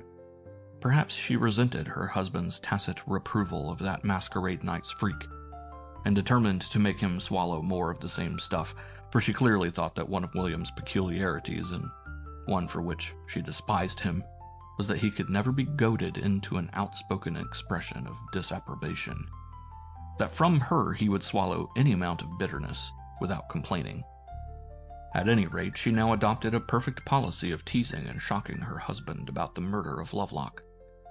She was perpetually alluding to it in her conversation, discussing in his presence what had or had not been the feelings of the various actors in the tragedy of 1626, and insisting upon her resemblance and almost identity with the original Alice Oak. Something had suggested to her eccentric mind that it would be delightful to perform in the garden at Oakhurst, under the huge ilexes and elms, a little masque which she had discovered among Christopher Lovelock's works. And she began to scour the country and enter into vast correspondence for the purpose of effectuating this scene. Letters arrived every other day from the theatrical cousin, whose only objection was that Oakhurst was too remote a locality for an entertainment in which he foresaw great glory to himself. And every now and then there would arrive some young gentleman or lady whom Alice Oak had sent for to see whether they would do. I saw very plainly that the performance would never take place, and that Mrs. Oak herself had no intention that it ever should. She was one of those creatures to whom realization of a project is nothing, and who enjoy plan-making almost the more for knowing that all will stop short at the plan. Meanwhile, this perpetual talk about the pastoral, about Lovelock, this continual attitudinizing as the wife of Nicholas Oak, had the further attraction to Mrs. Oak of putting her husband into a condition of frightful, though suppressed irritation, which she enjoyed with the enjoyment of a perverse child. You must not think that I looked on indifferent, although I admit that this was a perfect treat to an amateur student of character like myself. I really did feel most sorry for poor Oak, and frequently quite indignant with his wife. I was several times on the point of begging her to have more consideration for him, even of suggesting that this kind of behavior, particularly before a comparative stranger like me, was very poor taste. But there was something elusive about Mrs. Oak which made it next to impossible to speak seriously with her. And besides, I was by no means sure that any interference on my part would not merely animate her perversity. One evening a curious incident took place. We had just sat down to dinner, the Oaks, the theatrical cousin, who was down for a couple of days, and 3 or 4 neighbors. It was dusk, and the yellow light of the candles mingled charmingly with the grayness of the evening. Mrs. Oak was not well, and had been remarkably quiet all day, more diaphanous, strange, and far away than ever. And her husband seemed to have felt a sudden return of tenderness, almost of compassion for this delicate, fragile creature. We had been talking of quite indifferent matters when I saw Mr. Oak suddenly turn very white, and look fixedly for a moment at the window opposite to his seat. "Who's that fellow looking in at the window and making signs to you, Alice? Damn his impudence!" he cried, and jumping up, ran to the window, opened it, and passed out into the twilight. We all looked at each other in surprise. Some of the party remarked upon the carelessness of servants in letting nasty-looking fellows hang about the kitchen. Others told stories of tramps and burglars. Mrs. Oak did not speak, but I noticed the curious, distant-looking smile in her thin cheeks. After a minute, William Oak came in, his napkin in his hand. He shut the window behind him and silently resumed his place. "Well, who was it?" we all asked.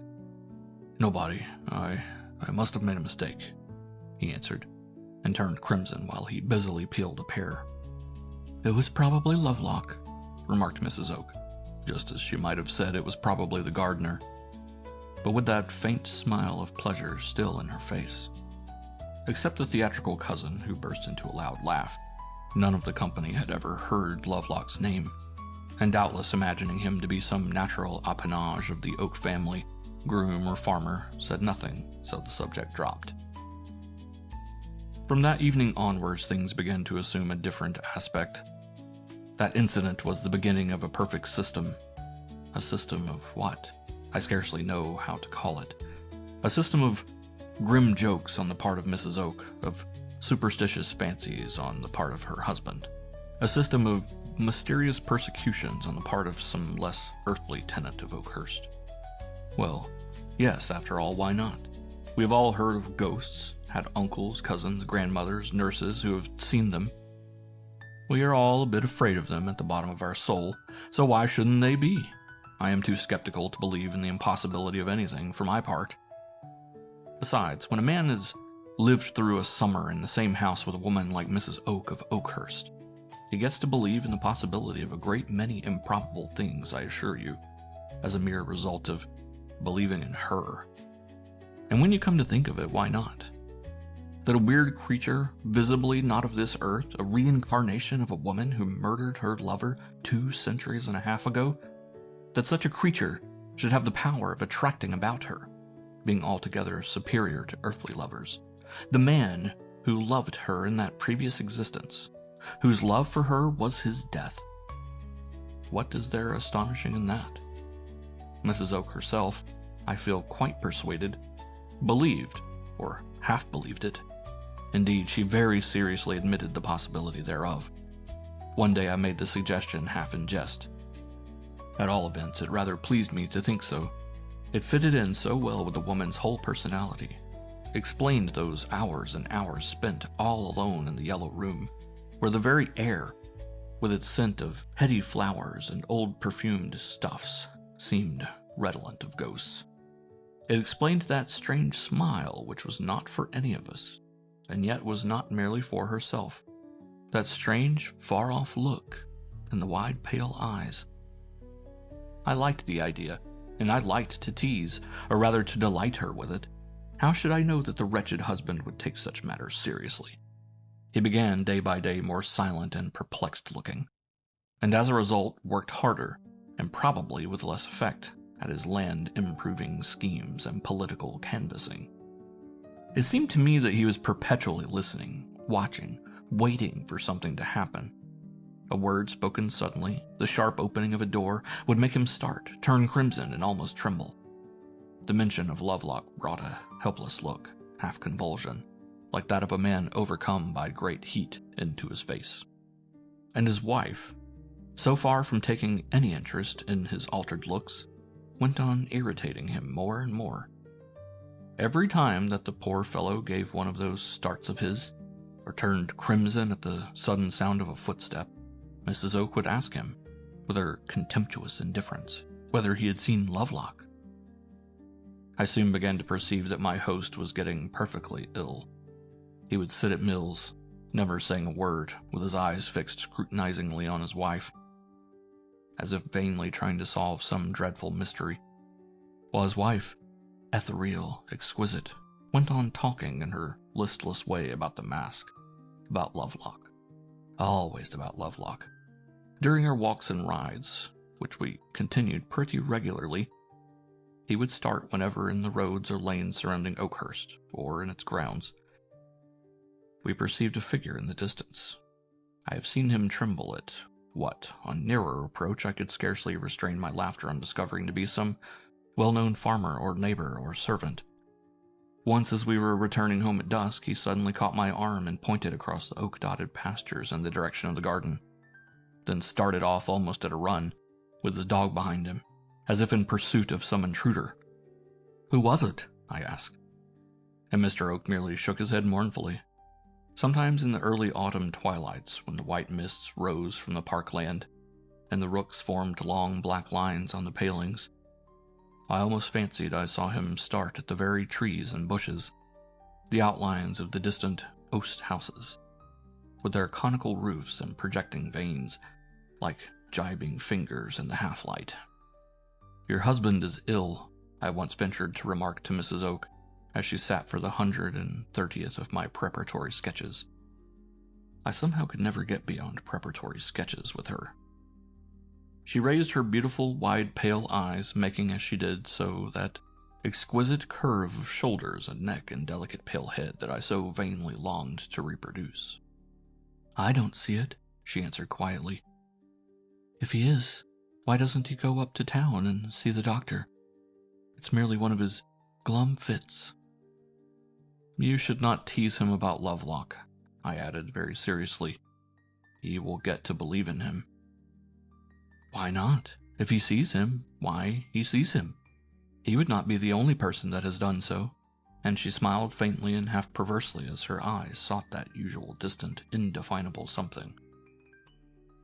But Oak got worse. He was growing perfectly unstrung, like a hysterical woman. One evening that we were sitting alone in the smoking room, he began unexpectedly a rambling discourse about his wife. How he had first known her when they were children, and they had gone to the same dancing school near Portland Place. How her mother, his aunt-in-law, had brought her for Christmas to Oakhurst while he was on his holidays. How finally, 13 years ago, when he was 23 and she was 18, they had been married. How terribly he had suffered when they had been disappointed of their baby, and she had nearly died of the illness. "I did not mind about the child, you know," he said in an excited voice, "although there will be an end of us now and Oakhurst will go to the Curtises. I minded only about Alice." It was next to inconceivable that this poor excited creature, speaking almost with tears in his voice and in his eyes, was the quiet, well-got-up, irreproachable young ex-guardsman who had walked into my studio a couple of months before. Oak was silent for a moment, looking fixedly at the rug at his feet, when he suddenly burst out in a scarce audible voice. "If you knew how I cared for Alice, how I still care for her, I could kiss the ground she walks upon. I will give anything, my life any day, if only she would look for 2 minutes, as if she liked me a little, as if she didn't utterly despise me." The poor fellow burst into a hysterical laugh, which was almost a sob. Then he suddenly began to laugh outright, exclaiming with a sort of vulgarity of intonation which was extremely foreign to him, "Damn it, old fellow, this is a queer world we live in," and rang for more brandy and soda, which he was beginning, I noticed, to take pretty freely now, although he had been almost a blue ribbon man, as much so as is possible for a hospitable country gentleman, when I first arrived. 9. It became clear to me now that, incredible as it might seem, the thing that ailed William Oak was jealousy. He was simply madly in love with his wife, and madly jealous of her. Jealous, but of whom? He himself would probably have been quite unable to say. In the first place, to clear off any possible suspicion, certainly not of me. Besides the fact that Mrs. Oak took only just a very little more interest in me than in the butler or the upper housemaid, I think that Oak himself was the sort of man whose imagination would recoil from realizing any definite object of jealousy, even though jealousy might be killing him inch by inch. It remained a vague, permeating, continuous feeling, the feeling that he loved her, and she did not care a jackstraw about him, and that everything with which she came into contact was receiving some of that notice which was refused to him. Every person, or thing, or tree, or stone. It was the recognition of that strange, far-off look in Mrs. Oak's eyes, of that strange, absent smile on Mrs. Oak's lips. Eyes and lips that had no look and no smile for him. Gradually, his nervousness, his watchfulness, suspiciousness, tendency to start, took a definite shape. Mr. Oak was forever alluding to steps or voices he had heard, to figures he had seen sneaking round the house.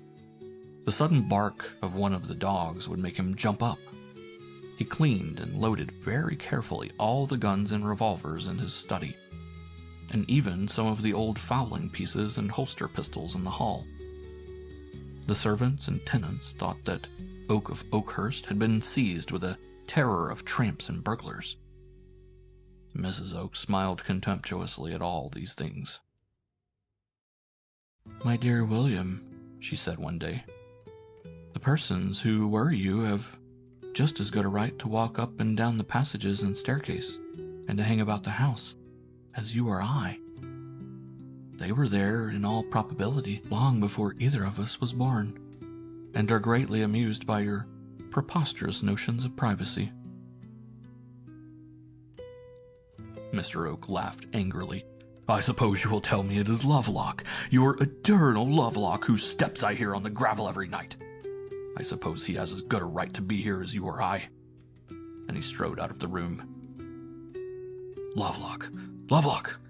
Why will she always go on like that about Lovelock?" Mr. Oak asked me that evening, suddenly staring me in the face. I merely laughed. "It's only because she has that play of his on the brain," I answered, "and because she thinks you superstitious and likes to tease you." "I don't understand," sighed Oakhurst. How could he? And if I had tried to make him do so, he would merely have thought I was insulting his wife, and have perhaps kicked me out of the room. So I made no attempt to explain psychological problems to him, and he asked me no more questions until once. But I first must mention a curious incident that happened.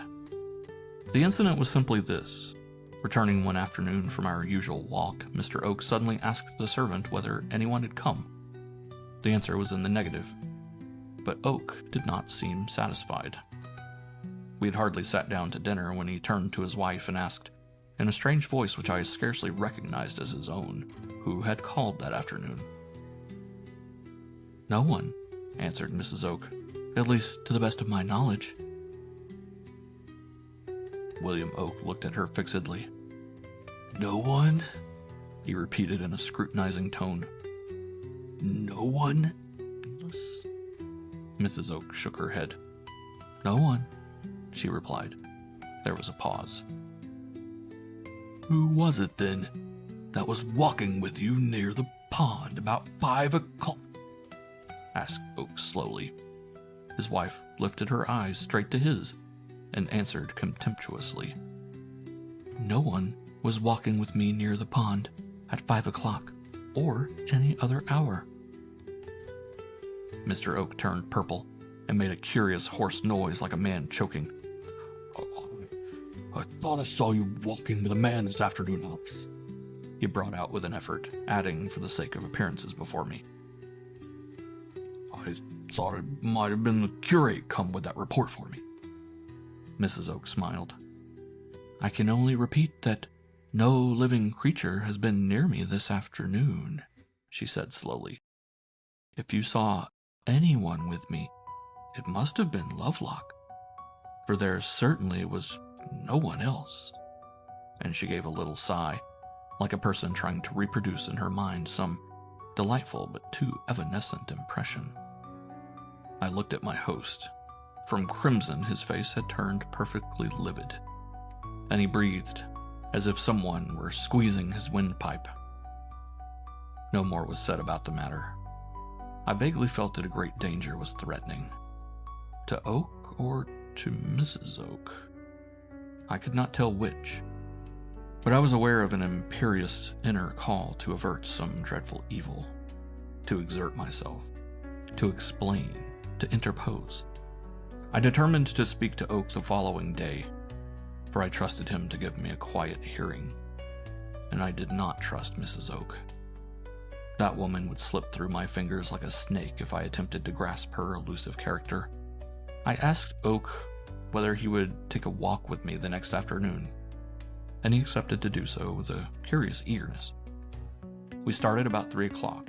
It was a stormy, chilly afternoon with great balls of white clouds rolling rapidly in the cold blue sky, and occasional lurid gleams of sunlight, broad and yellow, which made the black ridge of the storm gathered on the horizon look blue-black like ink. We walked quickly across the sere and sodden grass of the park, and onto the high road that led over the low hills, I don't know why, in the direction of Coates Common. Both of us were silent, for both of us had something to say, and did not know how to begin. For my part, I recognized the impossibility of starting the subject. An uncalled-for interference from me would merely indispose Mr. Oak, and make him doubly dense of comprehension. So if Oak had something to say, which he evidently had, it was better to wait for him. Oak, however, broke the silence only by pointing out to me the condition of the hops, as we passed one of his many hop gardens. "It will be a poor year," he said, stopping short and looking intently before him. "No hops at all. No hops this autumn." I looked at him. It was clear that he had no notion what he was saying. The dark green vines were covered with fruit, and only yesterday he himself had informed me that he had not seen such a profusion of hops for many years. I did not answer, and we walked on. A cart met us in a dip of the road, and the carter touched his hat and greeted Mr. Oak. But Oak took no heed. He did not seem to be aware of the man's presence. The clouds were collecting all round, black domes among which coursed the round gray masses of fleecy stuff. "I think we shall be caught in a tremendous storm," I said. "Hadn't we better be turning?" He nodded and turned sharply round. The sunlight lay in yellow patches under the oaks of the pasture lands, and burnished the green hedges. The air was heavy and yet cold, and everything seemed preparing for a great storm. The rooks whirled in black clouds round the trees, and the conical red caps of the oast houses, which give that country the look of being studded with turreted castles. Then they descended, a black line, upon the fields, with what seemed an unearthly loudness of caw, and all round there arose a shrill, quavering bleating of lambs and calling of sheep, while the wind began to catch the topmost branches of the trees. Suddenly Mr. Oak broke the silence. "I don't know you very well," he began hurriedly and without turning his face toward me. "But I think you are honest, and you have seen a good deal of the world, much more than I. I want you to tell me, but truly please, what do you think a man should do if—" And he stopped for some minutes. "Imagine," he went on quickly, "that a man cares a great deal, a very great deal for his wife, and that he finds out that that she is deceiving him. Don't misunderstand me. I mean, that she is constantly surrounded by someone else and will not admit it, someone whom she hides away. Do you understand? Perhaps she does not know all the risk she is running, but she will not draw back, she will not avow it to her husband." "My dear Oak," I interrupted, attempting to take the matter lightly, "these are questions that can't be solved in the abstract, or by people to whom the thing has not happened. And it certainly has not happened to you or me." Oak took no notice of my interruption. "You see," he went on, "the man doesn't expect his wife to care much about him. It's not that. He isn't merely jealous, but he feels that she is on the brink of dishonoring herself, because I don't think a woman can really dishonor her husband. Dishonor is in our own hands, and depends only on our own acts. He ought to save her, do you see? He must save her in one way or another. But if she will not listen to him, what can he do? Must he seek out the other one and try and get him out of the way? You see, it's all the fault of the other, not hers, not hers. If only she would trust in her husband, she would be safe. But that other one won't let her." "Look here, Oak," I said boldly, but feeling rather frightened.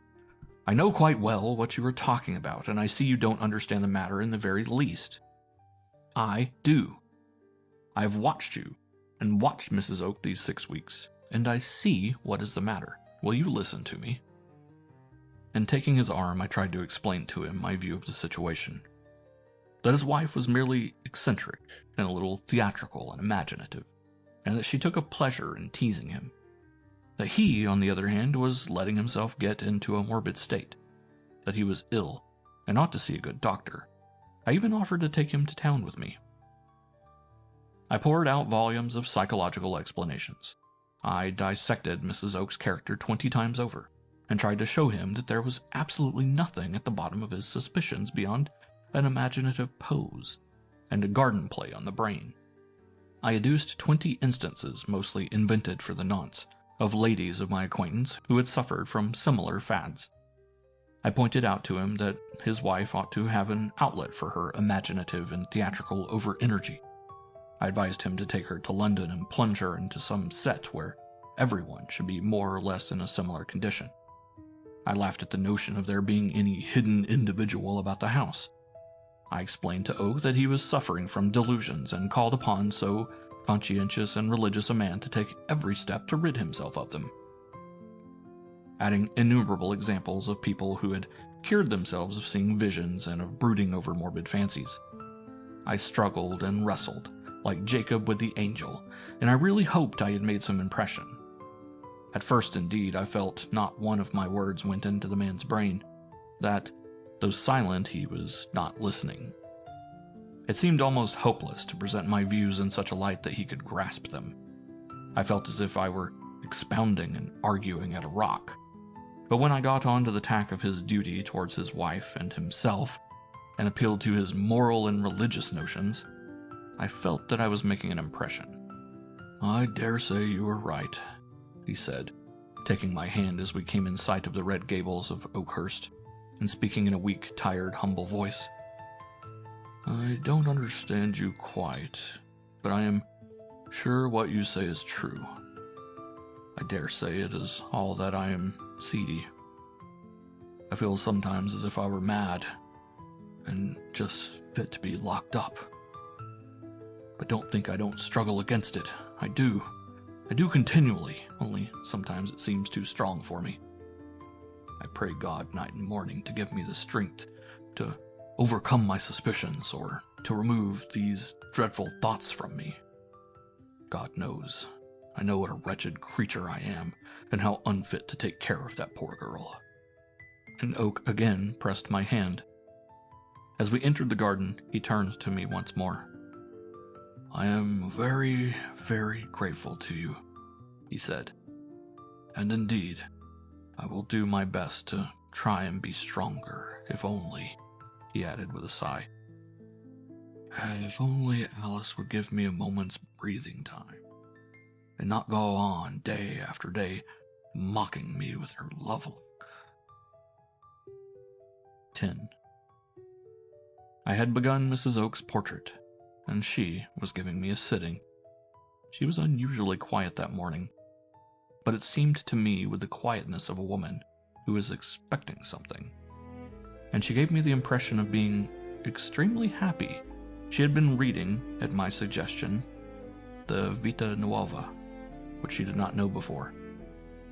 And the conversation came to roll upon that, and upon the question whether love so abstract and so enduring was a possibility. Such a discussion, which might have savored of flirtation in the case of almost any other young and beautiful woman, became in the case of Mrs. Oakhurst something quite different.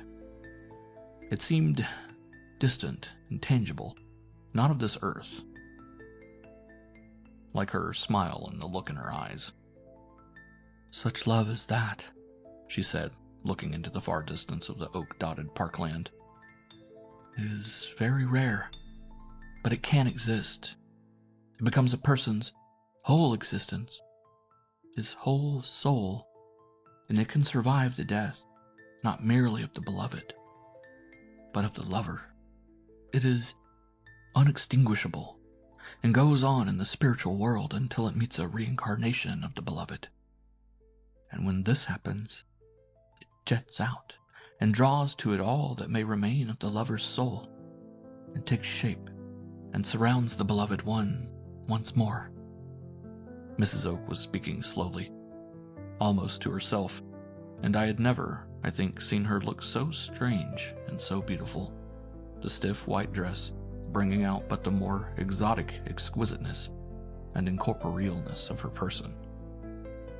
I did not know what to answer, so I said half in jest, "I fear you have been reading too much Buddhist literature, Mrs. Oak. There is something dreadfully esoteric in all you say." She smiled contemptuously. "I know people can't understand such matters," she replied, and was silent for some time. But through her quietness and silence I felt, as it were, The throb of a strange excitement in this woman, almost as if I had been holding her pulse. Still, I was in hopes that things might be beginning to go better in consequence of my interference. Mrs. Oak had scarcely once alluded to Lovelock in the last 2 or 3 days, and Oak had been much more cheerful and natural since our conversation. He no longer seemed so worried, and once or twice I had caught in him a look of great gentleness and loving kindness, almost of pity, as towards some young and very frail thing, as he sat opposite his wife. But the end had come. After that sitting, Mrs. Oak had complained of fatigue and retired to her room, and Oak had driven off on some business to the nearest town. I felt all alone in the big house, and after having worked a little at a sketch I was making in the park, I amused myself rambling about the house. It was a warm, enervating autumn afternoon, the kind of weather that brings the perfume out of everything.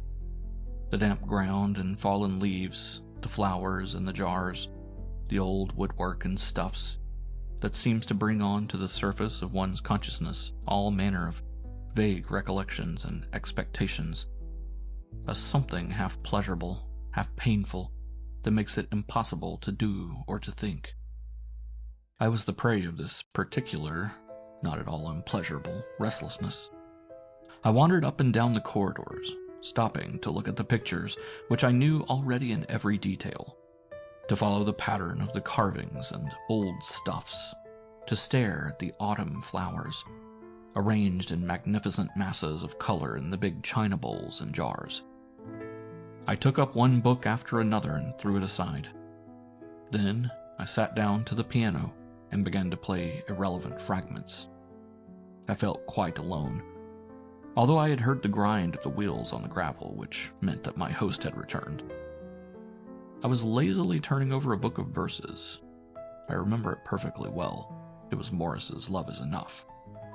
In a corner of the drawing room, when the door suddenly opened and William Oak showed himself. He did not enter, but beckoned to me to come out to him. There was something in his face that made me start up and follow him at once. He was extremely quiet, even stiff, not a muscle of his face moving, but very pale. "I have something to show you," he said, leading me through the vaulted hall, hung round with ancestral pictures into the graveled space that looked like a filled-up moat, where stood the big blasted oak with its twisted, pointing branches. I followed him onto the lawn, or rather the piece of parkland that ran up to the house. We walked quickly, he in front, without exchanging a word. Suddenly he stopped, just where there jutted out the bow window of the yellow drawing room, and I felt Oak's hand tight upon my arm. "I brought you here to see something," he whispered hoarsely, and he led me to the window. I looked in.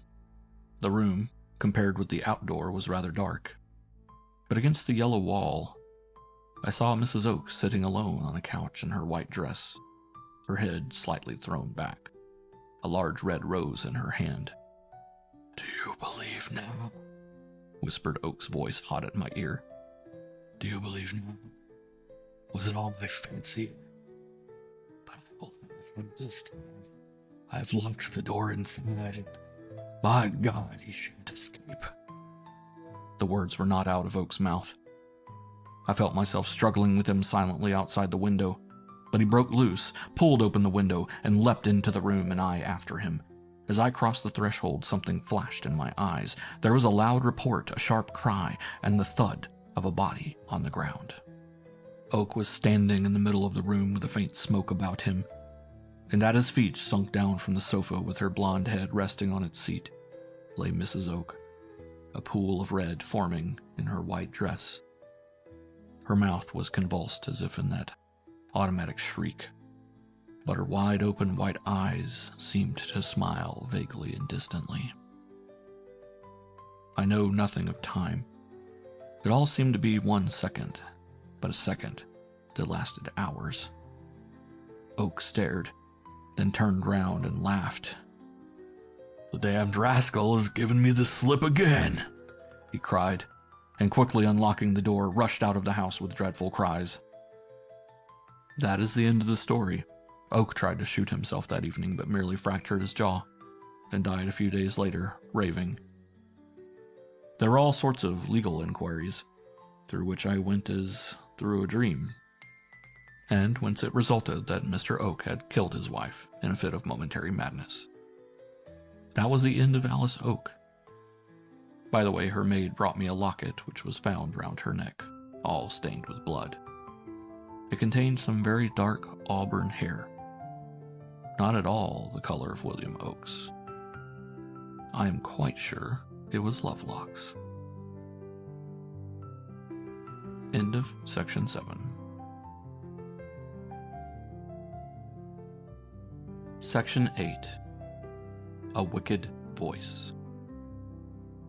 To M.W. in remembrance of the last song at Palazzo Barbaro, Ciha inteso intenda.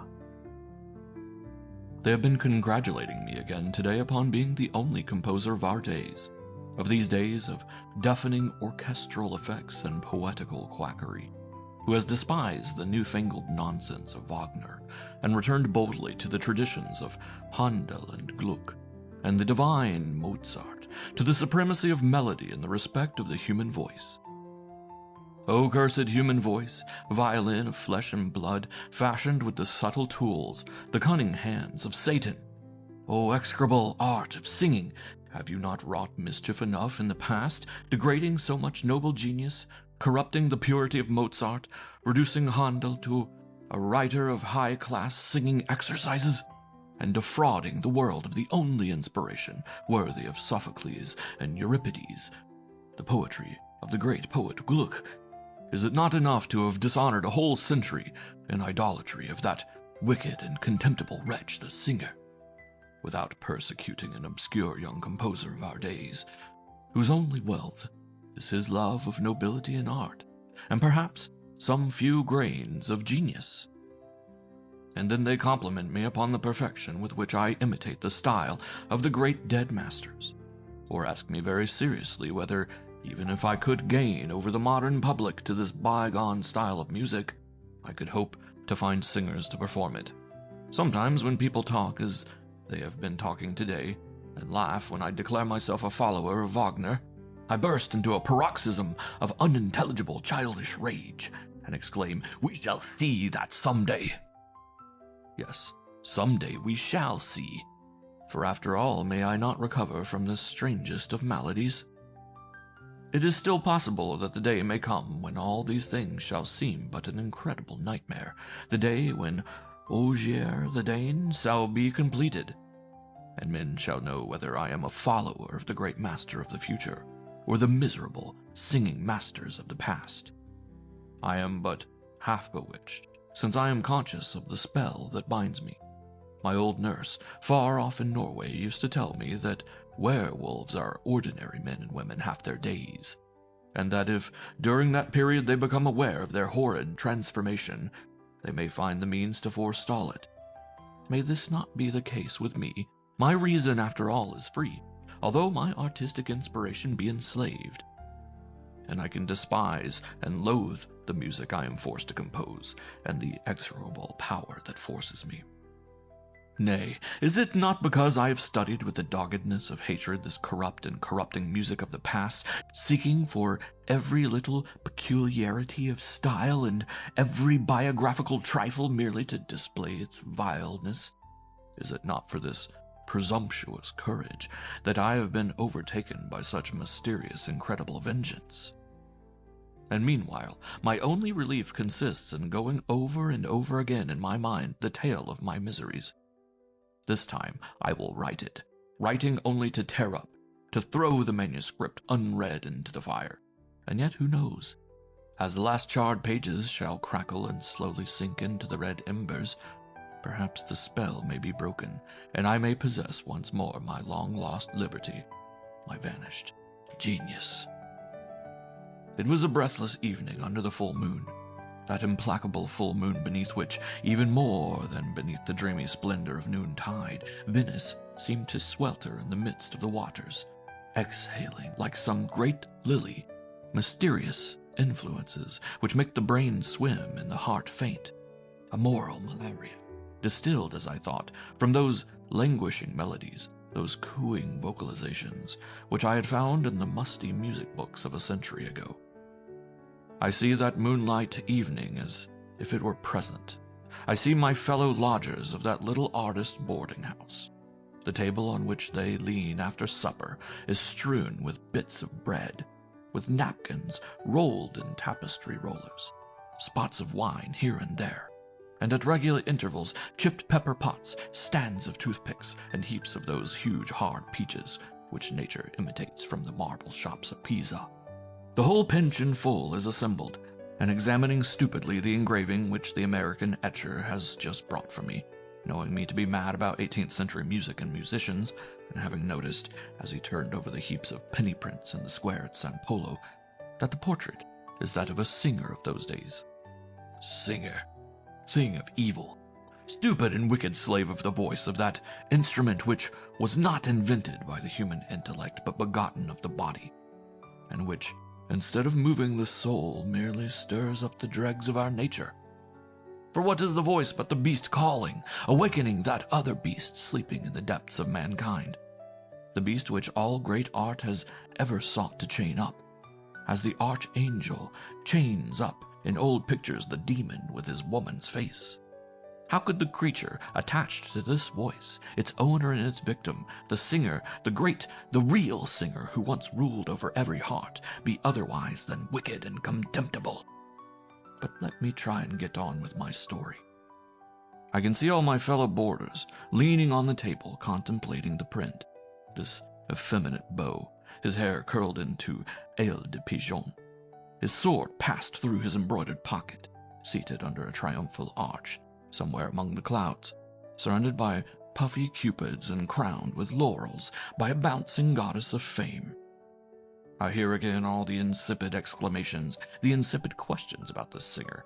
Where did he live? Was he very famous? Are you sure, Magnus, that this is really a portrait, etc., etc.? And I hear my own voice, as if in the far distance, giving them all sorts of information, biographical and critical, out of a battered little volume called the Theatre of Musical Glory, or Opinions upon the Most Famous Chapel Masters and Virtuosi of this Century, by Father Prosdosimo Sabatelli, Barnolite, Professor of Eloquence at the College of Modena, and member of the Arcadian Academy, under the pastoral name of Evander Lilybane, Venice, 1785, with the approbation of the superiors.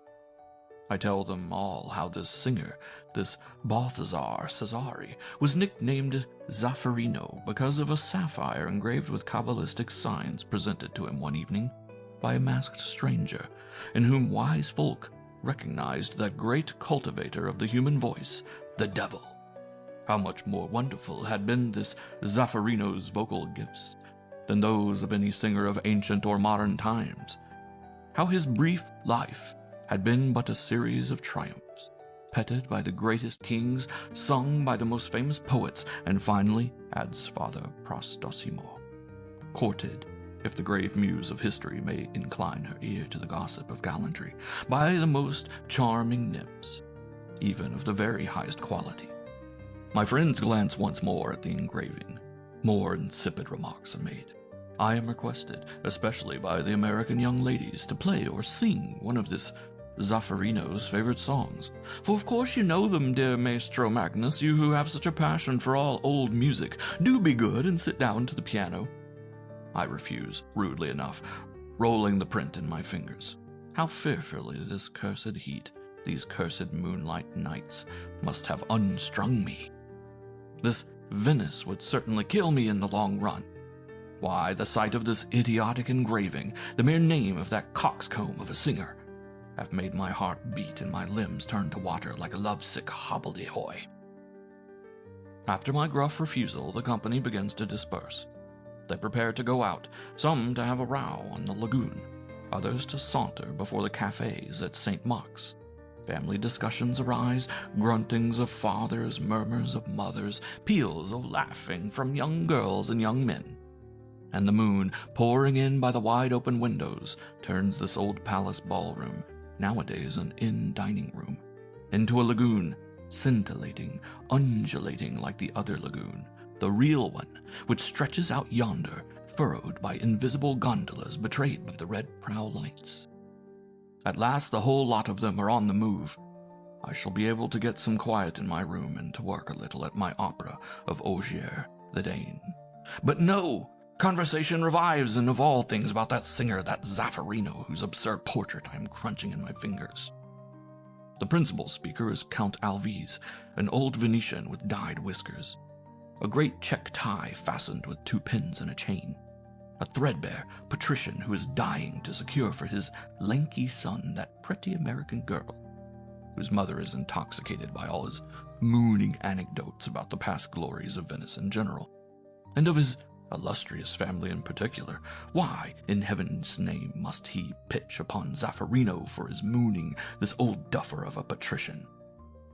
Zaffarino, ah yes, to be sure. Balthazar Cesare called Zaffarino, snuffles the voice of Count Alvise, who always repeats the last word of every sentence at least 3 times.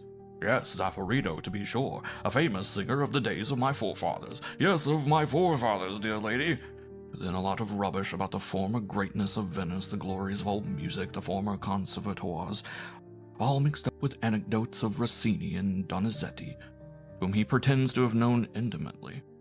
Finally, a story, of course, containing plenty about his illustrious family. My great-great-aunt, the Procuratessa Vendramin, from whom we have inherited our estate of Mistra on the Brenta. A hopelessly muddled story, apparently full of digressions, but of which that singer Zaffarino is the hero. The narrative little by little becomes more intelligible. Or perhaps it is I who am giving it more attention. It seems, said the Count, that there was one of his songs in particular which was called the husband's air, L'aria de Marie, because they didn't enjoy quite as much as their better halves. My grand aunt, Pisana Rainier, married to the Procurator Vendramin, was a patrician of the old school, of the style that was getting rare 100 years ago. Her virtue and her pride rendered her unapproachable. Zaffarino, on his part, was in the habit of boasting that no woman had ever been able to resist his singing, which it appears had its foundation in fact. The ideal changes, my dear lady, the ideal changes a good deal from one century to another, and that his first song could make any woman turn pale and lower her eyes, the second make her madly in love, while the third song could kill her off on the spot, kill her for love, there under his very eyes, if he only felt inclined. My grand-aunt Vendramin laughed when this story was told to her, refused to go hear this insolent dog, and added that it might be quite possible by the aid of spells and infernal pacts to kill a gentile donna. But as to make her fall in love with a lackey, never!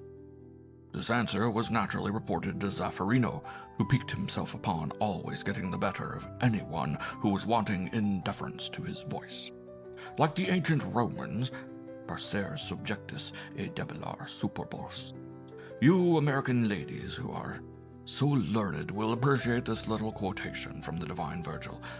While seeming to avoid the Procuratessa Vendramin, Zaffarino took the opportunity one evening at a large assembly to sing in her presence. He sang and sang and sang until the poor grand-aunt Pisana felt ill for love. The most skillful physicians were kept unable to explain the mysterious malady which was visibly killing the poor young lady, and the Procurator Vendramin applied in vain to the most venerated Madonnas, and vainly promised an altar of silver, with massive gold candlesticks, to Saints Cosmas and Damian, patrons of the art of healing. At last, the brother-in-law of the Procuratessa, Monsignor Almoro Vendramin, Patriarch of Aquileia, a prelate famous for the sanctity of his life, obtained in a vision of Saint Justina, for whom he entertained a particular devotion, the information that the only thing which could benefit the strange illness of his sister-in-law was the voice of Zaffarino. Take notice that my poor grand-aunt had never condescended to such a revelation. The Procurator was enchanted at this happy solution, and his lordship the Patriarch went to seek Zaffarino in person, and carried him in his own coach to the villa of Mistra, where the Procuratessa was residing. On being told what was about to happen, my poor grand-aunt went into fits of rage, which were succeeded immediately by equally violent fits of joy. However, she never forgot what was due to her great position. Although sick almost unto death, she had herself arrayed with the greatest pomp, caused her face to be painted, and put on all her diamonds. It would seem as if she were anxious to affirm her full dignity before this singer. Accordingly, she received Zaffarino reclining on a sofa, which had been placed in the great ball of the villa of Mistra, and beneath the princely canopy were the Vendramins, who had intermarried with the house of Mantua, possessed imperial fiefs, and were princes of the Holy Roman Empire. Zaffarino saluted her with the most profound respect, but not a word passed between them. Only the singer inquired from the procurator whether the illustrious lady had received the sacraments of the church. Being told that the procuratessa had herself asked to be given extreme unction from the hands of her brother-in-law, he declared his readiness to obey the orders of his excellency, and sat down at once to the harpsichord. Never had he sung so divinely. At the end of the first song, the procuratessa Vendramin had already revived most extraordinarily. By the end of the second, she appeared entirely cured, and beamed with beauty and happiness, but at the third air, the aria de Mariti, no doubt, she began to change frightfully. She gave a dreadful cry, and fell into the convulsions of death. In a quarter of an hour she was dead. Zaffarino did not wait to see her die. Having finished his song, he withdrew instantly, took post-horses, and traveled day and night as far as Munich. People remarked that he had presented himself at Mistra, dressed in mourning, although he had mentioned no death among his relatives, and that he had prepared everything for his departure, as if fearing the wrath of so powerful a family.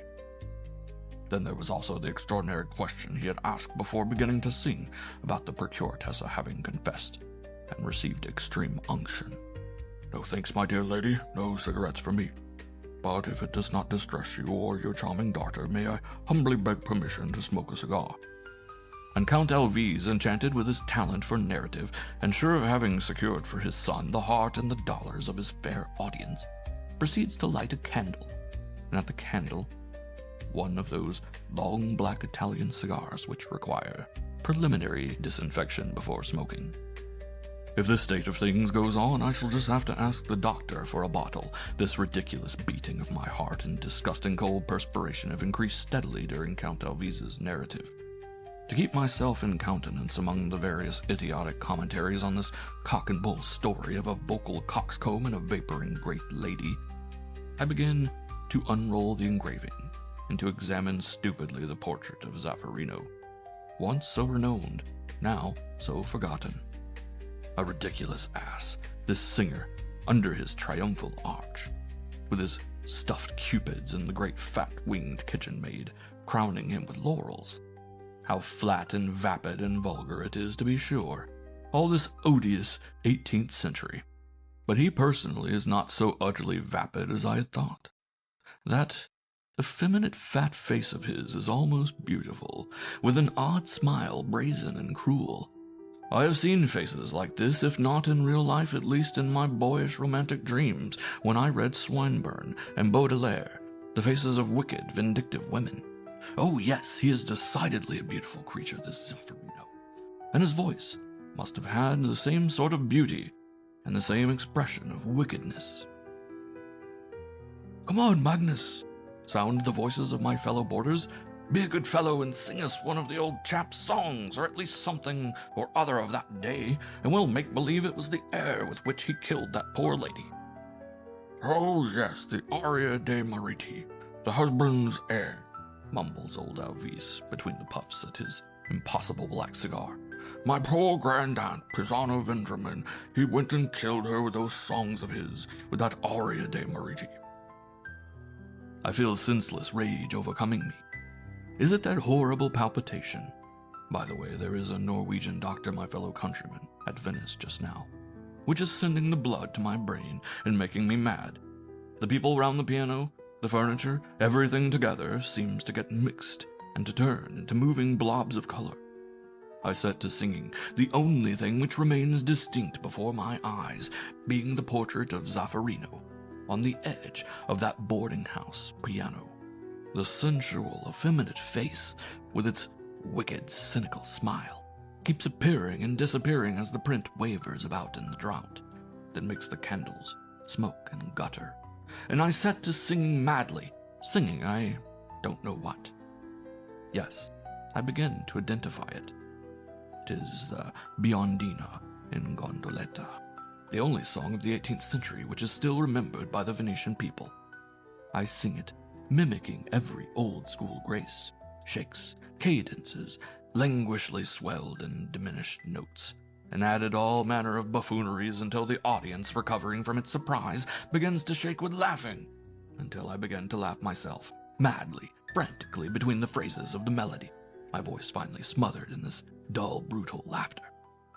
And then to crown it all, I shake my fist at this long-dead singer, looking at me with his wicked woman's face, with his mocking, fatuous smile. "Ah, you would like to be revenged on me also," I exclaim. "You would like me to write you nice roulades and flourishes, another nice aria de mariti, my fine Zaffarino?" That night I dreamed a very strange dream. Even in the big, half-furnished room, the heat and closeness were stifling. The air seemed laden with the scent of all manner of white flowers, faint and heavy in their intolerable sweetness. Tuberoses, gardenias, and jasmines, drooping I know not where in neglected vases. The moonlight had transformed the marble floor around me into a shallow, shining pool. On account of the heat, I had exchanged my bed for a big old-fashioned sofa of light wood, painted with little nosegays and sprigs like an old silk, and I lay there, not attempting to sleep, and letting my thoughts go vaguely to my opera of Ogier the Dane, of which I had long finished writing the words and for whose music I had hoped to find some inspiration in this strange Venice, floating, as it were, in the stagnant lagoon of the past. But Venice had merely put all my ideas into hopeless confusion.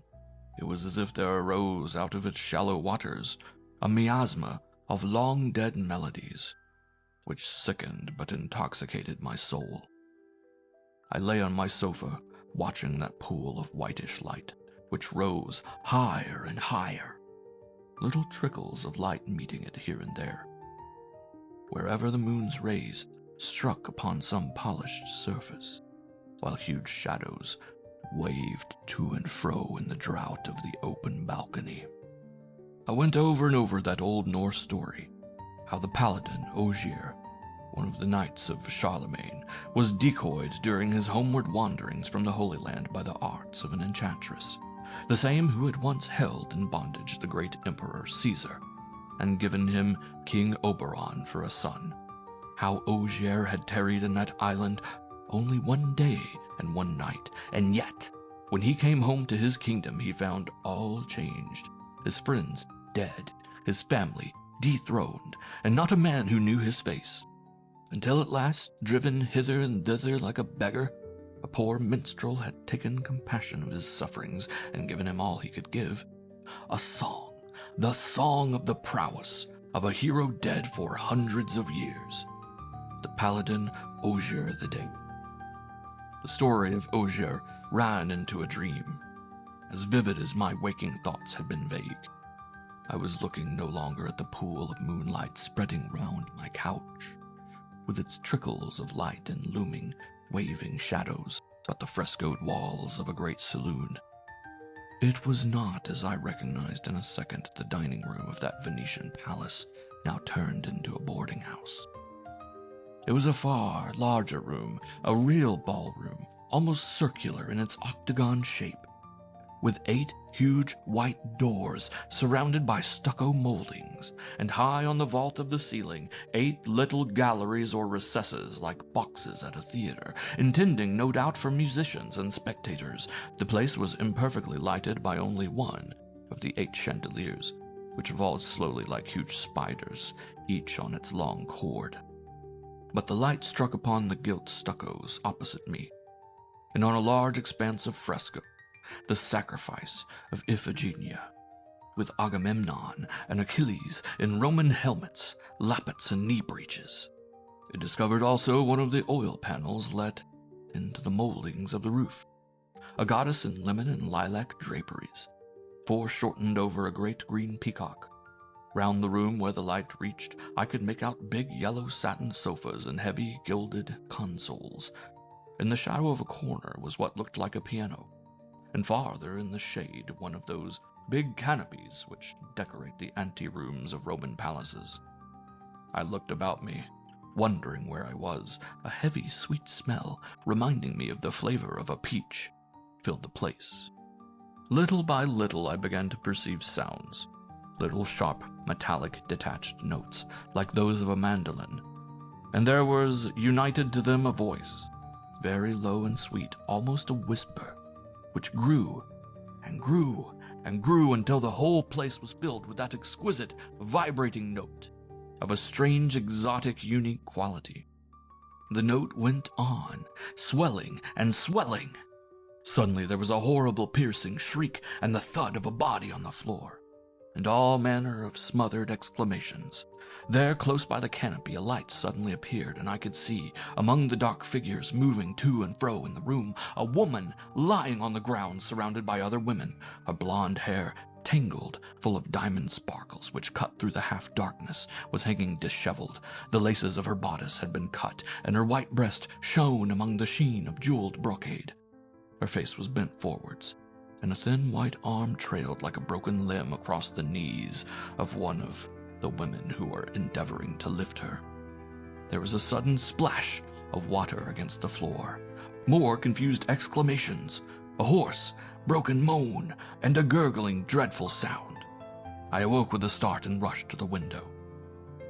Outside in the blue haze of the moon, the church and belfry of St. George loomed, blue and hazy, with a black hull and rigging, the red lights of a large steamer moored before them. From the lagoon rose a damp sea breeze. What was it all? Ah, I begin to understand. That story of old Count Alvise's, the death of his grand-aunt, Pisana Vendramin. Yes, it was about that I had been dreaming. I returned to my room.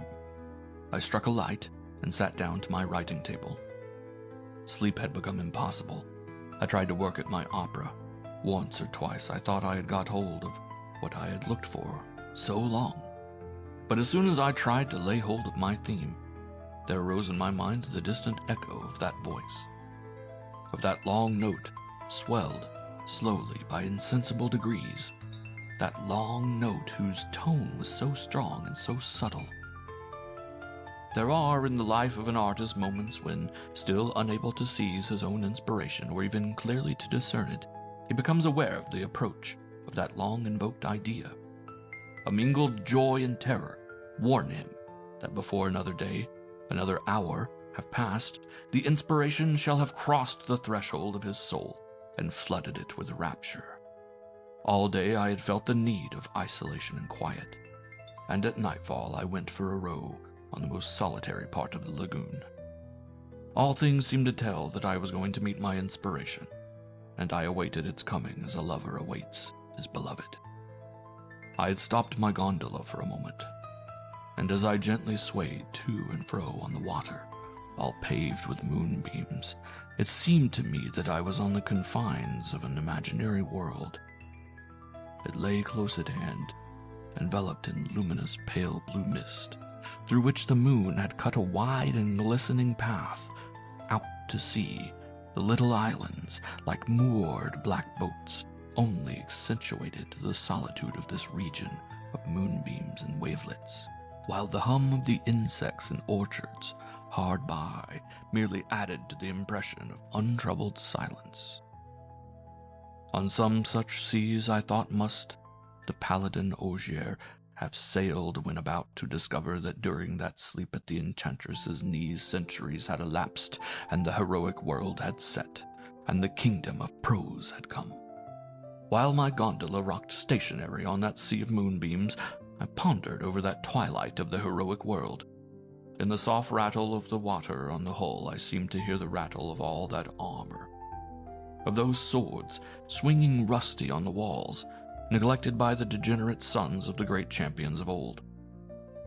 I'd long been in search of a theme which I call the theme of the prowess of Augier.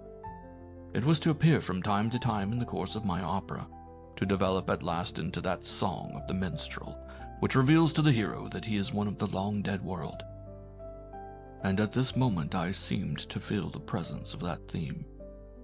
Yet an instant, and my mind would be overwhelmed by that savage music, heroic, funereal. Suddenly there came across the lagoon, cleaving, checkering, and fretting the silence with a lacework of sound, even as the moon was fretting and cleaving the water, a ripple of music, a voice breaking itself in a shower of little scales and cadences and trills. I sank back upon my cushions. The vision of heroic days had vanished, and before my closed eyes there seemed to dance multitudes of little stars of light, chasing and interlacing like those sudden vocalizations. "To shore, quick!" I cried to the gondolier. But the sounds had ceased, and there came from the orchards, with their mulberry trees glistening in the moonlight, and their black swaying cypress plumes, nothing save the confused hum, the monotonous chirp of the crickets. I looked around me, on one side empty dunes, orchards, and meadows, without house or steeple. On the other, the blue and misty sea, empty to where distant islets were profiled black on the horizon. A faintness overcame me, and I felt myself dissolve. For all of a sudden a second ripple of voice swept over the lagoon, a shower of little notes which seemed to form a little mocking laugh. Then again all was still. This silence lasted so long that I fell once more to meditating on my opera. I lay in wait once more for the half-caught theme, but no, it was not that theme for which I was waiting and watching with bated breath. I realized my delusion when, on rounding the point of the Giudecca, the murmur of a voice arose from the midst of the waters, a thread of sound slender as a moonbeam, scarce audible, but exquisite, which expanded slowly, insensibly, taking volume and body, taking flesh almost and fire, an ineffable quality, full, passionate, but veiled, as it were, in a subtle downy wrapper.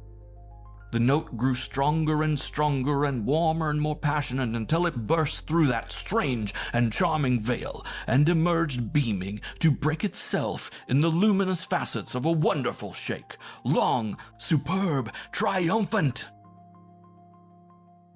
There was dead silence. "Row to St. Mark's!" I exclaimed. "Quick!" The gondola glided through the long glittering track of moonbeams and rent the great band of yellow reflected light, mirroring the cupolas of St. Mark's, the lace-like pinnacles of the palace, and the slender pink belfry which rose from the lit-up water to the pale and bluish evening sky. In the larger of the two squares, the military band was blaring through the last spirals of a crescendo of Rossini. The crowd was dispersing in this great open-air ballroom, and the sounds arose which invariably follow upon out-of-door music. A clatter of spoons and glasses, a rustle and grating of frocks and of chairs, and the click of scabbards on the pavement. I pushed my way among the fashionable youths contemplating the ladies while sucking the knob of their sticks, through the serried ranks of respectable families, marching arm in arm with their white-frocked young ladies close in front. I took a seat before Florian's, among the customers stretching themselves before departing, and the waiters hurrying to and fro, clattering their empty cups and trays. Two imitation Neapolitans were slipping their guitar and violin under their arm, ready to leave the place. "Stop!" I cried to them. "Don't go yet! Sing me something! Sing La Camisala or Funicula, no matter what, provided you make a row." And as they screamed and scraped their utmost, I added, "But can't you sing louder, damn you? Sing louder, do you understand?" I felt the need of noise, of yells and false notes, of something vulgar and hideous to drive away that ghost voice which was haunting me. Again and again I told myself that it had been some silly prank of a romantic amateur, hidden in the gardens of the shore, or gliding unperceived on the lagoon, and the sorcery of moonlight and sea mist had transfigured from my excited brain mere humdrum roulades out of exercises of Bordogne or Crescentini. But all the same, I continued to be haunted by that voice. My work was interrupted ever and anon by the attempt to catch its imaginary echo, and the heroic harmonies of my Scandinavian legend were strangely interwoven with voluptuous phrases and florid cadences in which I seemed to hear again that same accursed voice. To be haunted by singing exercises! It seemed too ridiculous for a man who professedly despised the art of singing, and still I preferred to believe in that childish amateur amusing himself with warbling to the moon. One day, while making these reflections the 100th time over, my eyes chanced to light upon the portrait of Zaffarino, which my friend had pinned against the wall. I pulled it down and tore it into 6 shreds. Then, already ashamed of my folly, I watched the torn pieces float down from the window, wafted hither and thither by the sea breeze. One scrap got caught in a yellow blind below me. The others fell into the canal and were speedily lost to sight in the dark water. I was overcome with shame. My heart beat like bursting. What a miserable, unnerved worm I had become in this cursed Venice, with its languishing moonlights, its atmospheres of some stuffy boudoir long unused, full of old stuffs and potpourri. That night, however, things seemed to be going better. I was able to settle down to my opera and even to work at it. In the intervals, my thoughts returned, not without a certain pleasure, to those scattered fragments of the torn engraving fluttering down to the water. I was disturbed at my piano by the hoarse voices and the scraping of violins, which rose from one of those music boats that station at night under the hotels of the Grand Canal.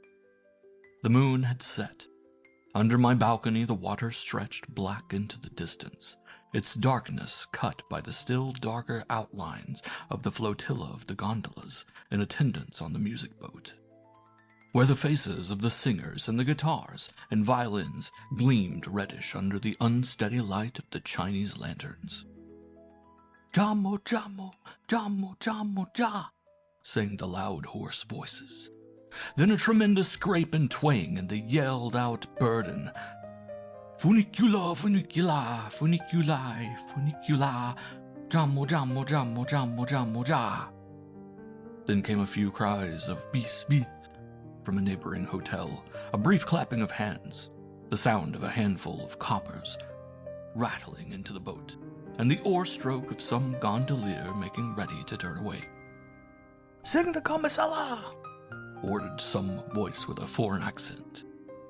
"No, no, Santa Lucia! I want the Commissala!" "No, Santa Lucia! Hi, sing Santa Lucia! Do you hear?" The musicians, under their green and yellow and red lamps, held a whispered consultation on the matter of conciliating these contradictory demands. Then, after a minute's hesitation, the violins began the prelude of that once famous air, which has remained popular in Venice. The words written some 100 years ago by the patrician Gritti, the music by an unknown composer, La Biondina in Gondoletta. That cursed 18th century! It seemed a malignant fatality that made these brutes choose just this piece to interrupt me. At long last the long prelude came to an end, and above the cracked guitars and squeaking fiddles there arose not the expected nasal chorus, but a single voice singing below its breath. My arteries throbbed. How well I knew that voice! It was singing, as I have said, below its breath. Yet, none the less, it sufficed to fill all that reach of the canal with its strange quality of tone, exquisite, far-fetched. They were long drawn-out notes of intense but peculiar sweetness, a man's voice which had much of a woman's, but more even of a chorister's, but a chorister's voice without its limpidity and innocence. Its youthfulness was veiled, muffled, as it were, in a sort of downy vagueness, as if a passion of tears withheld. There was a burst of applause, and the old palaces re-echoed with the clapping. "Bravo, bravo, thank you, sing again, please, sing again, who can it be?" And then a bumping of hulls, a splashing of oars, and the oaths of gondoliers trying to push each other away, as the red prow lamps of the gondolas pressed round the gaily lit singing boat. But no one stirred on board.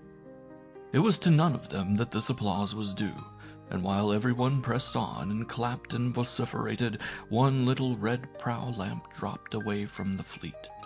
For a moment, a single gondola stood forth black upon the black water, and then was lost in the night. For several days the mysterious singer was the universal topic.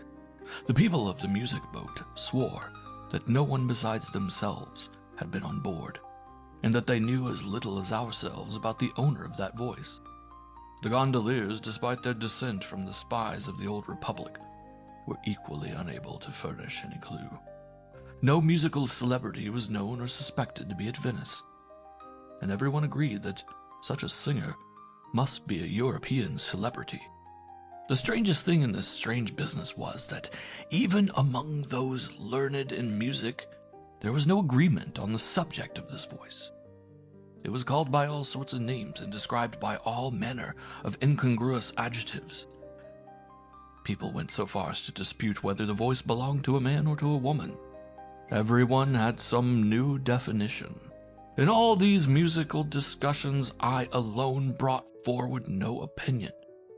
I felt a repugnance, an impossibility almost, of speaking about that voice.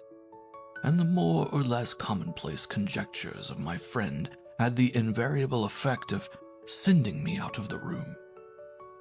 Meanwhile, my work was becoming daily more difficult, and I soon passed from utter impotence to a state of inexplicable agitation. Every morning I arose with fine resolutions and grand projects of work, only to go to bed that night without having accomplished anything. I spent hours leaning on my balcony or wandering through the network of lanes with their ribbon of blue sky, endeavoring vainly to expel the thought of that voice, or endeavoring in reality to reproduce it in my memory. For the more I tried to banish it from my thoughts, the more I grew to thirst for that extraordinary tone, for those mysteriously downy veiled notes.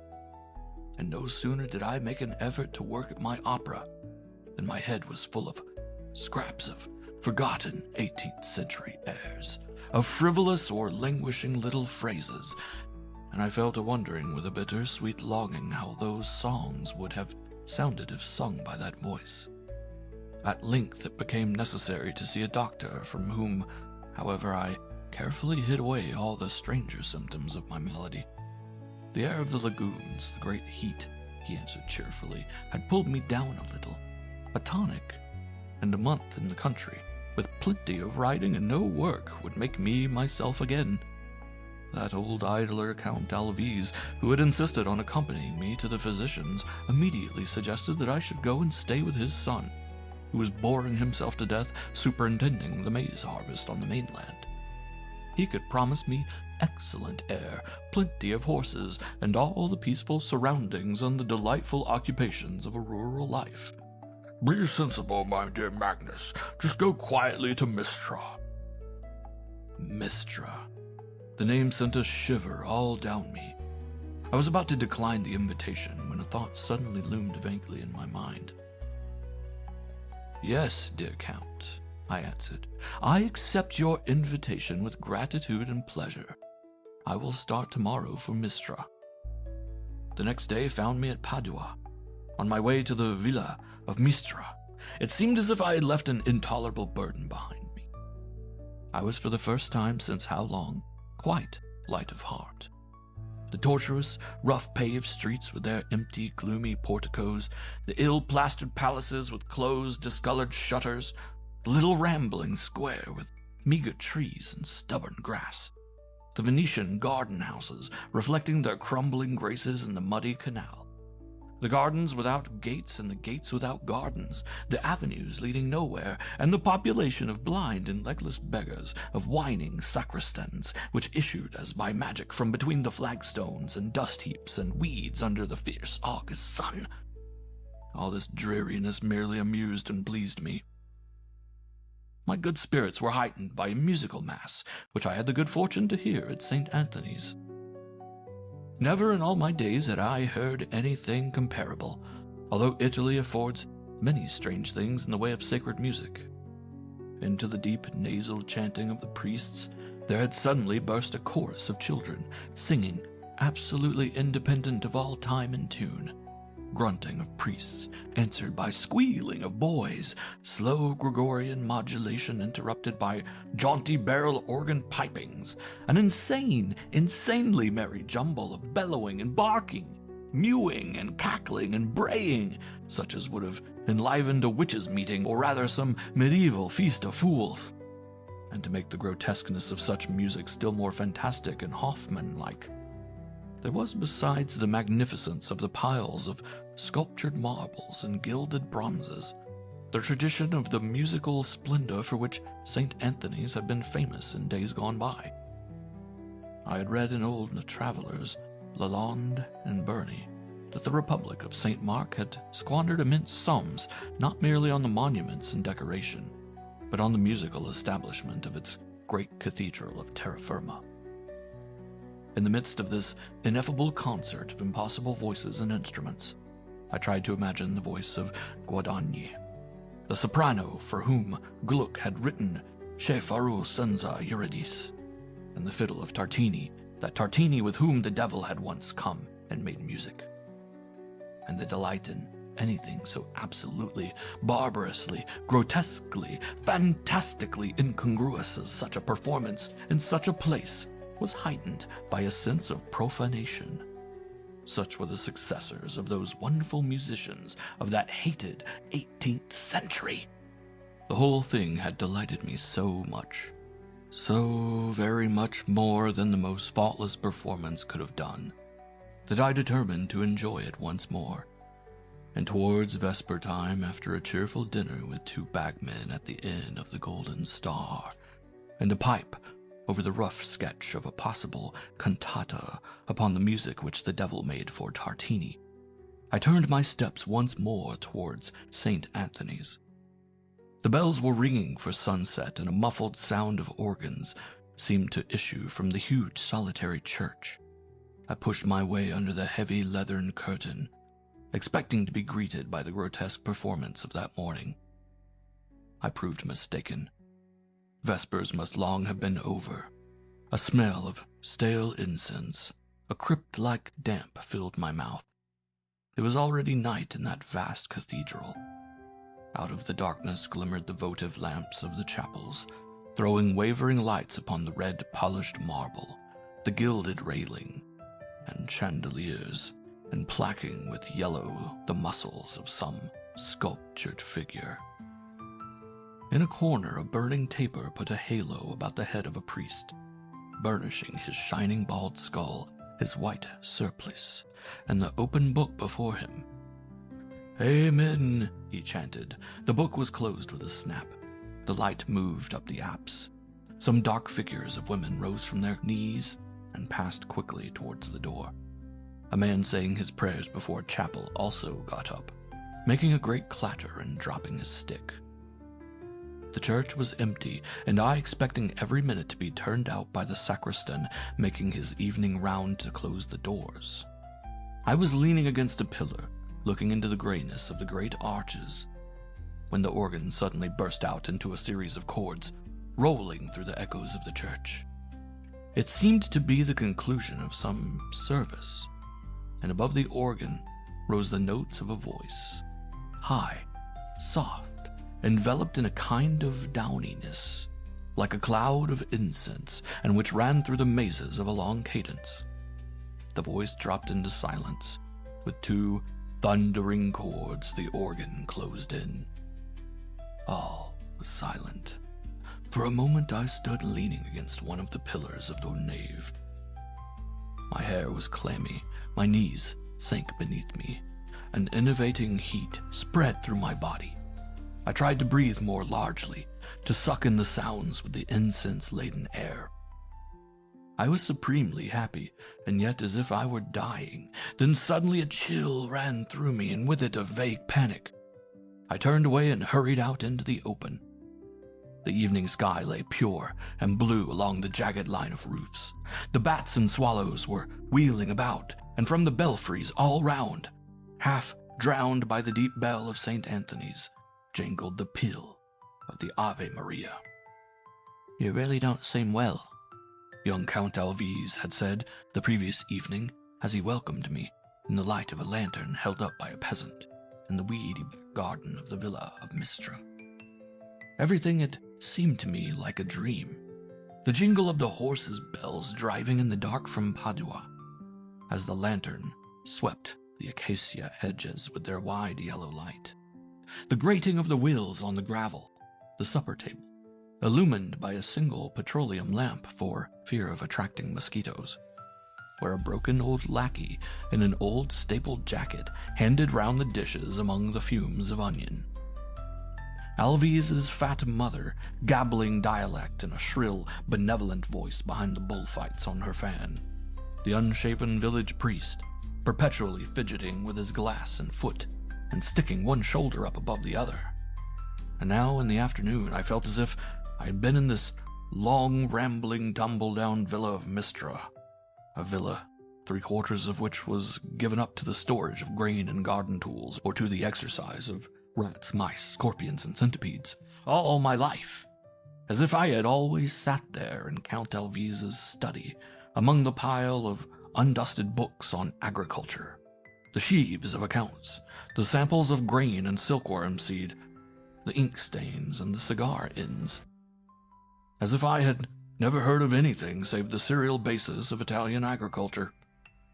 The diseases of maize, the peronospora of the vine, the breeds of bullocks, and the iniquities of farm laborers, with the blue cones of the Euganean hills closing in the green shimmer of plain outside the window.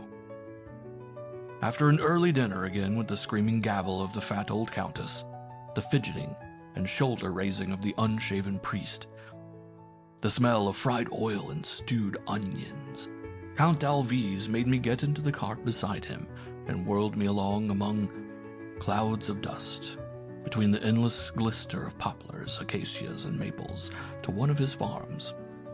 In the burning sun, some 20 or 30 girls in colored skirts, laced bodices, and big straw hats were threshing the maize on the big red brick threshing floor, while others were winnowing the grain in great sieves. Young Alvise III, the old one was Alvise II, every one is Alvise, that is to say, Louis in that family, the names on the house, the carts, the barrows, the very pails, picked up the maize, touched it, tasted it, said something to the girls that made them laugh, and something to the head farmer that made him look very glum, and then led me into a huge stable where some 20 or 30 white bullocks were stamping, switching their tails, hitting their horns against the mangers in the dark. Alvise III patted each, called him by his name, gave him some salt or a turnip, and explained which was the Mantuan breed, which was the Apulian, which was the Romagnolo, and so on.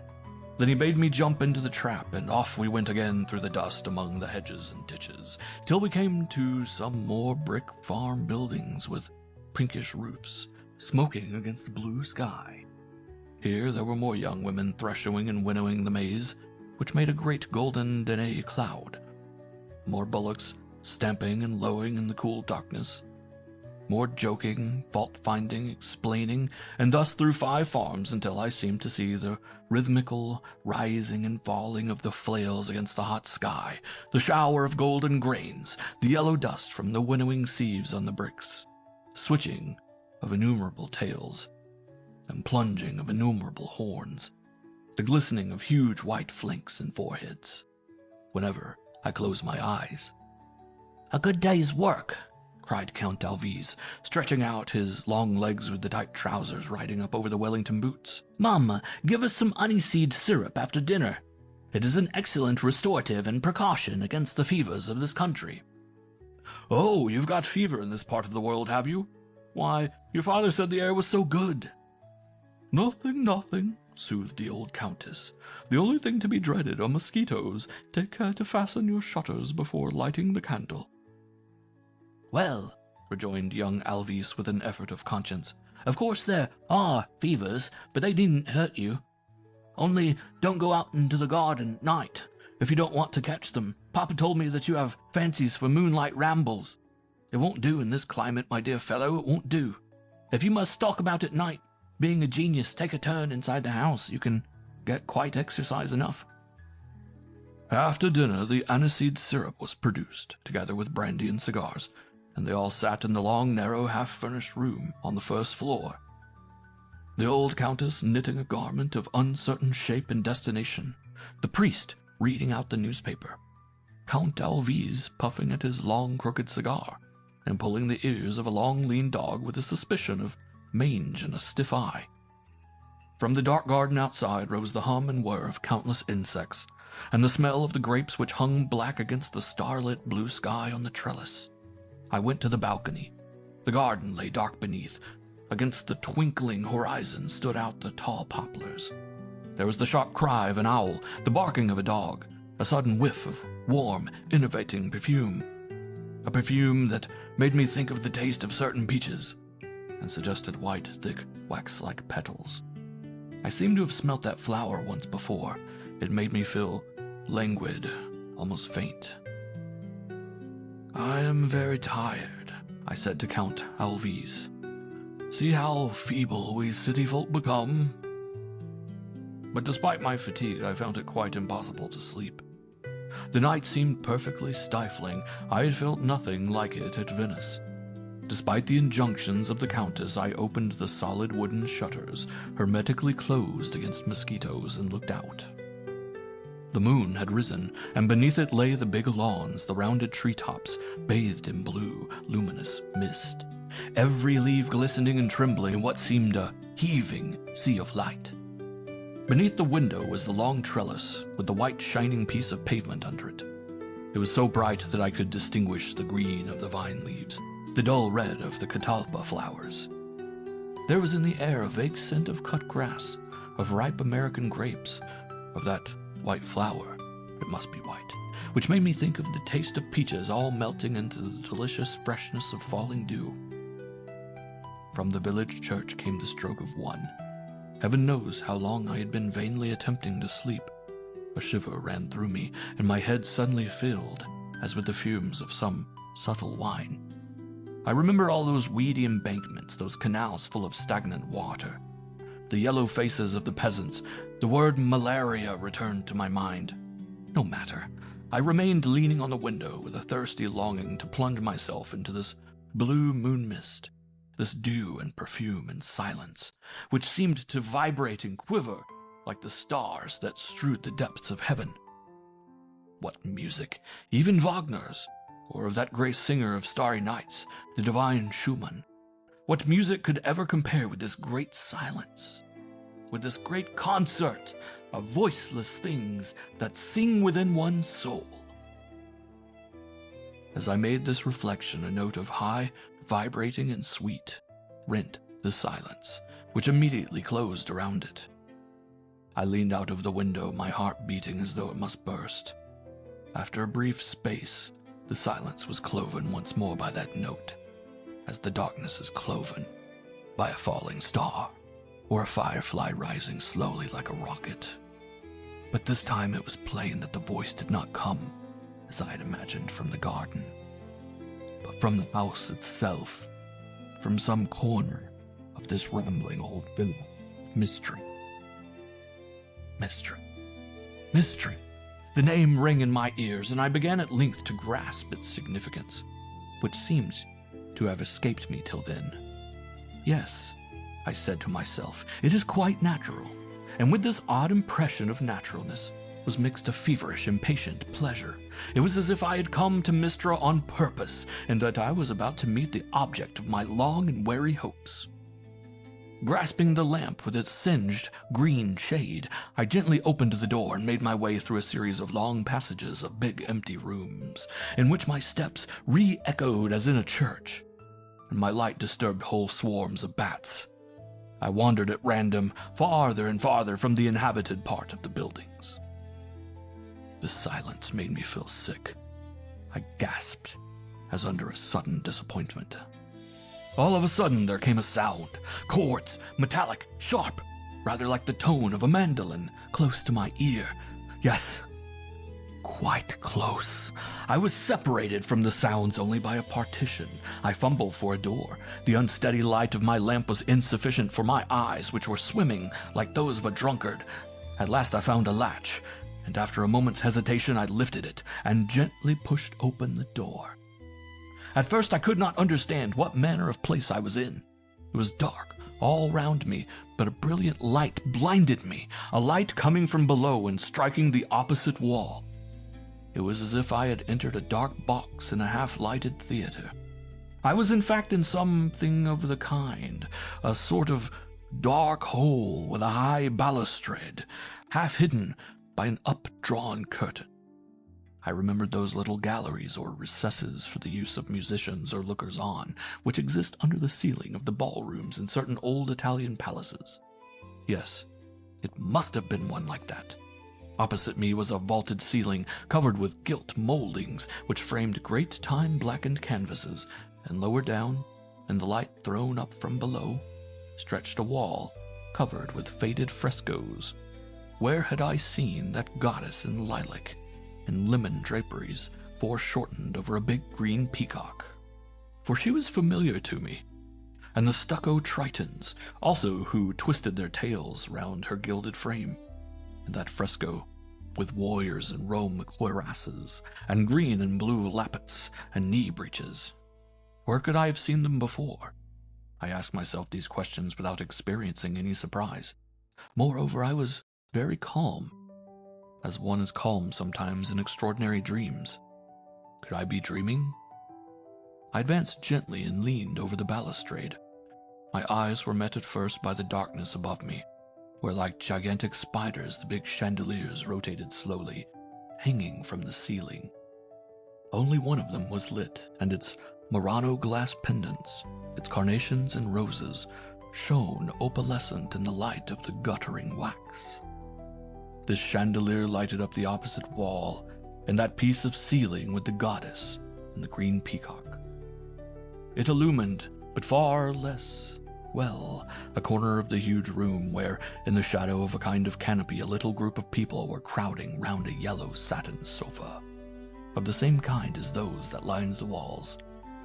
On the sofa, half screened from me by the surrounding persons, a woman was stretched out. The silver of her embroidered dress and the rays of her diamonds gleamed and shot forth as she moved uneasily.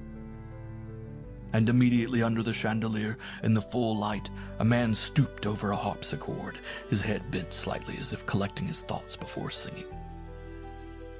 He struck a few chords and sang. Yes, sure enough, it was the voice that had so long been persecuting me. I recognized at once that delicate, voluptuous quality, strange, exquisite, sweet beyond words, but lacking all youth and clearness. That passion, veiled in tears, which had troubled my brain that night on the lagoon, and again on the Grand Canal singing the Biondina. And yet again only 2 days since, in the deserted cathedral of Padua. But I recognize now what seemed to have been hidden from me till then. That voice was what I cared most for in all the wide world. The voice wound and unwound itself in long, languishing phrases, in rich, voluptuous refiorituras, all fretted with tiny scales and exquisite crisp shakes. It stopped ever and anon, swaying as if panting in languid delight. And I felt my body melt, even as wax in the sunshine. And it seemed to me that I too was turning fluid and vaporous, in order to mingle with these sounds as the moonbeams mingle with the dew. Suddenly from the dimly lighted corner by the canopy came a little piteous wail, then another followed, and was lost in the singer's voice. During a long phrase on the harpsichord, sharp and tinkling, the singer turned his head toward the dais, and there came a plaintive little sob. But he, instead of stopping, struck a sharp chord, and with a thread of voice so hushed as to be scarcely audible, slid softly into a long cadenza. At the same moment he thrust his head backwards, and the light fell full upon the handsome, effeminate face, with its ashy pallor and big black brows of the singer Zaffarino. At the sight of that face, sensual and sullen, of that smile which was cruel and mocking like a bad woman's, I understood, I knew not why, by what process, that his singing must be cut short, that the accursed phrase must never be finished. I understood that I was before an assassin, that he was killing this woman, and killing me also with his wicked voice. I rushed down a narrow stair which led down from the box, pursued, as it were, by that exquisite voice, swelling by insensible degrees. I flung myself on the door, which must be that of the big saloon. I could see its light between the panels. I bruised my hands in trying to wrench the latch. The door was fastened tight, and while I was struggling with that locked door, I heard the voice swelling, rending asunder that downy veil which wrapped it, leaping forth clear, resplendent, like the sharp and glittering blade of a knife that seemed to enter deep into my breast. Then once more a wail, a death groan, and that dreadful noise, that hideous gurgle of breath strangled by a rush of blood. And then a long shake, acute, brilliant, triumphant. The door gave way beneath my weight. One half crashed in. I entered. I was blinded by a flood of blue moonlight. It poured in through 4 great windows, peaceful and diaphanous, a pale blue mist of moonlight, and turned the huge room into a kind of submarine cave, paved with moonbeams, full of shimmers, of pools of moonlight. It was as bright as midday, but the brightness was cold, blue, vaporous, supernatural. The room was completely empty, like a great hayloft. Only there hung from the ceiling the ropes which had once supported a chandelier, and in a corner, among stacks of wood and heaps of Indian corn, whence spread a sickly smell of damp and mildew, there stood a long, thin harpsichord with spindle legs, and its cover cracked from end to end. I felt all of a sudden very calm. The one thing that mattered was the phrase that kept moving in my head. The phrase of that unfinished cadence which I had heard but an instant before.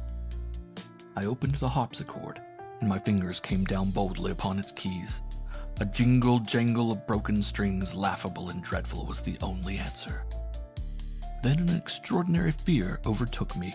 I clambered out of one of the windows. I rushed up the garden and wandered through the fields, among the canals and the embankments, until the moon had set, and the dawn began to shiver, pursued forever by that jangle of broken strings. People expressed much satisfaction at my recovery.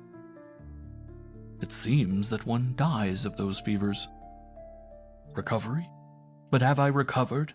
I walk and eat and drink and talk. I can even sleep. I live the life of other living creatures. But I am wasted by a strange and deadly disease. I can never lay hold of my own inspiration. My head is filled with music, which is certainly by me, since I have never heard it before, but which still is not my own, which I despise and abhor. Little tripping flourishes and languishing phrases and long, drawn, echoing cadences. O wicked, wicked voice, violin of flesh and blood made by the evil one's hand, may I not even execrate thee in peace? But is it necessary that, at the moment when I curse, the longing to hear thee again should parch my soul like hell thirst? And since I have satiated thy lust for revenge, since thou hast withered my life and withered my genius, is it not time for pity? May I not hear one note, only one note of thine, O singer, O wicked and contemptible wretch? End of Section 8.